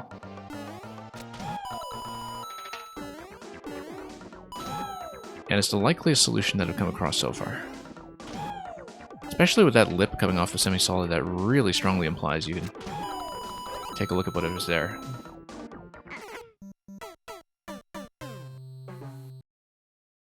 And there's quite a lot on the top left of the level here that we haven't seen either, so...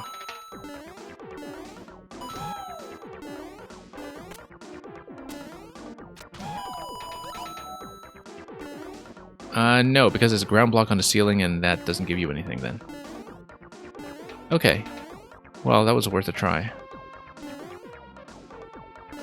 And luckily you can still survive that. Nope. And then we'll have to look around a bit further to see what else we haven't checked.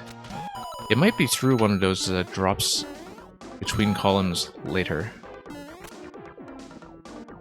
I took a death on one of those very early on, but there might be additional locations we haven't checked. Nope, let's not do that. Like, it won't be that drop after the piranha plants that we see to the right, but it could potentially be something similar. If we read the level carefully.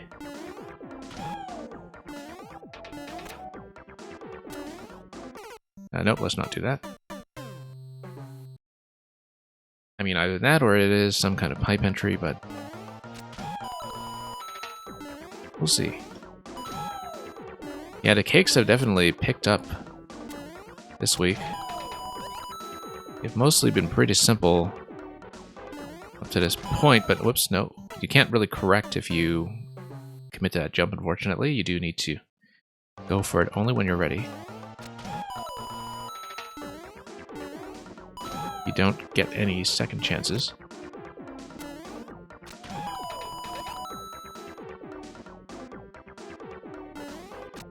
I know, once again, yeah, just bad timing.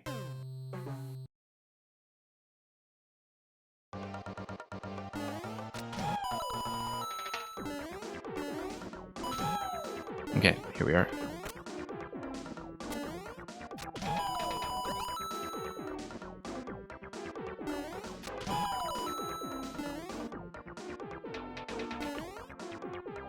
And yeah, pipe over the bridge up top. That's just going to complete the decoration there. I don't think that's anything else.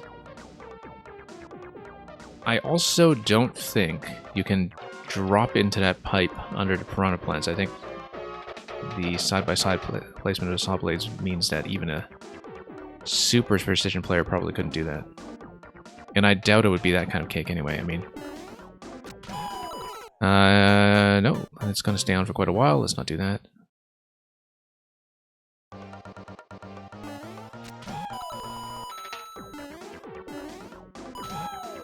Yeah, because if it is something like that location, I don't think it is. I don't think it can be, but I would definitely not be able to do it. Whoops. Okay, nothing up here.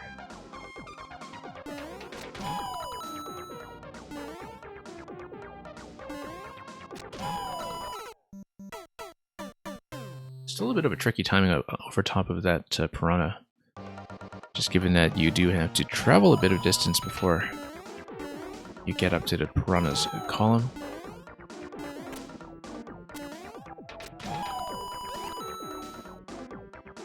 Now let's go down after this.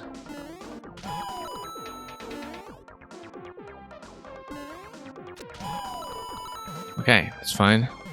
Oh, except you needed to go over here, didn't you? I don't see a door. Unless this pipe allows a side entry through something hidden down below.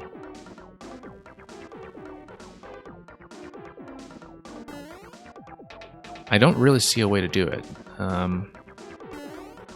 No, didn't think so. So there's the door entrance at the end.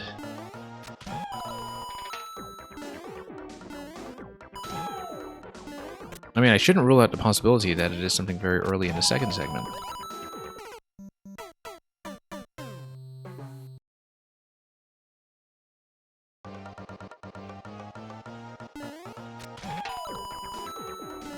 But yeah, I'm looking at this very carefully, and I just don't see a natural candidate for what to do here.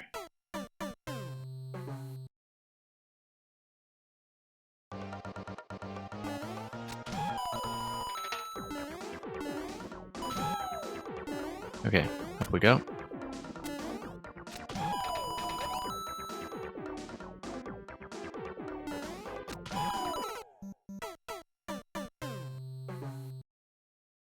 Yeah, just keeping my eyes peeled. I mean,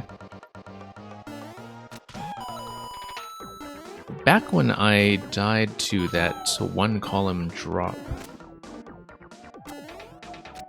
that I checked earlier, I don't think I saw anything else in terms of potential secret doors. Like here, in this location, I don't think I saw anything else.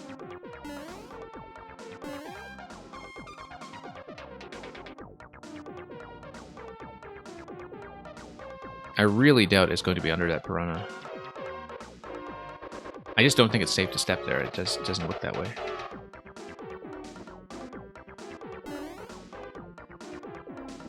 And I don't think I can do it, so it's a more important consideration here. Yeah, you got a door on top.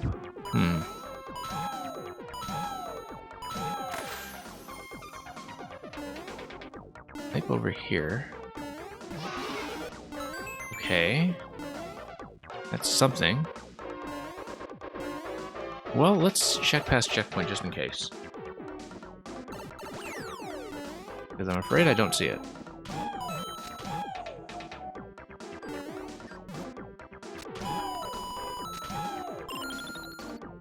Maybe on the left in that section, but I think I'd already ruled that out. No, because it just takes you up here.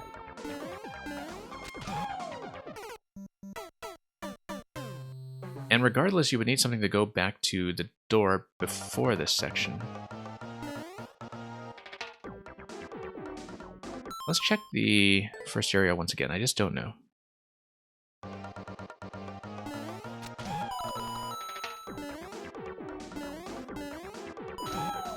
Yeah, I'm looking at the pipes on the right side. I don't see anything that has any secrets potential.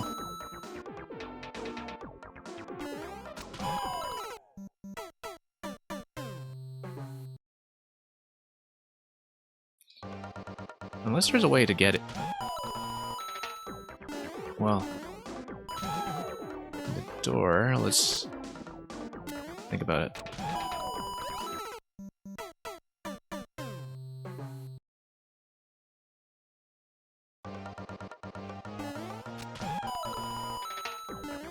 We still got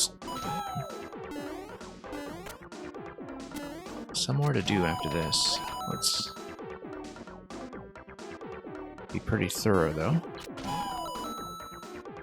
Go for that 100% properly. Yeah, I didn't see anything down there. We pull the camera up, and still nothing.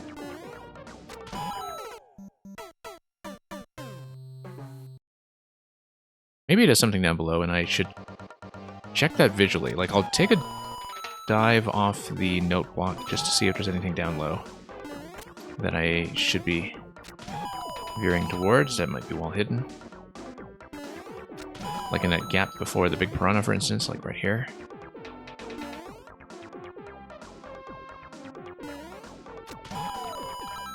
Yeah, let's just take a dive. Nothing down there.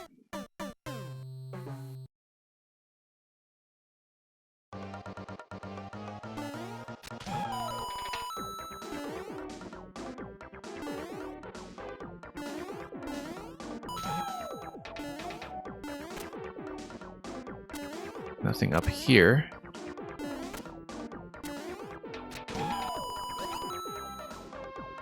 What have I not checked? I guess I didn't check the section next to the mole, but no, I think I saw visually earlier there was nothing down there either. Like there's no visual clue that presents itself here.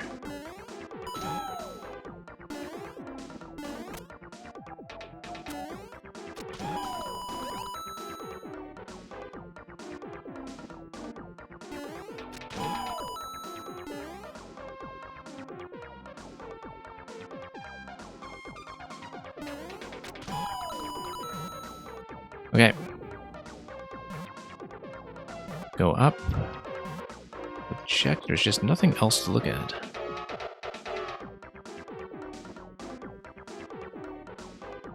Oh, yeah, Tetratarix, we'll see. Yeah, I know, I wasn't expecting to run nearly this late.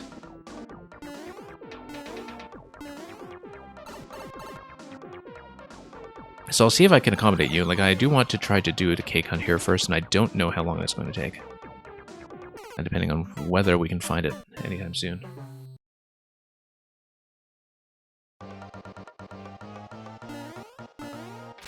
But yeah, since it's a long level, we'll try to accommodate you, and we can finish with supernovas. I don't mind doing that. But if you think you're not able to stay regardless, I always do keep the VODs permanently. After the stream, I do cut things for those purposes afterwards. But yeah, if you do want to see it live, I'll try to accommodate you.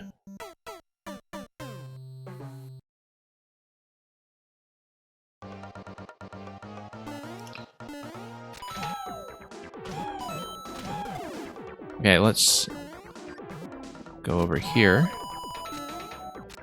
I still don't see it. It might be I haven't tried to go under that pipe, I don't think. I've landed on that pipe a few times. And there's some possibility that that might actually be it, with that 10 coin place there.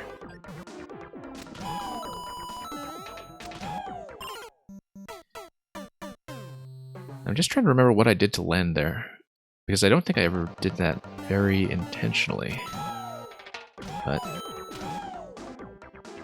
tap the on-off switches. No, I can definitely land on that, but I don't think I checked it. We'll see.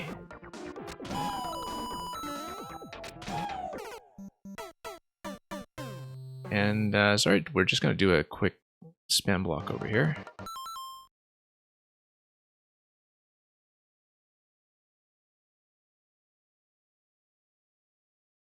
And we'll just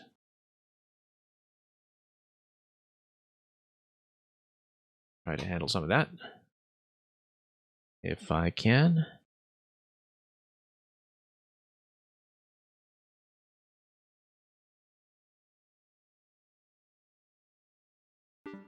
And, okay, let's continue.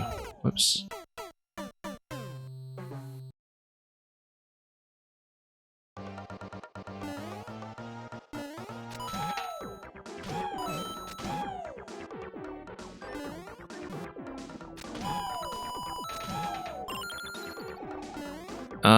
Okay, no, I completely overshot that.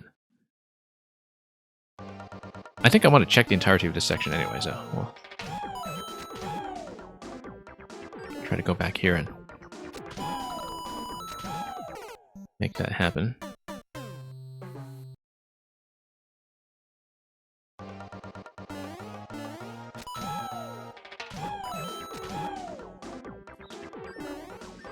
Yeah, if I don't get this soon, what I'll do is I'll play Lord of the Shelmets first, and then I'll put both the Cake Hunt here and Supernova's level at the end. But let me just comb this a little more thoroughly first. It seems implausible to me that you would go through tons of this level and then go back to that door before CP1.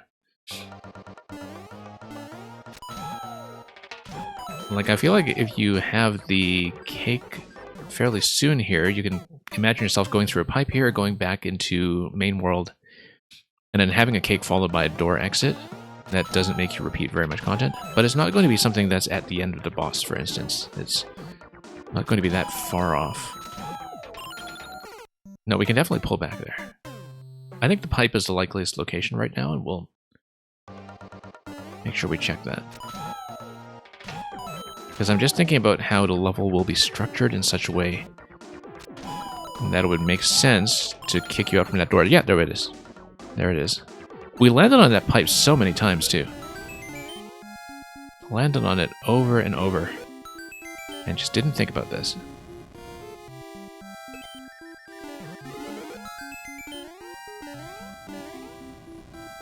And a bunch of munchers up top. Let me just check this.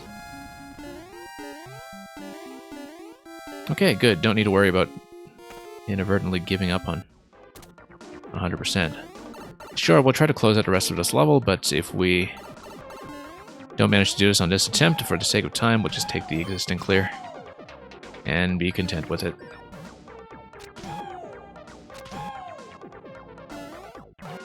But let's see if we can do the rest of this cleanly, and the answer is no, so that's okay. We got what we wanted. And we got yeeted all over the place.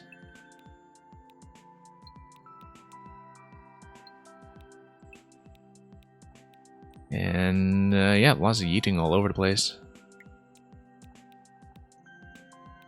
A couple of people saying it's inconsistent. No, I think it's perfectly consistent if your inputs are fine. It's just that you do need to pay attention to when the one-way panels are not present to constrict you to the correct column. Because that's the event in which things do not work well.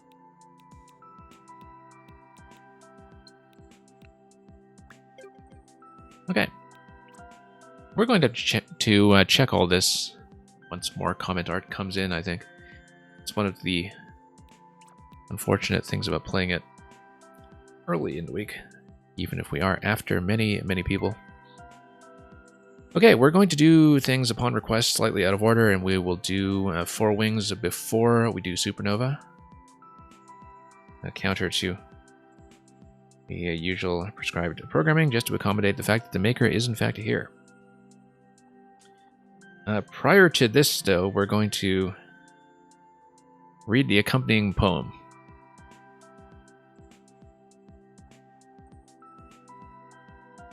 And might as well get the reading screen up while we're at it. The short description, of course, says, "Beware of the cursed crowns. They can protect your head, but at what cost?"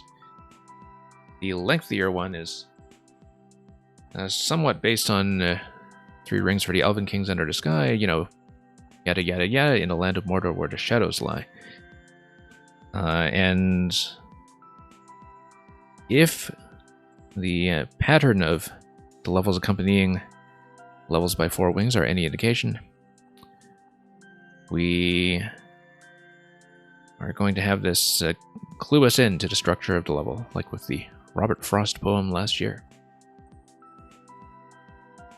Which always makes me think of the Robert Frost balloon animal scene in Grim Fandango, but never mind that. And Luca, you don't want to get spoiled on this one? Yeah, that's fine. And thank you for staying for so long, Luca. Do enjoy this and everything else when you do get around to playing it. But here's the poem. Legends that linger in traces of thought tell of the crowns that were wickedly made. 1 for the witch king of Angmar was wrought, 8 for the lesser race shrouded in shade, 6 for the orc lords whose fealty was bought, 4 for the humans whose hopes were betrayed, crafted by the power of the lidless eye, in the land of Mordor, where the shadows lie. Legends recall how the Dark Lord once fell shorn of his might when the One Ring was broken. Mordor has faded, but all is not well. Kindled from fables, a new fear has woken. Bowser has risen like Smaug in a shell, gathering relics of power unspoken. Darkly shine the crowns beneath the misty hills, as the crown of Morgoth shone with Silmarils. Be strong, all you peoples, and do not despair, you plumbers and hobbits and fungi that speak. For he who fights turtles is Aragorn's heir, with power to fix Middle-earth's greatest leak. The Lord of the Shelmets awaits in his lair with relics the mighty are tempted to seek. Heroes shall destroy the crowns of evil kings, as their ancestors unmade the ruling rings. So, much belated sequel to the events at the end of the Third Age. Now that all of the additional elements in Mario Maker 2 are also in the mix. Let's play. Now, like I said earlier in the stream, in the interest of full disclosure, I did playtest a very, very early version of this about half a year ago, I think. So, anyway, this is...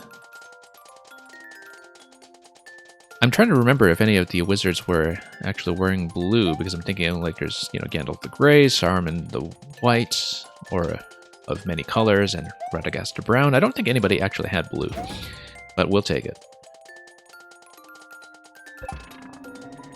I'm probably the only streamer who understood 100% of the Tolkien references in that poem. Well, I don't know. I mean,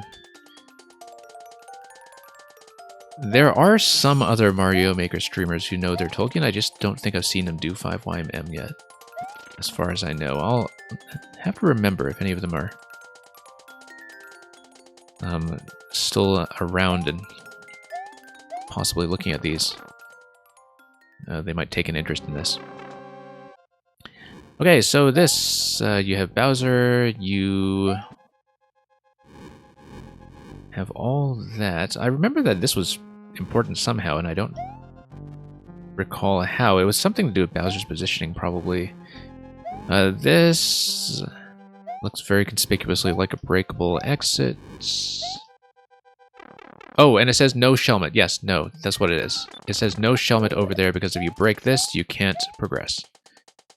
So the idea is that you have to lose the helmet somehow, and the way you do that is by getting within range of Bowser Fire. There actually were blue wizards also, but they don't play much of a role in the plot. Yeah, I remember that that was kind of outside the scope of the action of the Lord of the Rings itself.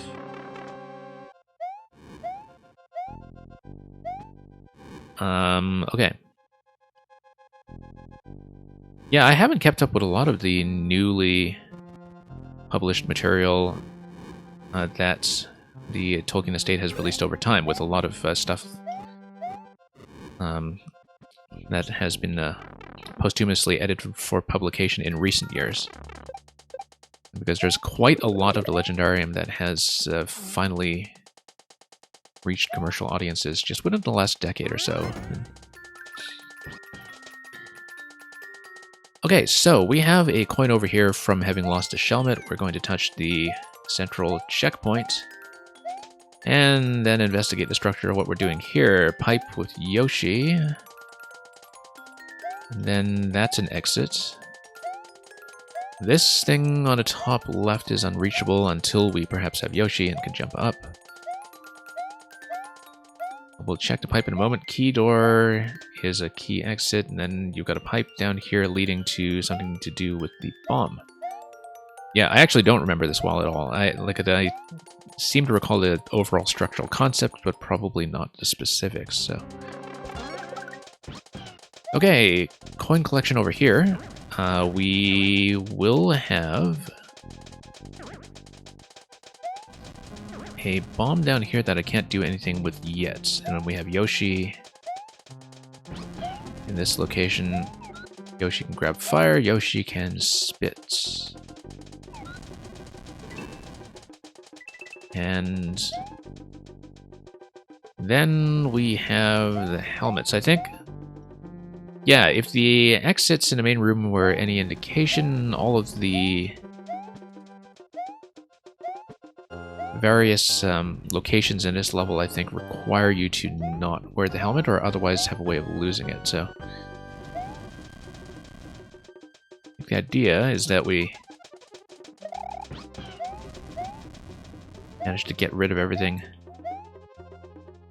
and find a path out of here. Although I may need to grab a Shelmet in order to get through this guy, like by bumping him from below. Depending on whether I can... yeah, you can bump this guy from below. You can have fire to knock out the bomb down low, I think. No, you can't, because... yeah, because Red Yoshi would be able to do so. This just fires straight. Nothing here reaches. I feel like taking damage would allow Yoshi to run and run down here and probably run through the conveyor, but we'd have to do it on the other one. Because I think Yoshi, if Yoshi follows that running pattern, he might go up this gap, but we'll try that.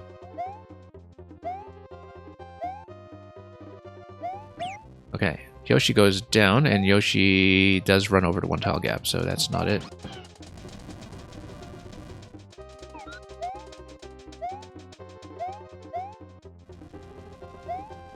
Now, what can I swallow here? Munchers are not accessible to me. Jumping up here does seem to do... what for me? Let's take a look. This was the trickiest room for you. Yeah, I remember thinking that too back when I originally tested this, and I just don't remember it. Or rather, I remember that I think the overall objective is that you do not want to put on the hats. Because that's the concept that was signified at the very beginning. But in terms of the actual interaction... I mean, things might have changed quite a bit too since I first looked at it, so... You have Wigglers down there. Where can I go? I can go down here myself. I can just drop Yoshi. Because I'm able to run down here just fine. The issue is that the helmet would be something I'd have to touch. However, the helmet does allow me to bust through the Munchers.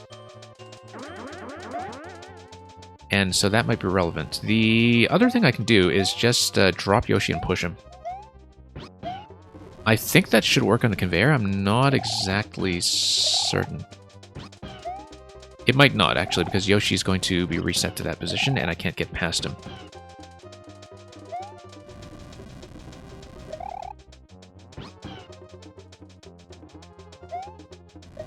But what I can do is I can just take that helmet first, and we'll bust through the munchers, and we'll open up some space. Yeah, because this square here seems to differentiate it from the other ones that we're dealing with, such that I think I am able to take this, and maybe there's a way I can take damage to lose it afterwards, if I'm able to hit any munchers from the side. Yeah, you can hit this thing. Oh, no. This is just a passage, I think, to let you out early if you do, in fact, get the hat, because it says no hat. And this is neat. The way that this creates a hat check that gives you 2 different ways out. And you can see that the coin collection at the end of this segment is at the end. So you need to not get the hat, for sure, I think. Because if you get that one down low, that's still going to be a problem.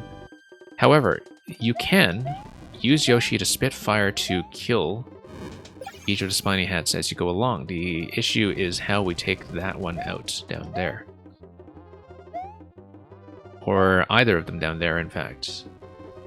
Because it seems like you would probably need to grab a hat and spit a shell down in this location, and it would bounce, as you can see, through the one-way panel, across the 1-tile gap, and hit this shell. Through here, pop through here. So yeah, you can actually, if you can obtain a shell, you can spit the shell over here, kill the shell down here. It pops here, and then I think you can do another shell spit that would go over the conveyor belts, bounce here, and bounce up, and get trapped. So you can dispense with the shells that way, but that doesn't give me a solution to this one down here. However, I think I can grab that shell without going up permanently. So what I'm saying is that I can probably grab that one and lose it. Yeah, I mean, it's the one on the left in the main entry hall, so I'm not surprised that a lot of people would be inclined to try this first. So you can definitely kill the shell over here. And then you can also grab this shell. I think the idea is going to be to tap it without going up, like that, because you don't get trapped. Because this way you can also clear out space with the munchers. This would require nothing, but I can jump through with Yoshi. And then I can deal with the rest of the shells afterwards, perhaps. Yeah, like this thing here, you can bust down without going up. I should think about the fact that I can take Yoshi through here, because that would allow me to, for example, grab this shell and hit that POW. I feel like we don't want to hit that POW yet, because we know that there are ways to use the shells in a manner that is conserved, like this. And then we can hit the POW afterwards. The trick is, I don't know what to do after that. No, POW is going to kill this hat.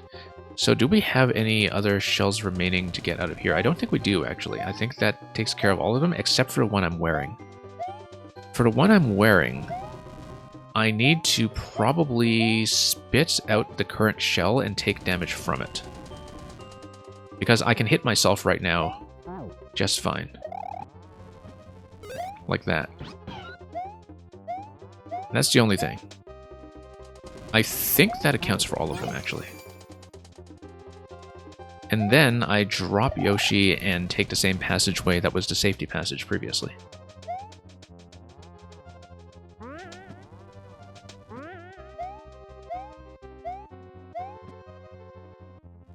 And yeah, this forces you up the required exit path.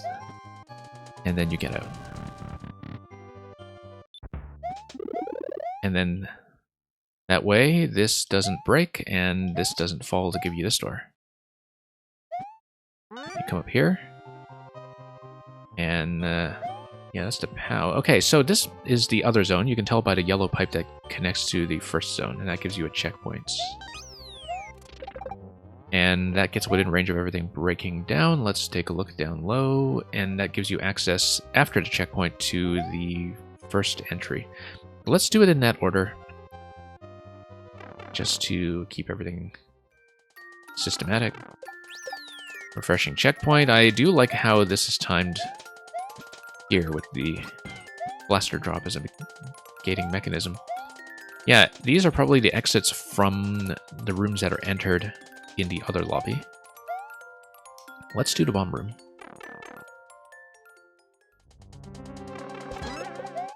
Okay, the bomb room is going to have this be breakable.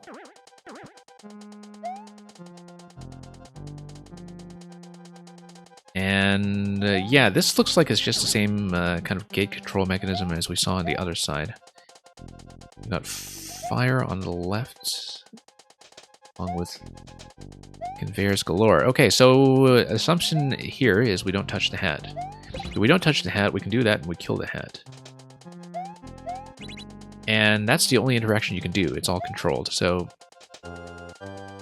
this way you can go over and you can drop down without breaking this block. In fact, it's very clear when you see this block, I think, that grabbing the spiny hat would cause problems. And yeah, I guess... Okay, you can't go through the one-way panel, so even if you did grab the spiny hat and come out, you would only have this way forward, which looks like, once again, if we look at the cloud passageway on top, it's just the fail state exit, the fail state shortcut that just takes you back to the hub. Okay, this... Yeah, that's where the bombs are going to come in. That's going to light up, and that's going to get trapped. So I think we need to drop it in such a way that it doesn't rebound. And we do it by setting it over the conveyor belt, but also dropping that block, whoops, once the bomb is on top of the block.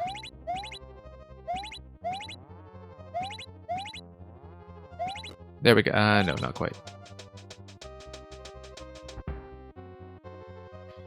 And we don't want to go down yet, but let me just see if there's anything else to interact with here. No, this shell has to go before we do anything else.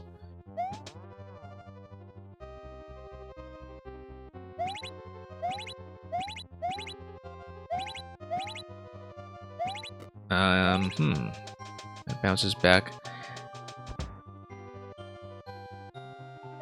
Let me think about the timing on this, because I think we can probably, yeah, just manipulate it like this, except I needed to have the bomb get all the way across.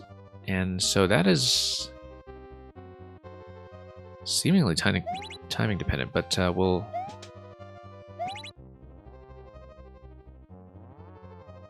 see if I can do anything here.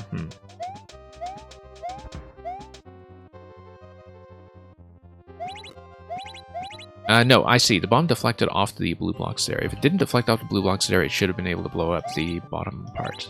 Let's do that.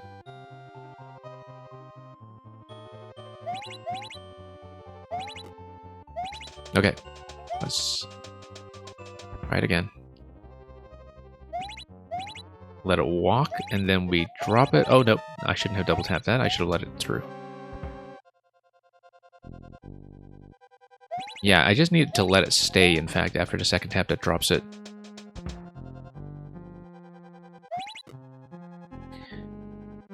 No, we need to kill the bomb, actually, when it's on top of the on-off.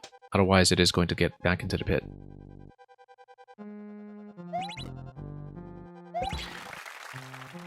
This is actually much easier to execute than I remember it being. I remember struggling with the back and forth on the conveyor when I played it many, many versions ago.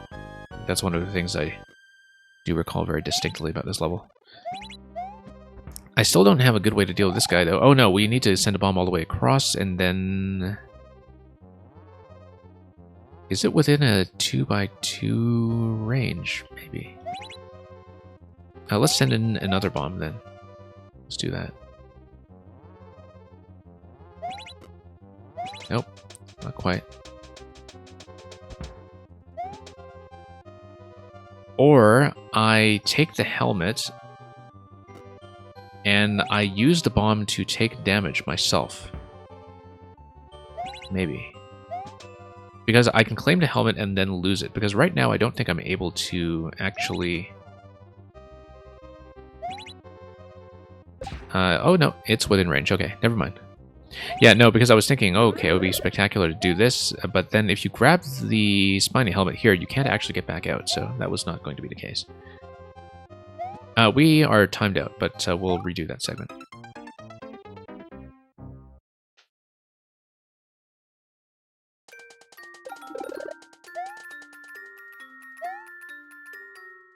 Okay, back down to the bomb.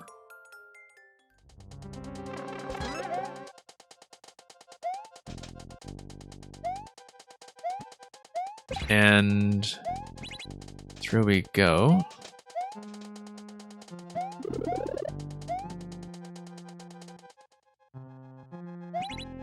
Okay, we'll execute this a little more cleanly this time. Despite how much trouble I was having with the bomb drop earlier, with moments like that, I do think this is much improved from what I very vaguely remember. Okay, and then same thing, we send it over to conveyor belts on the bottom. Whoops. No, and then... That was not quite the drop I was going for.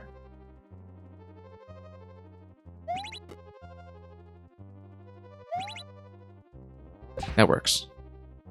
Yeah, it's sort of interesting that that is within the range here, just in this corner piece. I guess it's because the cloud underneath is within range of the bomb. Maybe. Having that object stacked on top. Not exactly sure. This seems like it's also the fail-state passage.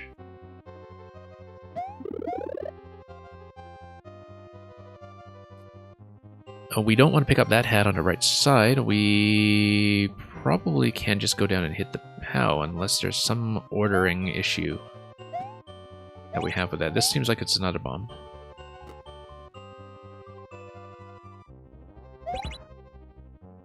And I think the idea is that we want to hit this block after we have changed the on-off state. Because then we raise the spiny hat further, and then that's within bomb range. Up here.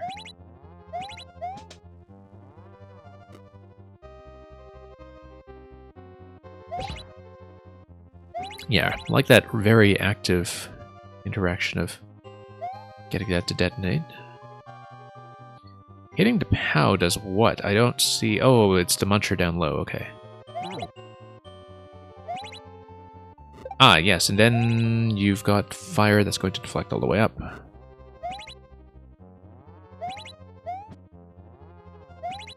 Send that up, and probably have to follow it up like this. Seems like it's going to be a bomb ignition. Yes, the bomb on the right side. That's... Whoops. No, let's redo it.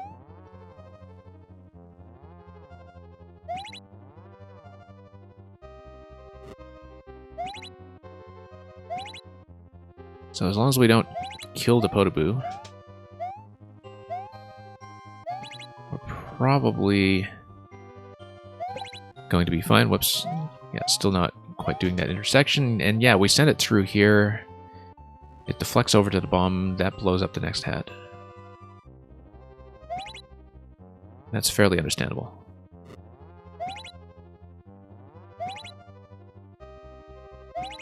Okay, up we go.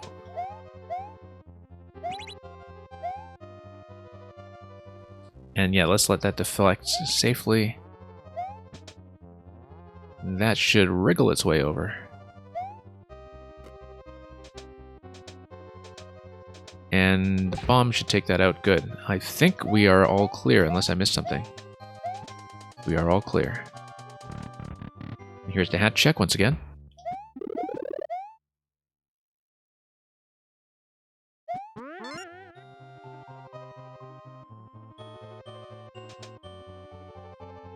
And yeah, we take the checkpoint, and then we can now check the 2 entrances on this side. Snake block and ice room. Or, well, I mean... knows, this thing up here is breakable. Looks like you have P-switch, hit this, break everything up here. This matches something that we saw in the previous zone, like this whole key symbol that is located here. Anyway, Muncher here, skull and key over here. Well, let's just take a look.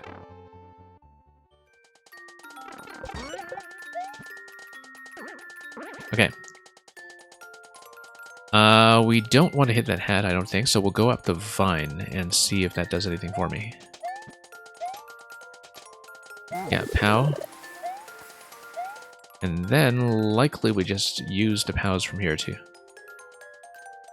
get around such that we don't have any other issues. So what's this? This is... yeah, the shortcut route again. Looks like here I can probably drop the POW and then just run across. Because I can't jump. If I jump or if I get hit by the bumper, I will hit the spiny hat up top. So let's do that.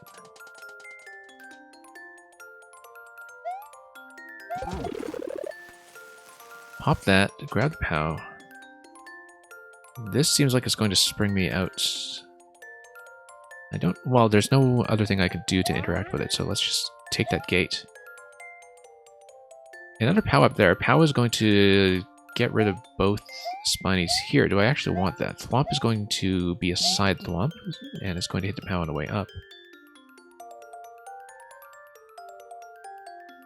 Yeah, because it looks like the first POW here is going to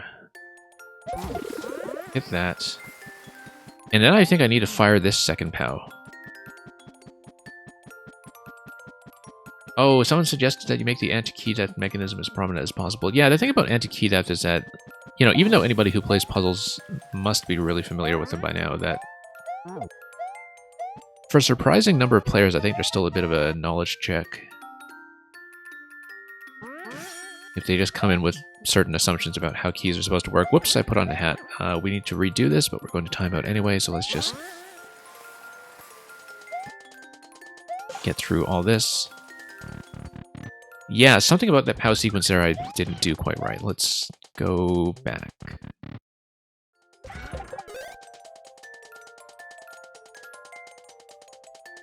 Yeah, sometimes I think when you play this game a lot or are connected to good makers a lot, you realize that, or rather you forget to realize that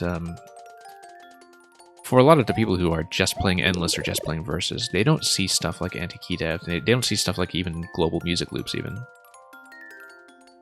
Like a surprising number of people have just found that totally novel.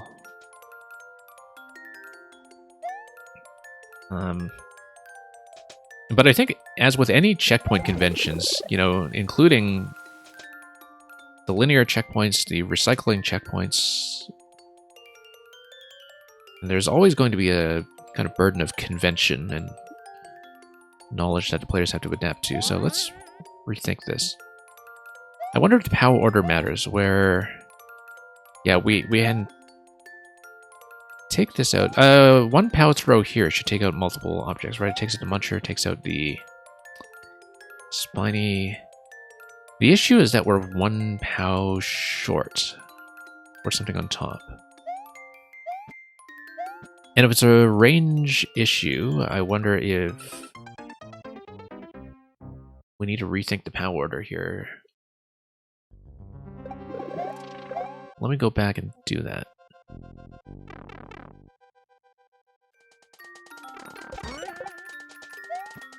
But yeah, I see what you mean now with just having the key be visible to signal to the player, yes, it will somehow give you a key.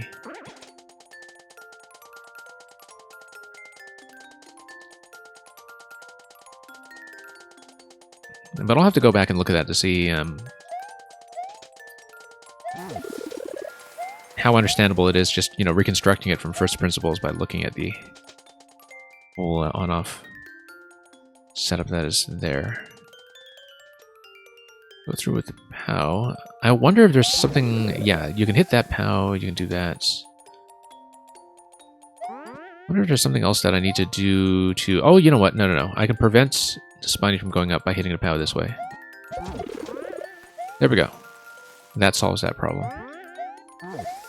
Yeah, because you have one left that's way out of range of everything else, and then you take it out this way.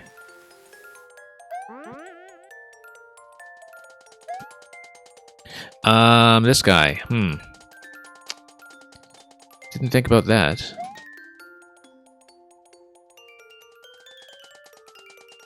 Did not think about that at all, actually. Was there some additional way to conserve a POW? Yes, I think I needed to have that within range. Well, I probably fired that POW too early. Like, if there was a way to get this within camera range before firing that, I think that would have been correct. Let's go back.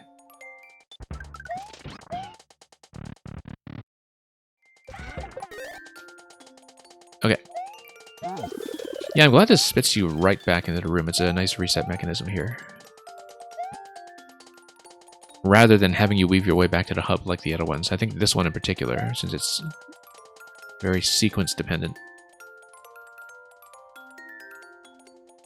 Much more order dependent than the other ones. It does make sense to construct it this way. So yeah, so far we've done it this way. We've taken a POW. We have used a POW to obstruct. I think maybe with the next Spiny Shell, we can use a POW without spending it. Like, if you drop this here, then you actually get rid of the Spiny Shell that way. Okay, that's it. Yeah. Let's try not to hit the POW with my head. Even if I do, it kills everything here, so that's good. No, I needed to get within range of this guy. I miscounted. Okay. I just totally miscounted that. Yeah, I guess with all these return mechanisms, they do spawn you directly back in.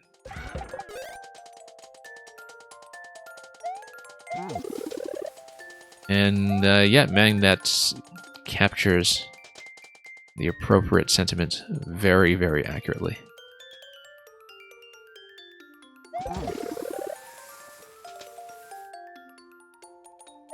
Okay, we'll go up here. No, we dock this first. Then we go up. Then we place...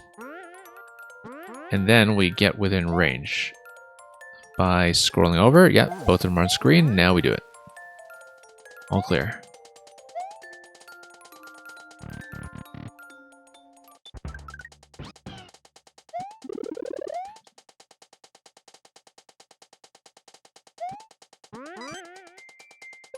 Okay, one room left.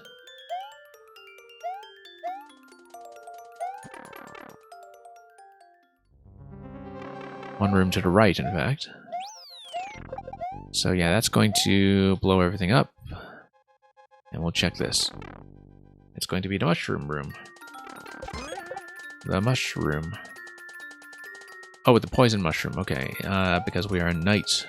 Brown, the same kind of mechanism here. We'll... Oh, yeah, no. I remember that. This is the gate mechanism, right? Or... Yeah, because if you have a state switch, I think. You have a bomb blow up. You blow up this block. Blaster comes down to conveyor. Blaster can pop up, and the blaster creates an exit that allows you to reverse back through here. Similarly, I think you have probably something going on with the right side mechanism here, which matches what we saw earlier, which bounces something up to be crushed by the muncher. It would have to be a bomb. The bomb gets crushed by the muncher, blows this up, and so, yeah, you have the gate mechanism. If you spawn in here, I think with the opposite on-off state, I feel like we spawned in here and had, like, off switch to on or something, but I'm not exactly sure. I wasn't paying too much attention. It may also be the P state, in fact. Like as a P switch mechanism, if you look at everything. Yeah, because you have this central thing here. Well, anyway, let's look at it later. Oh, whoops. So much for that.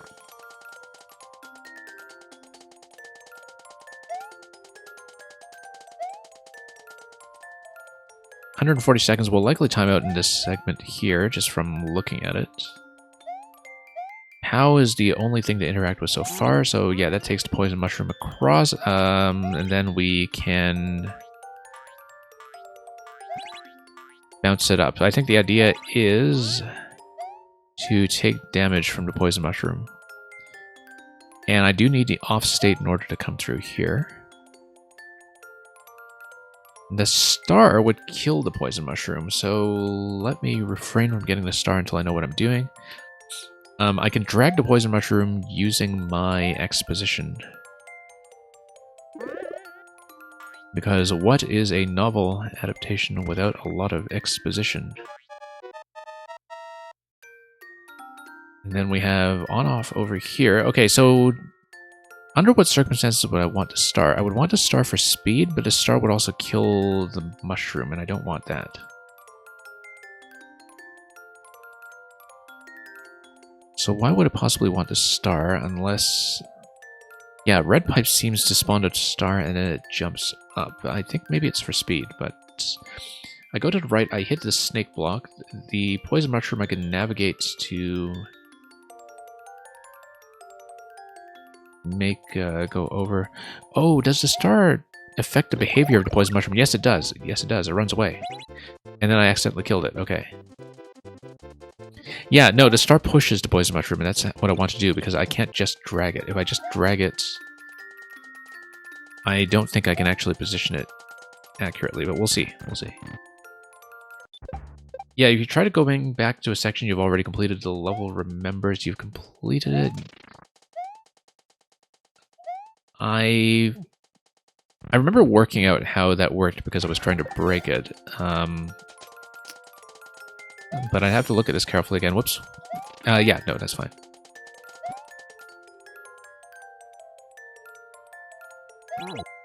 And, oh yes, that's right, because this kind of gives you a semi-checkpoint as well in terms of preserving the fact that you've rescued a poison mushroom already, and it shortcuts that interaction. Although I'm going to hit timeout, and that's going to make me repeat it anyway, which is not too big a deal. Yeah, because it would be based on the key coins, wouldn't it? Which is why you have 2 key coins per section. Like, if I understand this correctly, let's say I go back here.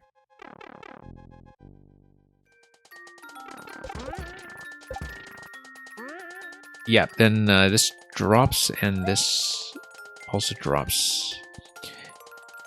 Because I collected a key coin at the beginning, I collected a key coin at the end. That would be something that manipulates entity limit in this area, if I understand it correctly. I don't see how else you would implement it unless it's... Because it has to be based on completion, right? And so you have one of the key coins sort of acting as the key coins usually do when you pop out the exit on the other side and come out of the zone. No, maybe that's not how it works. No. I'm just thinking about like how you would work that into having multiple rooms that you can do in any order, and I don't think that's it, but... I'm not explaining it very clearly, though. I think I understand how it works. But... Yeah, because initially you see the bomb just die immediately, right? And otherwise that would not be the case. Okay. This particular tech has never been used in a Mario Maker level before. Yeah, maybe.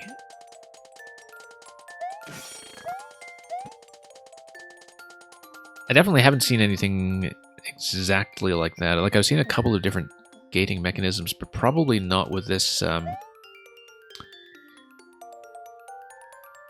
entry gate. Simply because most puzzles, I think, don't really have a reason to use that rather than just looping you through, or as with many of these multi-segment levels, they just often have you take a death, right? So, or go through a room completely, or shortcut it some other way. But in terms of making that two-way gate, like whether you go back out the way you came or proceed forward, no, I haven't seen that, I don't think.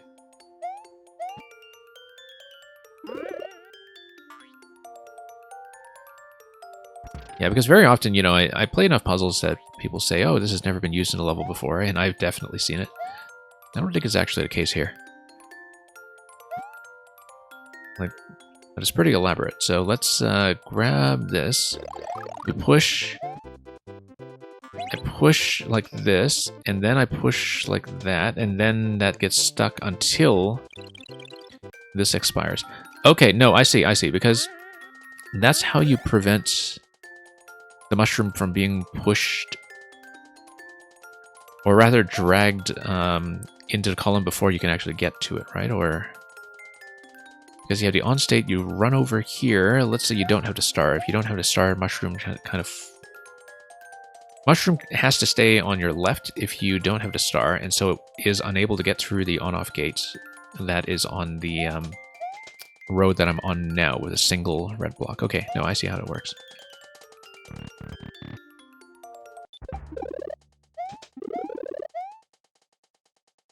Okay. And yeah, the key death mechanism...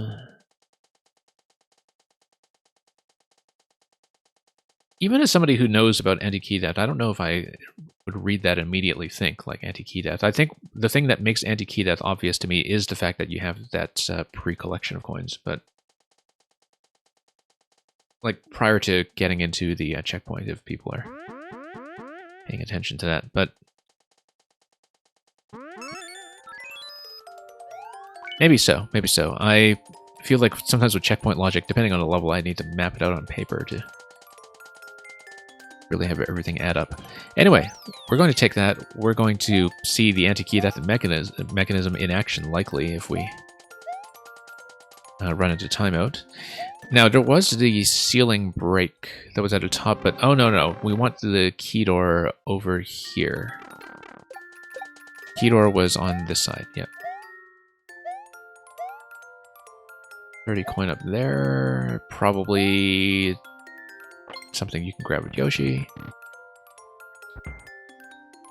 And yeah, so this starts up the infinite P-switch mechanism. I think it should be infinite. I may be wrong, but that is going to affect the gating mechanism that we have everywhere else. And if it isn't infinite, we respawn through there. Ah, no, this gives you the cloud. Okay. Cloud gives you this, which is telling you to go down with the cloud. Well, you would need Yoshi to come through here. I don't think the cloud gets you anywhere other than to that clue, so why don't we just go back to Yoshi's room. As instructed, everything's going to get blocked off, and Yoshi is unavailable, except Yoshi will drop if you come in here with the peace state active. So why don't we... Yeah, it's not an infinite P-switch, but if it's a finite P-switch, we know that it's going to affect Yoshi's positioning in that room, so why don't we do that?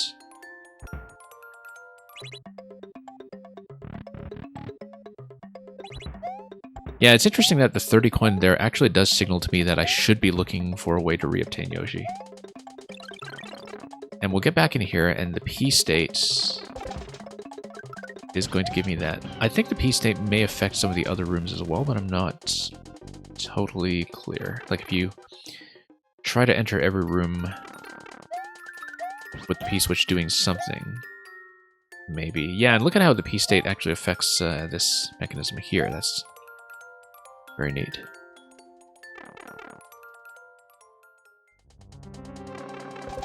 P-switch only affects the exits through the saw blade there, which I think if it's anything like the other one, this is just part of the failure state mechanism, but yeah, because I don't see that blocking out that P-switch does anything for me. So, well, we can, however, grab fire, and whoops, maybe not. I said we can, however, grab fire, and fire would allow me to do diagonal fire elsewhere. Like, for example, I don't know if I can hit this bomb. I don't think I can, yeah. Yeah, the diagonal isn't going to give me anything on those gates, but we can probably check the other rooms to see what we can interact with. Like, there's the POW room, there is the poison mushroom room. We need to see it. Oh, should have... Oh no, I was about to say should have gone for checkpoint, but as you can see with a different on-off state over here, we're not able to do so. Because we need to be on the other checkpoint for key death, right? No, because the key death mechanism is here as well, okay. And shields are welcome.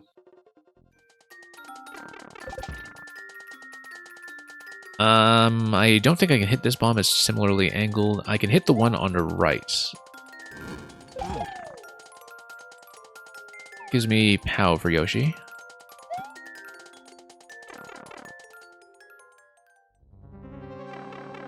And then... yeah, I still need a P-switch active here. I think if I have enough time to take the P-switch from the other room through here. I think I can do that. I will likely time out on this attempt, but we're mapping it out. Oh no, I wanted to check the poison mushroom room to see if the POW sequence is going to do anything there, like whether this is the order. I did kind of remember that there was this meta puzzle at the end, because I remember doing some lock hunting for it. And yeah, POW is going to kill the Muncher and the bombs and all that stuff, and it should allow the poison mushroom to get within range of me here. And yeah, this is a 5YMM level. It is technically the last one in the list today, but I played it out of order because the maker is here, and so I have one more after this one, Shieldser. Okay, I have the poison mushroom. Poison mushroom, as we know, can peel off the hat if I need. So if there's anywhere I'm putting on the hat, I can peel it off again. I will likely run out of time. Let's do the P-switch thing. Just to see it. And just, you know, dash quickly into the other zone. Interesting, the top left in that room giving you the off states. I don't know if entering that room, the P-switch room in the on state, does anything for you, if you can actually do it. Okay, that peels everything off. 3 seconds. Oh, okay. Everything breaks. Shieldser, I've been on for about 5 hours. I will not be doing viewer levels today, unfortunately. But I'm planning to do them over the weekend. I will likely be doing a fairly short session, though, this coming weekend, because I do have a slight scheduling conflict. If we manage to do another puzzle/troll stream like we did last week, though, I'll let you know. For sure. But today I'm way over time already. Okay, so this was the anti-key death mechanism. I don't know what spawned it, but... oh yeah, as you can see, everything got switched from on to off. So it must have been the Muncher there that was killed on the anti-key death indication location. Yeah, I guess the Muncher was tied to the key. The on-off state kills the Muncher gives you the key. Yeah, I usually try to stop at 3 to 4 hours, but today I had one very, very long cake hunt earlier. On Mang's Stepping on Sonic level, I had a cake hunt that took me about an hour, and the stream was dropping like crazy at that point. Like, I had all kinds of network issues all of a sudden. And so that was a major distraction that just delayed everything. Yeah, because I wasn't really playing that well, because, you know, half the time I was looking at my bitrate. Yes, we need... okay, we need P-switch to Spike Ball. We also need P-Switch to Yoshi. Yoshi, we actually followed a pretty clear order after that, actually, which quite fortunately matched the order that I did rooms in. I actually didn't remember what that order was, and so that was kind of surprising that I managed to get that together so quickly, but yeah, we just followed the same order that I did the rooms in originally. Left, right. And there we go. P-Switch to Yoshi.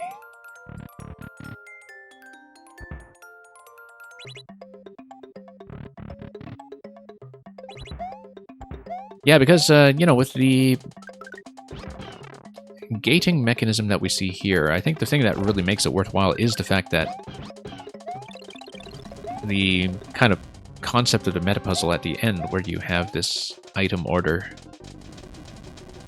and this constraint problem, really does need it to work. Like, it needs that reversal. And so I think one of the reasons, as I was saying, why I wouldn't have seen something like this kind of checkpoint mechanism as before is because, like, there is very little in the way of design other than this kind of meta puzzle that would really motivate doing that.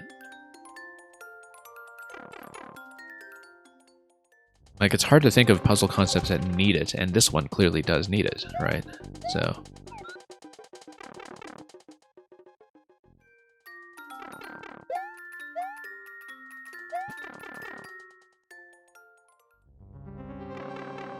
okay, we'll go back up.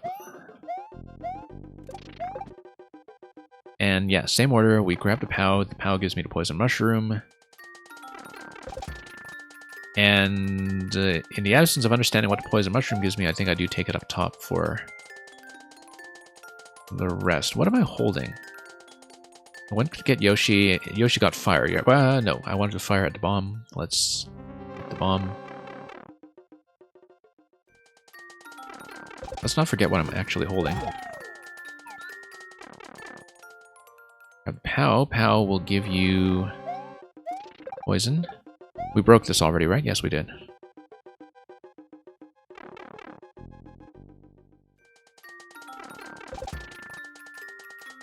And yeah, POW gives you poison. Ding dong.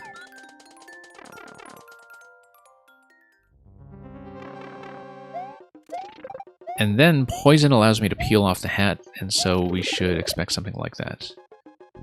Ah, okay. We started spawning a vine and the block rather was broken. And it will not be reforged. Now... yeah, okay, so I'm going to leave Yoshi, climb up the vines here. This seems safely gated. And then there's the shell over there. I would need to come down this corridor, I think, to break this stuff. And I assume I need to lose the shell as I have throughout this entire level. Yeah, you do need this shellmet in order to break all of this stuff on the left, though, all these question blocks.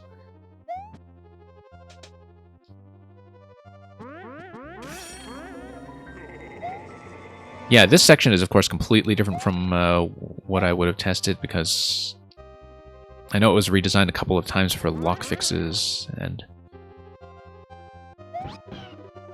seems to work really straightforwardly, though. I mean, I'm not particularly trying to break it, but it feels smooth, and I think that's important. Now, is there any reason why I wouldn't want to just... oh, okay, no. Yeah, I could try to peel off the hat here, but I want to be careful with the poison mushroom. I don't want to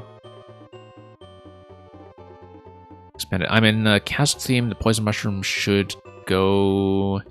if it's not in a night theme, I don't remember the poison mushroom's logic in terms of whether it follows me or runs away from me. Let's spit it up here, just to be safe. And it's going to be trapped by the one-way panel. Yeah, that's the thing about transporting the poison mushroom outside of night ground. I actually can never remember whether it still follows the same night ground logic. But this allows me to peel the hat and, unfortunately, not keep Yoshi. Because as it says here, no hat. This time with a blue slash through it instead. And yeah, this is the hat check, as before. And if you fail the hat check, you wind up on the other side, which probably resets you somehow. Or gives you the bad ending? No, I don't know. Or, oh no, yeah, this is the initial segment. Here, you drop and then... Here's some wizardry. And here's Bowser the Magnificent, sitting on his hoard of ground blocks. This is going to get rid of the bomb. And here we are. And okay, so here's the Shelmets. Bowser Fire is going to be safe up there. Yeah, we throw it into the fire. This is the Lord of the Rings. We know what to do. And it works. Great.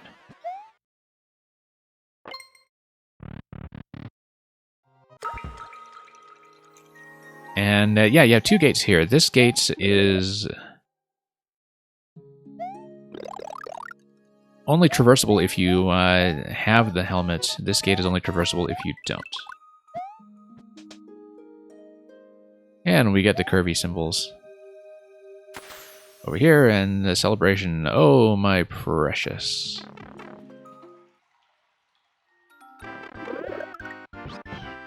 And we didn't even have to lose a finger to do this. Okay, so here's the cake. Yoshi with the poison and the fire flowers and the spike ball that is going to roll over here and give me something else.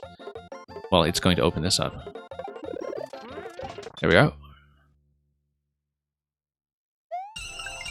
50 coin, and oh, okay, here's the JRRT monogram. I guess it's not possible to take damage here, right? To lose the flower? I don't think so. Okay. Yeah, so as you can see here on the right, anybody who recognizes this from the spine of your Tolkien publications, it is J.R.R. Tolkien's initials, the way he tended to design them as an illustrator. Oh yes, and this part on the left here, we had a long discussion about that. That is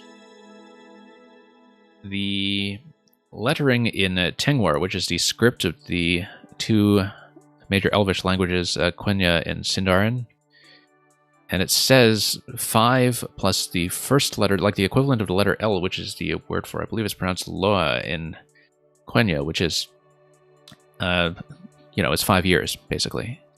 But it's 5 years in the old, ancient Elvish tongue that was still spoken in the Second Age, and less so in the Third Age. Not the modern Common Elvish, that is the Sindarin script. Anyway, there's your Tolkien content for today. And that's the Lord of the Shelmets, with the helmetless and possibly ringless ending. Thank you for the GGs. And we did this out of order, so I will be going back to Supernova's level. And that's how we'll finish things out today. And thank you so much, Tetrateryx, for coming by and getting to witness this. It's a level that is, I think, great fun. I always like to describe levels by Tetrateryx as like being some of the only ones in Mario Maker that are actually the perfect length. But I tend to like stuff like this that has this huge multi-checkpoint scale to it, and having the meta puzzle really brings it together. Because, I tend to see things like escape rooms like that, but in terms of item puzzles where the different compartments are stitched together, that's really uncommon. So, well worth it. And yeah, hopefully you've seen some good playthroughs from other people as well. I know that, puzzles of this length are likely to be controversial among the kind of people who don't really play them. But did I actually look at Major's comments? I don't know if I did. I will go back and do that. A few people think they're soft lock. I have my doubts. This was very thoroughly checked, and I think I do have my doubts about that.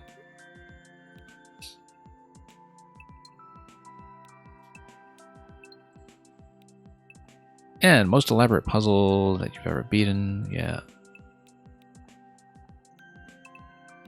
Death to Spies certainly has a preference for power.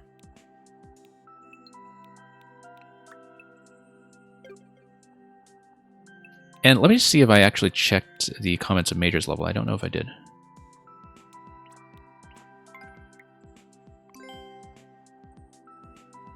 Yes, I did, because I remember staring deep into the soul of this face over here, which...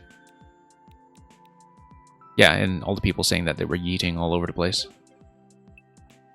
If only they could do it more consistently. Anyway, let's end with another BB entitled level. This is so far the most popular one of the week, but not really surprising because Supernova has some really high-profile followers these days, and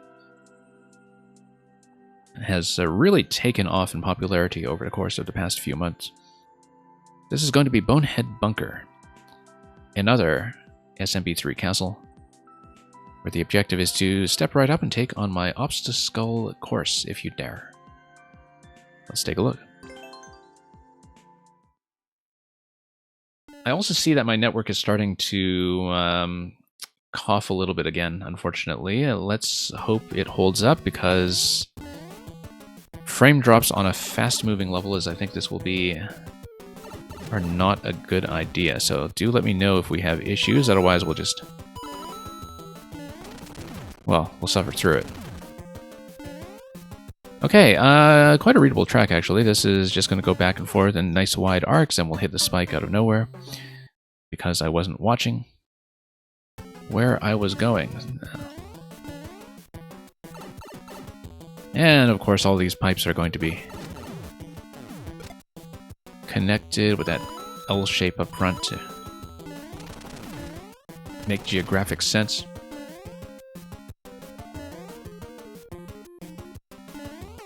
I'd made the same mistake. I keep thinking that I'll hug on the left side a little bit to, you know, buy some time and land on the lower platform as safely as possible, and I always make this very poor estimate of how high I'm actually going to wind up going. That jump, yeah. Okay, we'll give it a bit of room this time, and that's going to be fine. Bicycles will add a bit of time pressure, and then we are going over and back. Hit this guy for some reason. Oh yes, because we need to jump on him.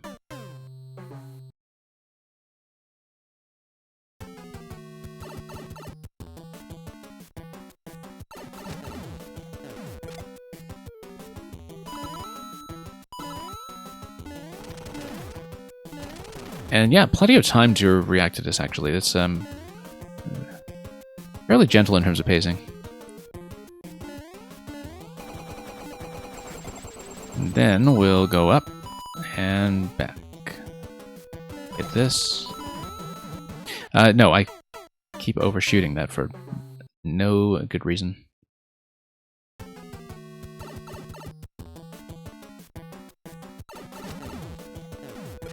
Everything's going to drop.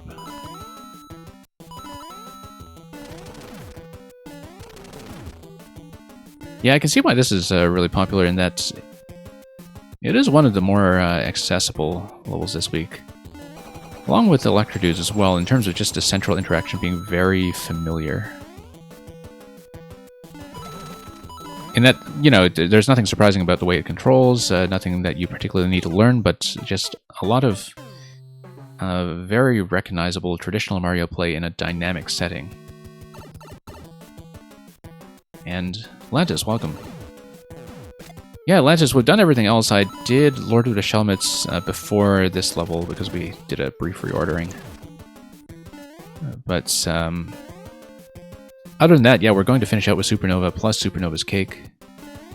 And I've been on for far, far too long, and my network has been misbehaving all day too, but hopefully we're getting a nice clean feed of this coaster over here. You know, between this and the Wiggler levels that we've seen in previous weeks, like the Wormhole level and the Nebuz level and so on, we've had quite a theme park here. Look at this. This is... Well, I mean, it's hard blocks on the right, so the whole thing looks like it's got a lot of potential for scroll break, but I think those bricks there are just decorative.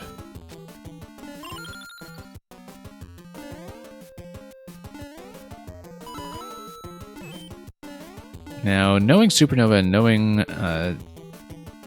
some of those setups, like how we dropped in there, I wonder if there's going to be something like an added checkpoint 3 or something for with the half tile. No, checkpoint is over here. Never mind that. I'm sort of thinking about how some of his other levels are structured when I drop you in like that, but no, there's only one entrance there after checkpoint, just that one transition. Alright, let's get in.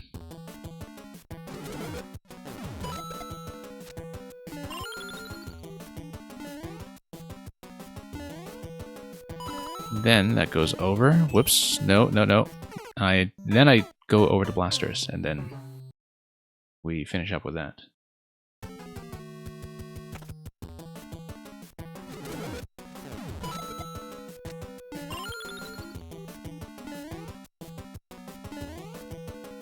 Okay, this is fine.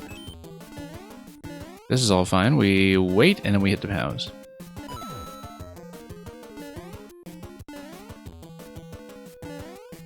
And then, this is where we died previously. We'll take that. Right out to dips.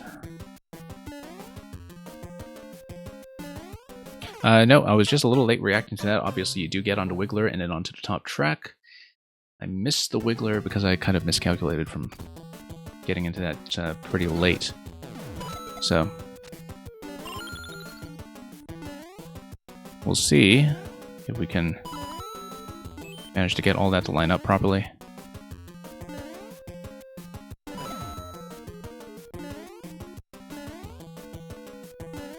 And no, we'll fix that too.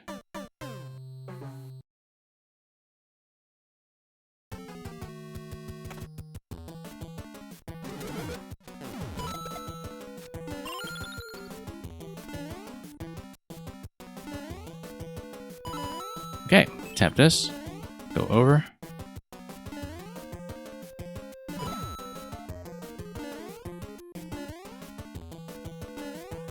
And that's fine. That's a bit of a tricky jump over there. You wrap around up top.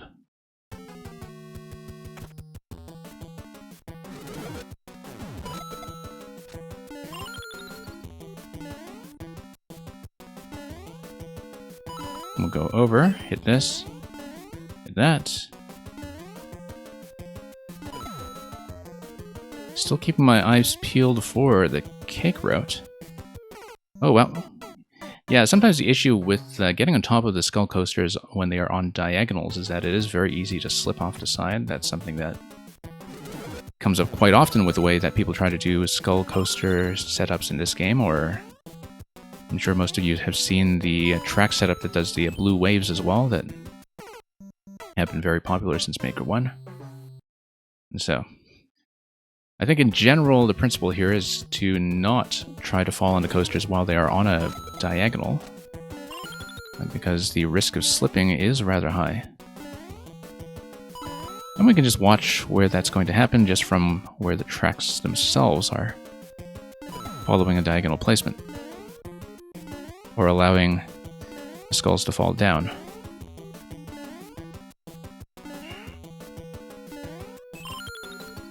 Okay, down here.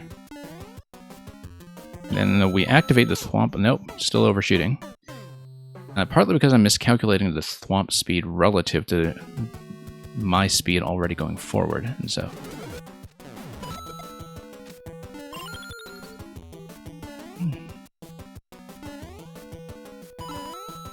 We'll see about that.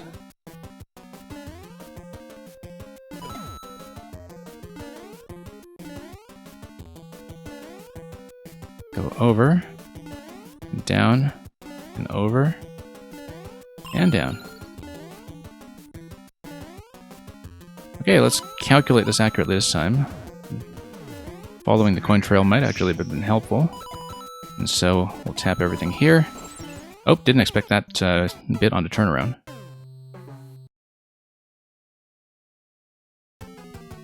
That was a bit of an issue.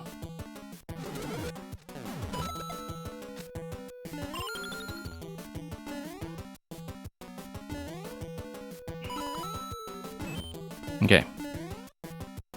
Up we go.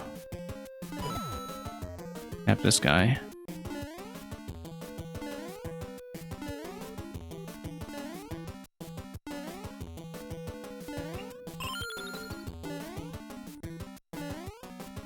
And thank you for the follow. I think my notifications were not quite going as well. We've had a few technical hiccups today, so. So yeah, I wonder if I could have actually followed that back on the track further. Because as you can see, we're missing something, aren't we? Checkpoint here. No, we'll have an additional segment, and then we will also have an incentive to bust open this pipe at the very end, unless that is, of course, an exit. No, it can't be an exit if we haven't busted it open. So we'll be looking for some way to destroy that at the very end.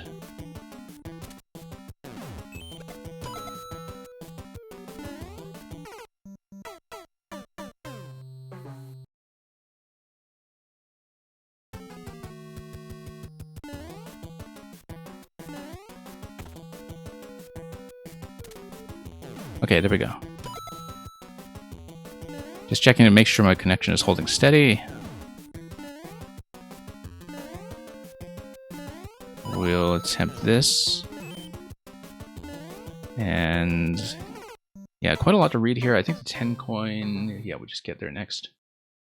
And yeah, hello, I'm Melton, 65.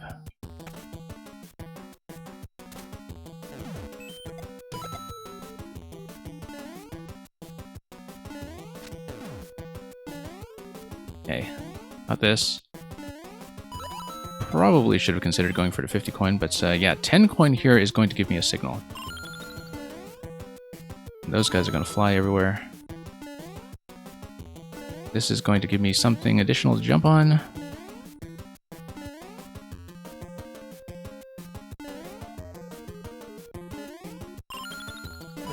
Hit the POWs, and then... Now... Yeah, okay. I see. This wraps around quite a bit. Jump like that. Now, I didn't get a key. I don't know where I was supposed to get a key, and I hope I can take damage somewhere to do that. I feel like I was supposed to hit something to get the key, and that I didn't see it. Unless there's a way I can back out through this door. 5YMM. Well, no, let's just do this first. That takes me up. I wonder, is there a way to get a key down here?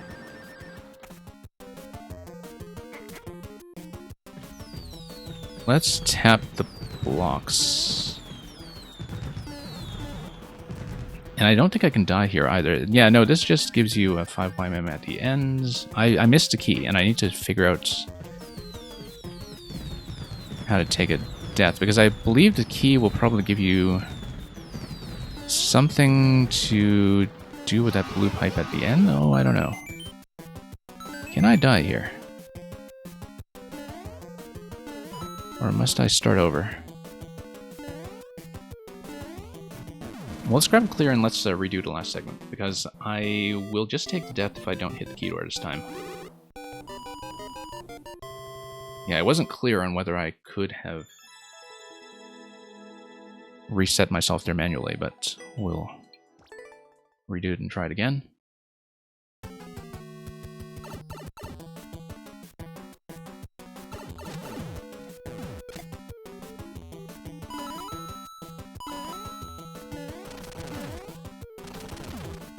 Okay. Down we go.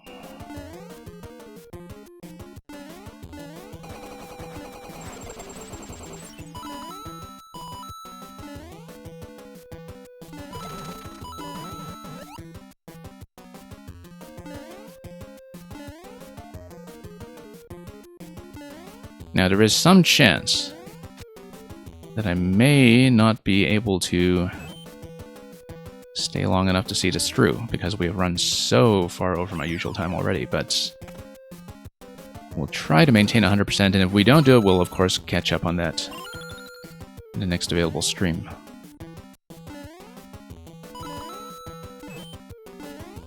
Hopefully not an issue. Look at this note block up here. I feel like that must be it. I feel like that's it. It looks really conspicuous, and it's reachable if you're quick. And it gives you incentive to survive from that point.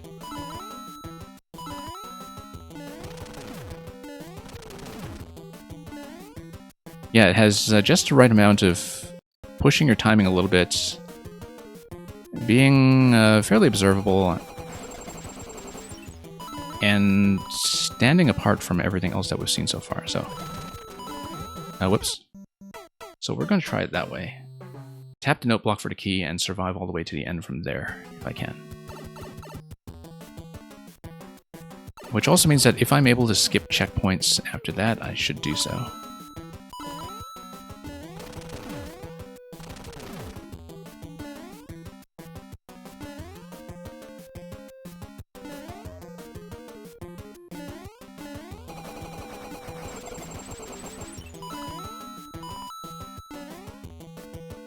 Okay, tap this.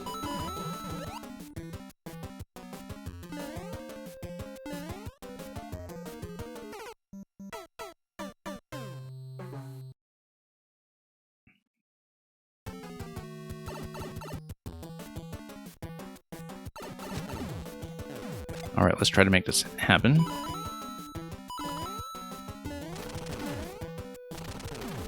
Shouldn't be too tricky. We've read all of this already. It's just some of the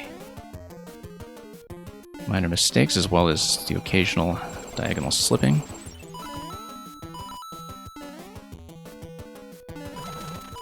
No, it's my tendency to overshoot that every time. The same with the thwomp and wiggler that we see a little later in the level. So we might as well anticipate the trouble spots now, given that I will likely have to preserve a key through most of the level, so.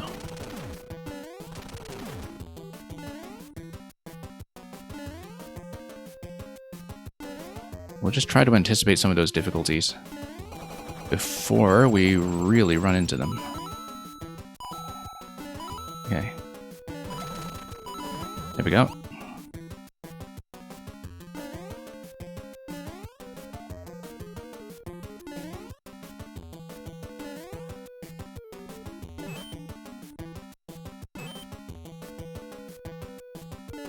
Yeah, so we are past checkpoint 1. Checkpoint 1 is fine. That doesn't affect anything. I should have paid attention to that before we restarted everything. It's this area here that gives me the key, and so we don't want to hit...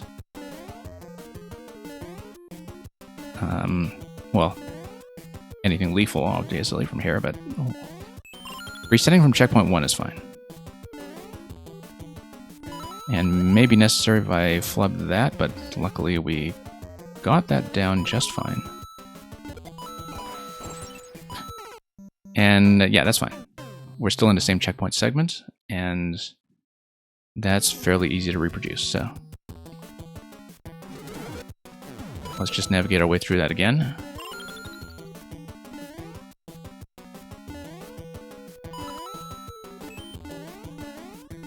Yeah, not a difficult key at all, actually, just right there for the taking. We do need to survive everything else coming out of this, though.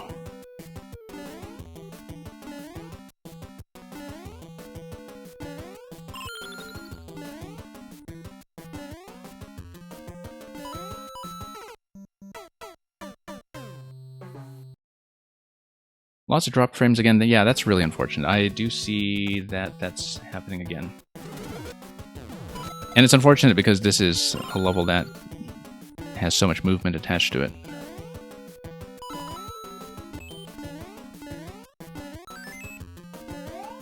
Yeah, hopefully that settles down a bit. I don't know what the interruption is coming from, but In general, I think the network just decided not to cooperate today.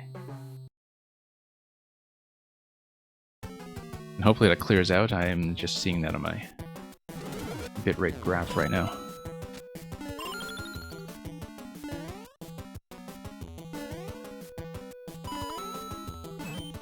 Nope. That's okay. Fairly generous room for movement there, actually, to get the key. Don't need to be particularly precise.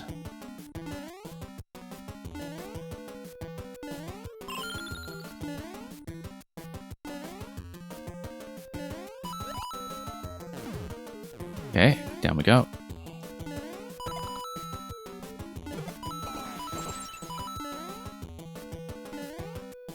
No, and you need to jump forward, not just ride that.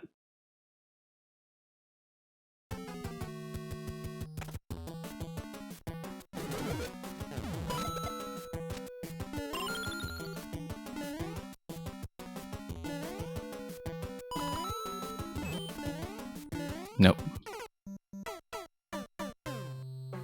Okay, I'll try not to make the same mistake that I did earlier and spend too much of my attention reading my connection statistics rather than playing the level, otherwise we'll be jammed here as long as we were on Mang's Cake route earlier.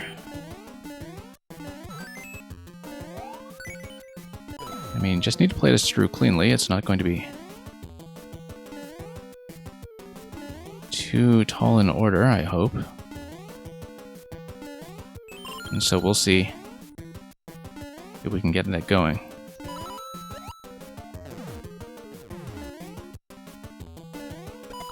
Yep, failing that, we'll try to see if we have any other issues. I don't know about the one-way panel. Oh yeah, we just go up the pipe. Give me one moment, please. We'll be right back.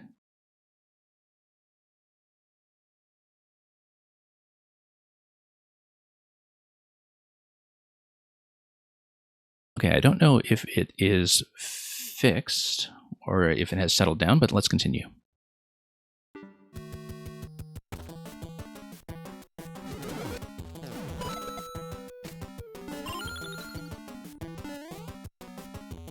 Okay.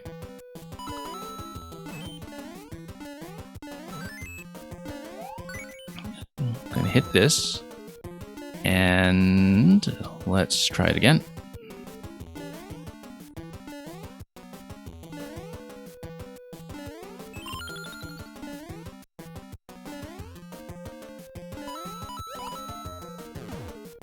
And yeah, just a matter of consistency from here, not getting trapped in too many diagonals, and reading the fact that we're supposed to go over the pipe. In fact, it's like that diagonal arrow was encouraging me to do so. And yeah, here's this segment here. We do not take the checkpoint. That's important. And we do need to survive this.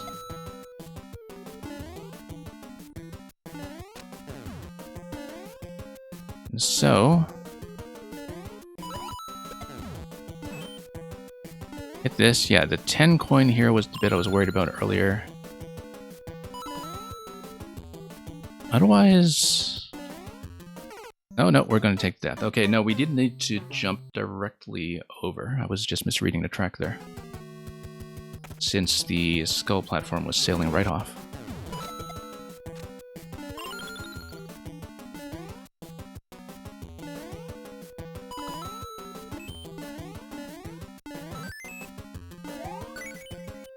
And yeah, just need to finish everything from checkpoint 1. That's really all there is to it.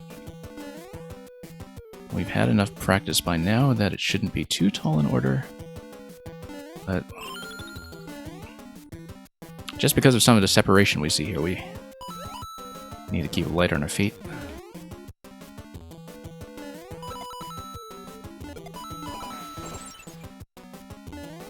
And there we go.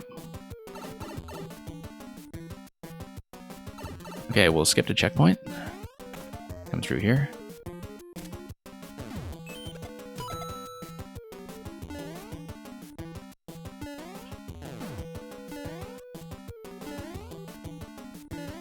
And up we go. Okay, fairly generous landing room there. We just need to read this whole thing now. Yeah, there we go. And then that should be more or less enough to get me over to the key door. Once I hit things like the POW, get off the burners, and land here accurately. Oh. There we go. And of course we're going to ride this. I don't know where it's going to take me, but... Oh yes, of course. We need to not hit the axe. And then hit the pipe. Let's not declare it a GGX just yet. Here's a 5. Y. M. And M. And look, this is in keeping with the multiple cakes that we've seen so far that involve Monty Moles just looking happy in some fashion.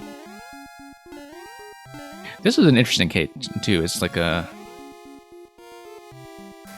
Well, kind of like blueberries, but on this metal dish. Like, this is one of the few cakes that has really paid much attention to the serving dish. We'll continue. That drops me back through here with all of these aesthetically conscious pipes. And it blocks you off from going back to the cake room. That's interesting. You can only have your cake once. And thank you for all the GGs. The stream ran way too long. I do need to take off fairly quickly, but that was, minus a lot of frame drops along the way, 5YMM week 4.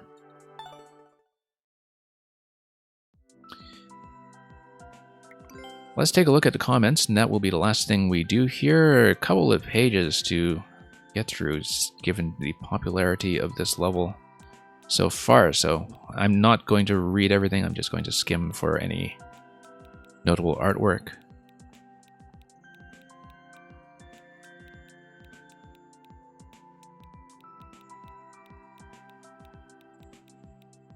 And yeah, a lot of people are having quite a bit of fun with that. Let's take a look at this one, this skull set right here. Peyton was really kind of on the comment game today.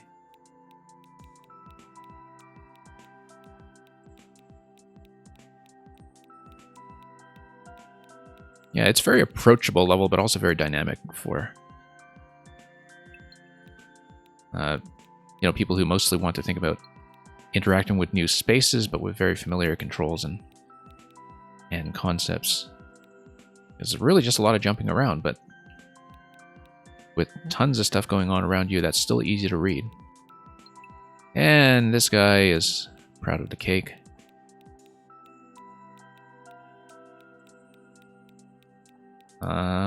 Anything else? How come? Some people clear in 3 minutes? Well, because we replay it for various endings. And no, this is kind of neat. Skull surfing. Here's Mr. L. Haven't seen Mr. L in a while.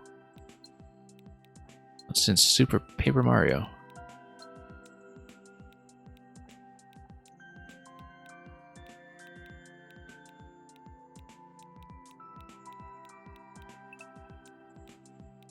And let's keep going. I had to dig through quite a lot here.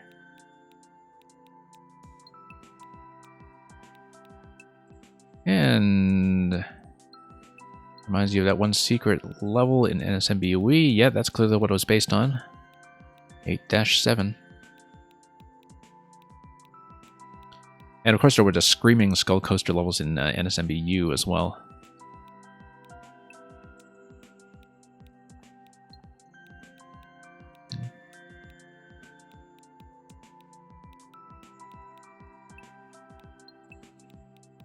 And yeah, just more comments here. Kaito, of course, always, not always the first one in, but Megatoro got a few today as well, I think. Anyway, that's it. Bonehead Bunker. And with that, we will sign off and send you over to somebody else. I'm going to scan around quickly for candidates to receive you. But that is all from me until sometime later this week. Yeah, pardon all the connection issues today. I hope that didn't wreck too many of the actual clears on the videos and that things were still mostly enjoyable, but thank you for joining me regardless and suffering through all of that by my side. I'll have to look over the video afterwards to see just how bad it got. In the meantime, until next week, where there will be more 5YMM in some form, despite the fact that we may be over the line of 6 years since the release of the original Mario Maker. We'll be back for that, and possibly viewer levels, probably viewer levels, but probably a short stream over the weekend. And possibly something else over the week if we can fit it in. But with all that coming, stay tuned to the schedule, either here or on the Discord. And once again, thank you all for joining me. Have a lovely day. Have a good time with these levels and anything else that you may be playing or working on. And we'll see you at our next destination. Until then, fare thee well.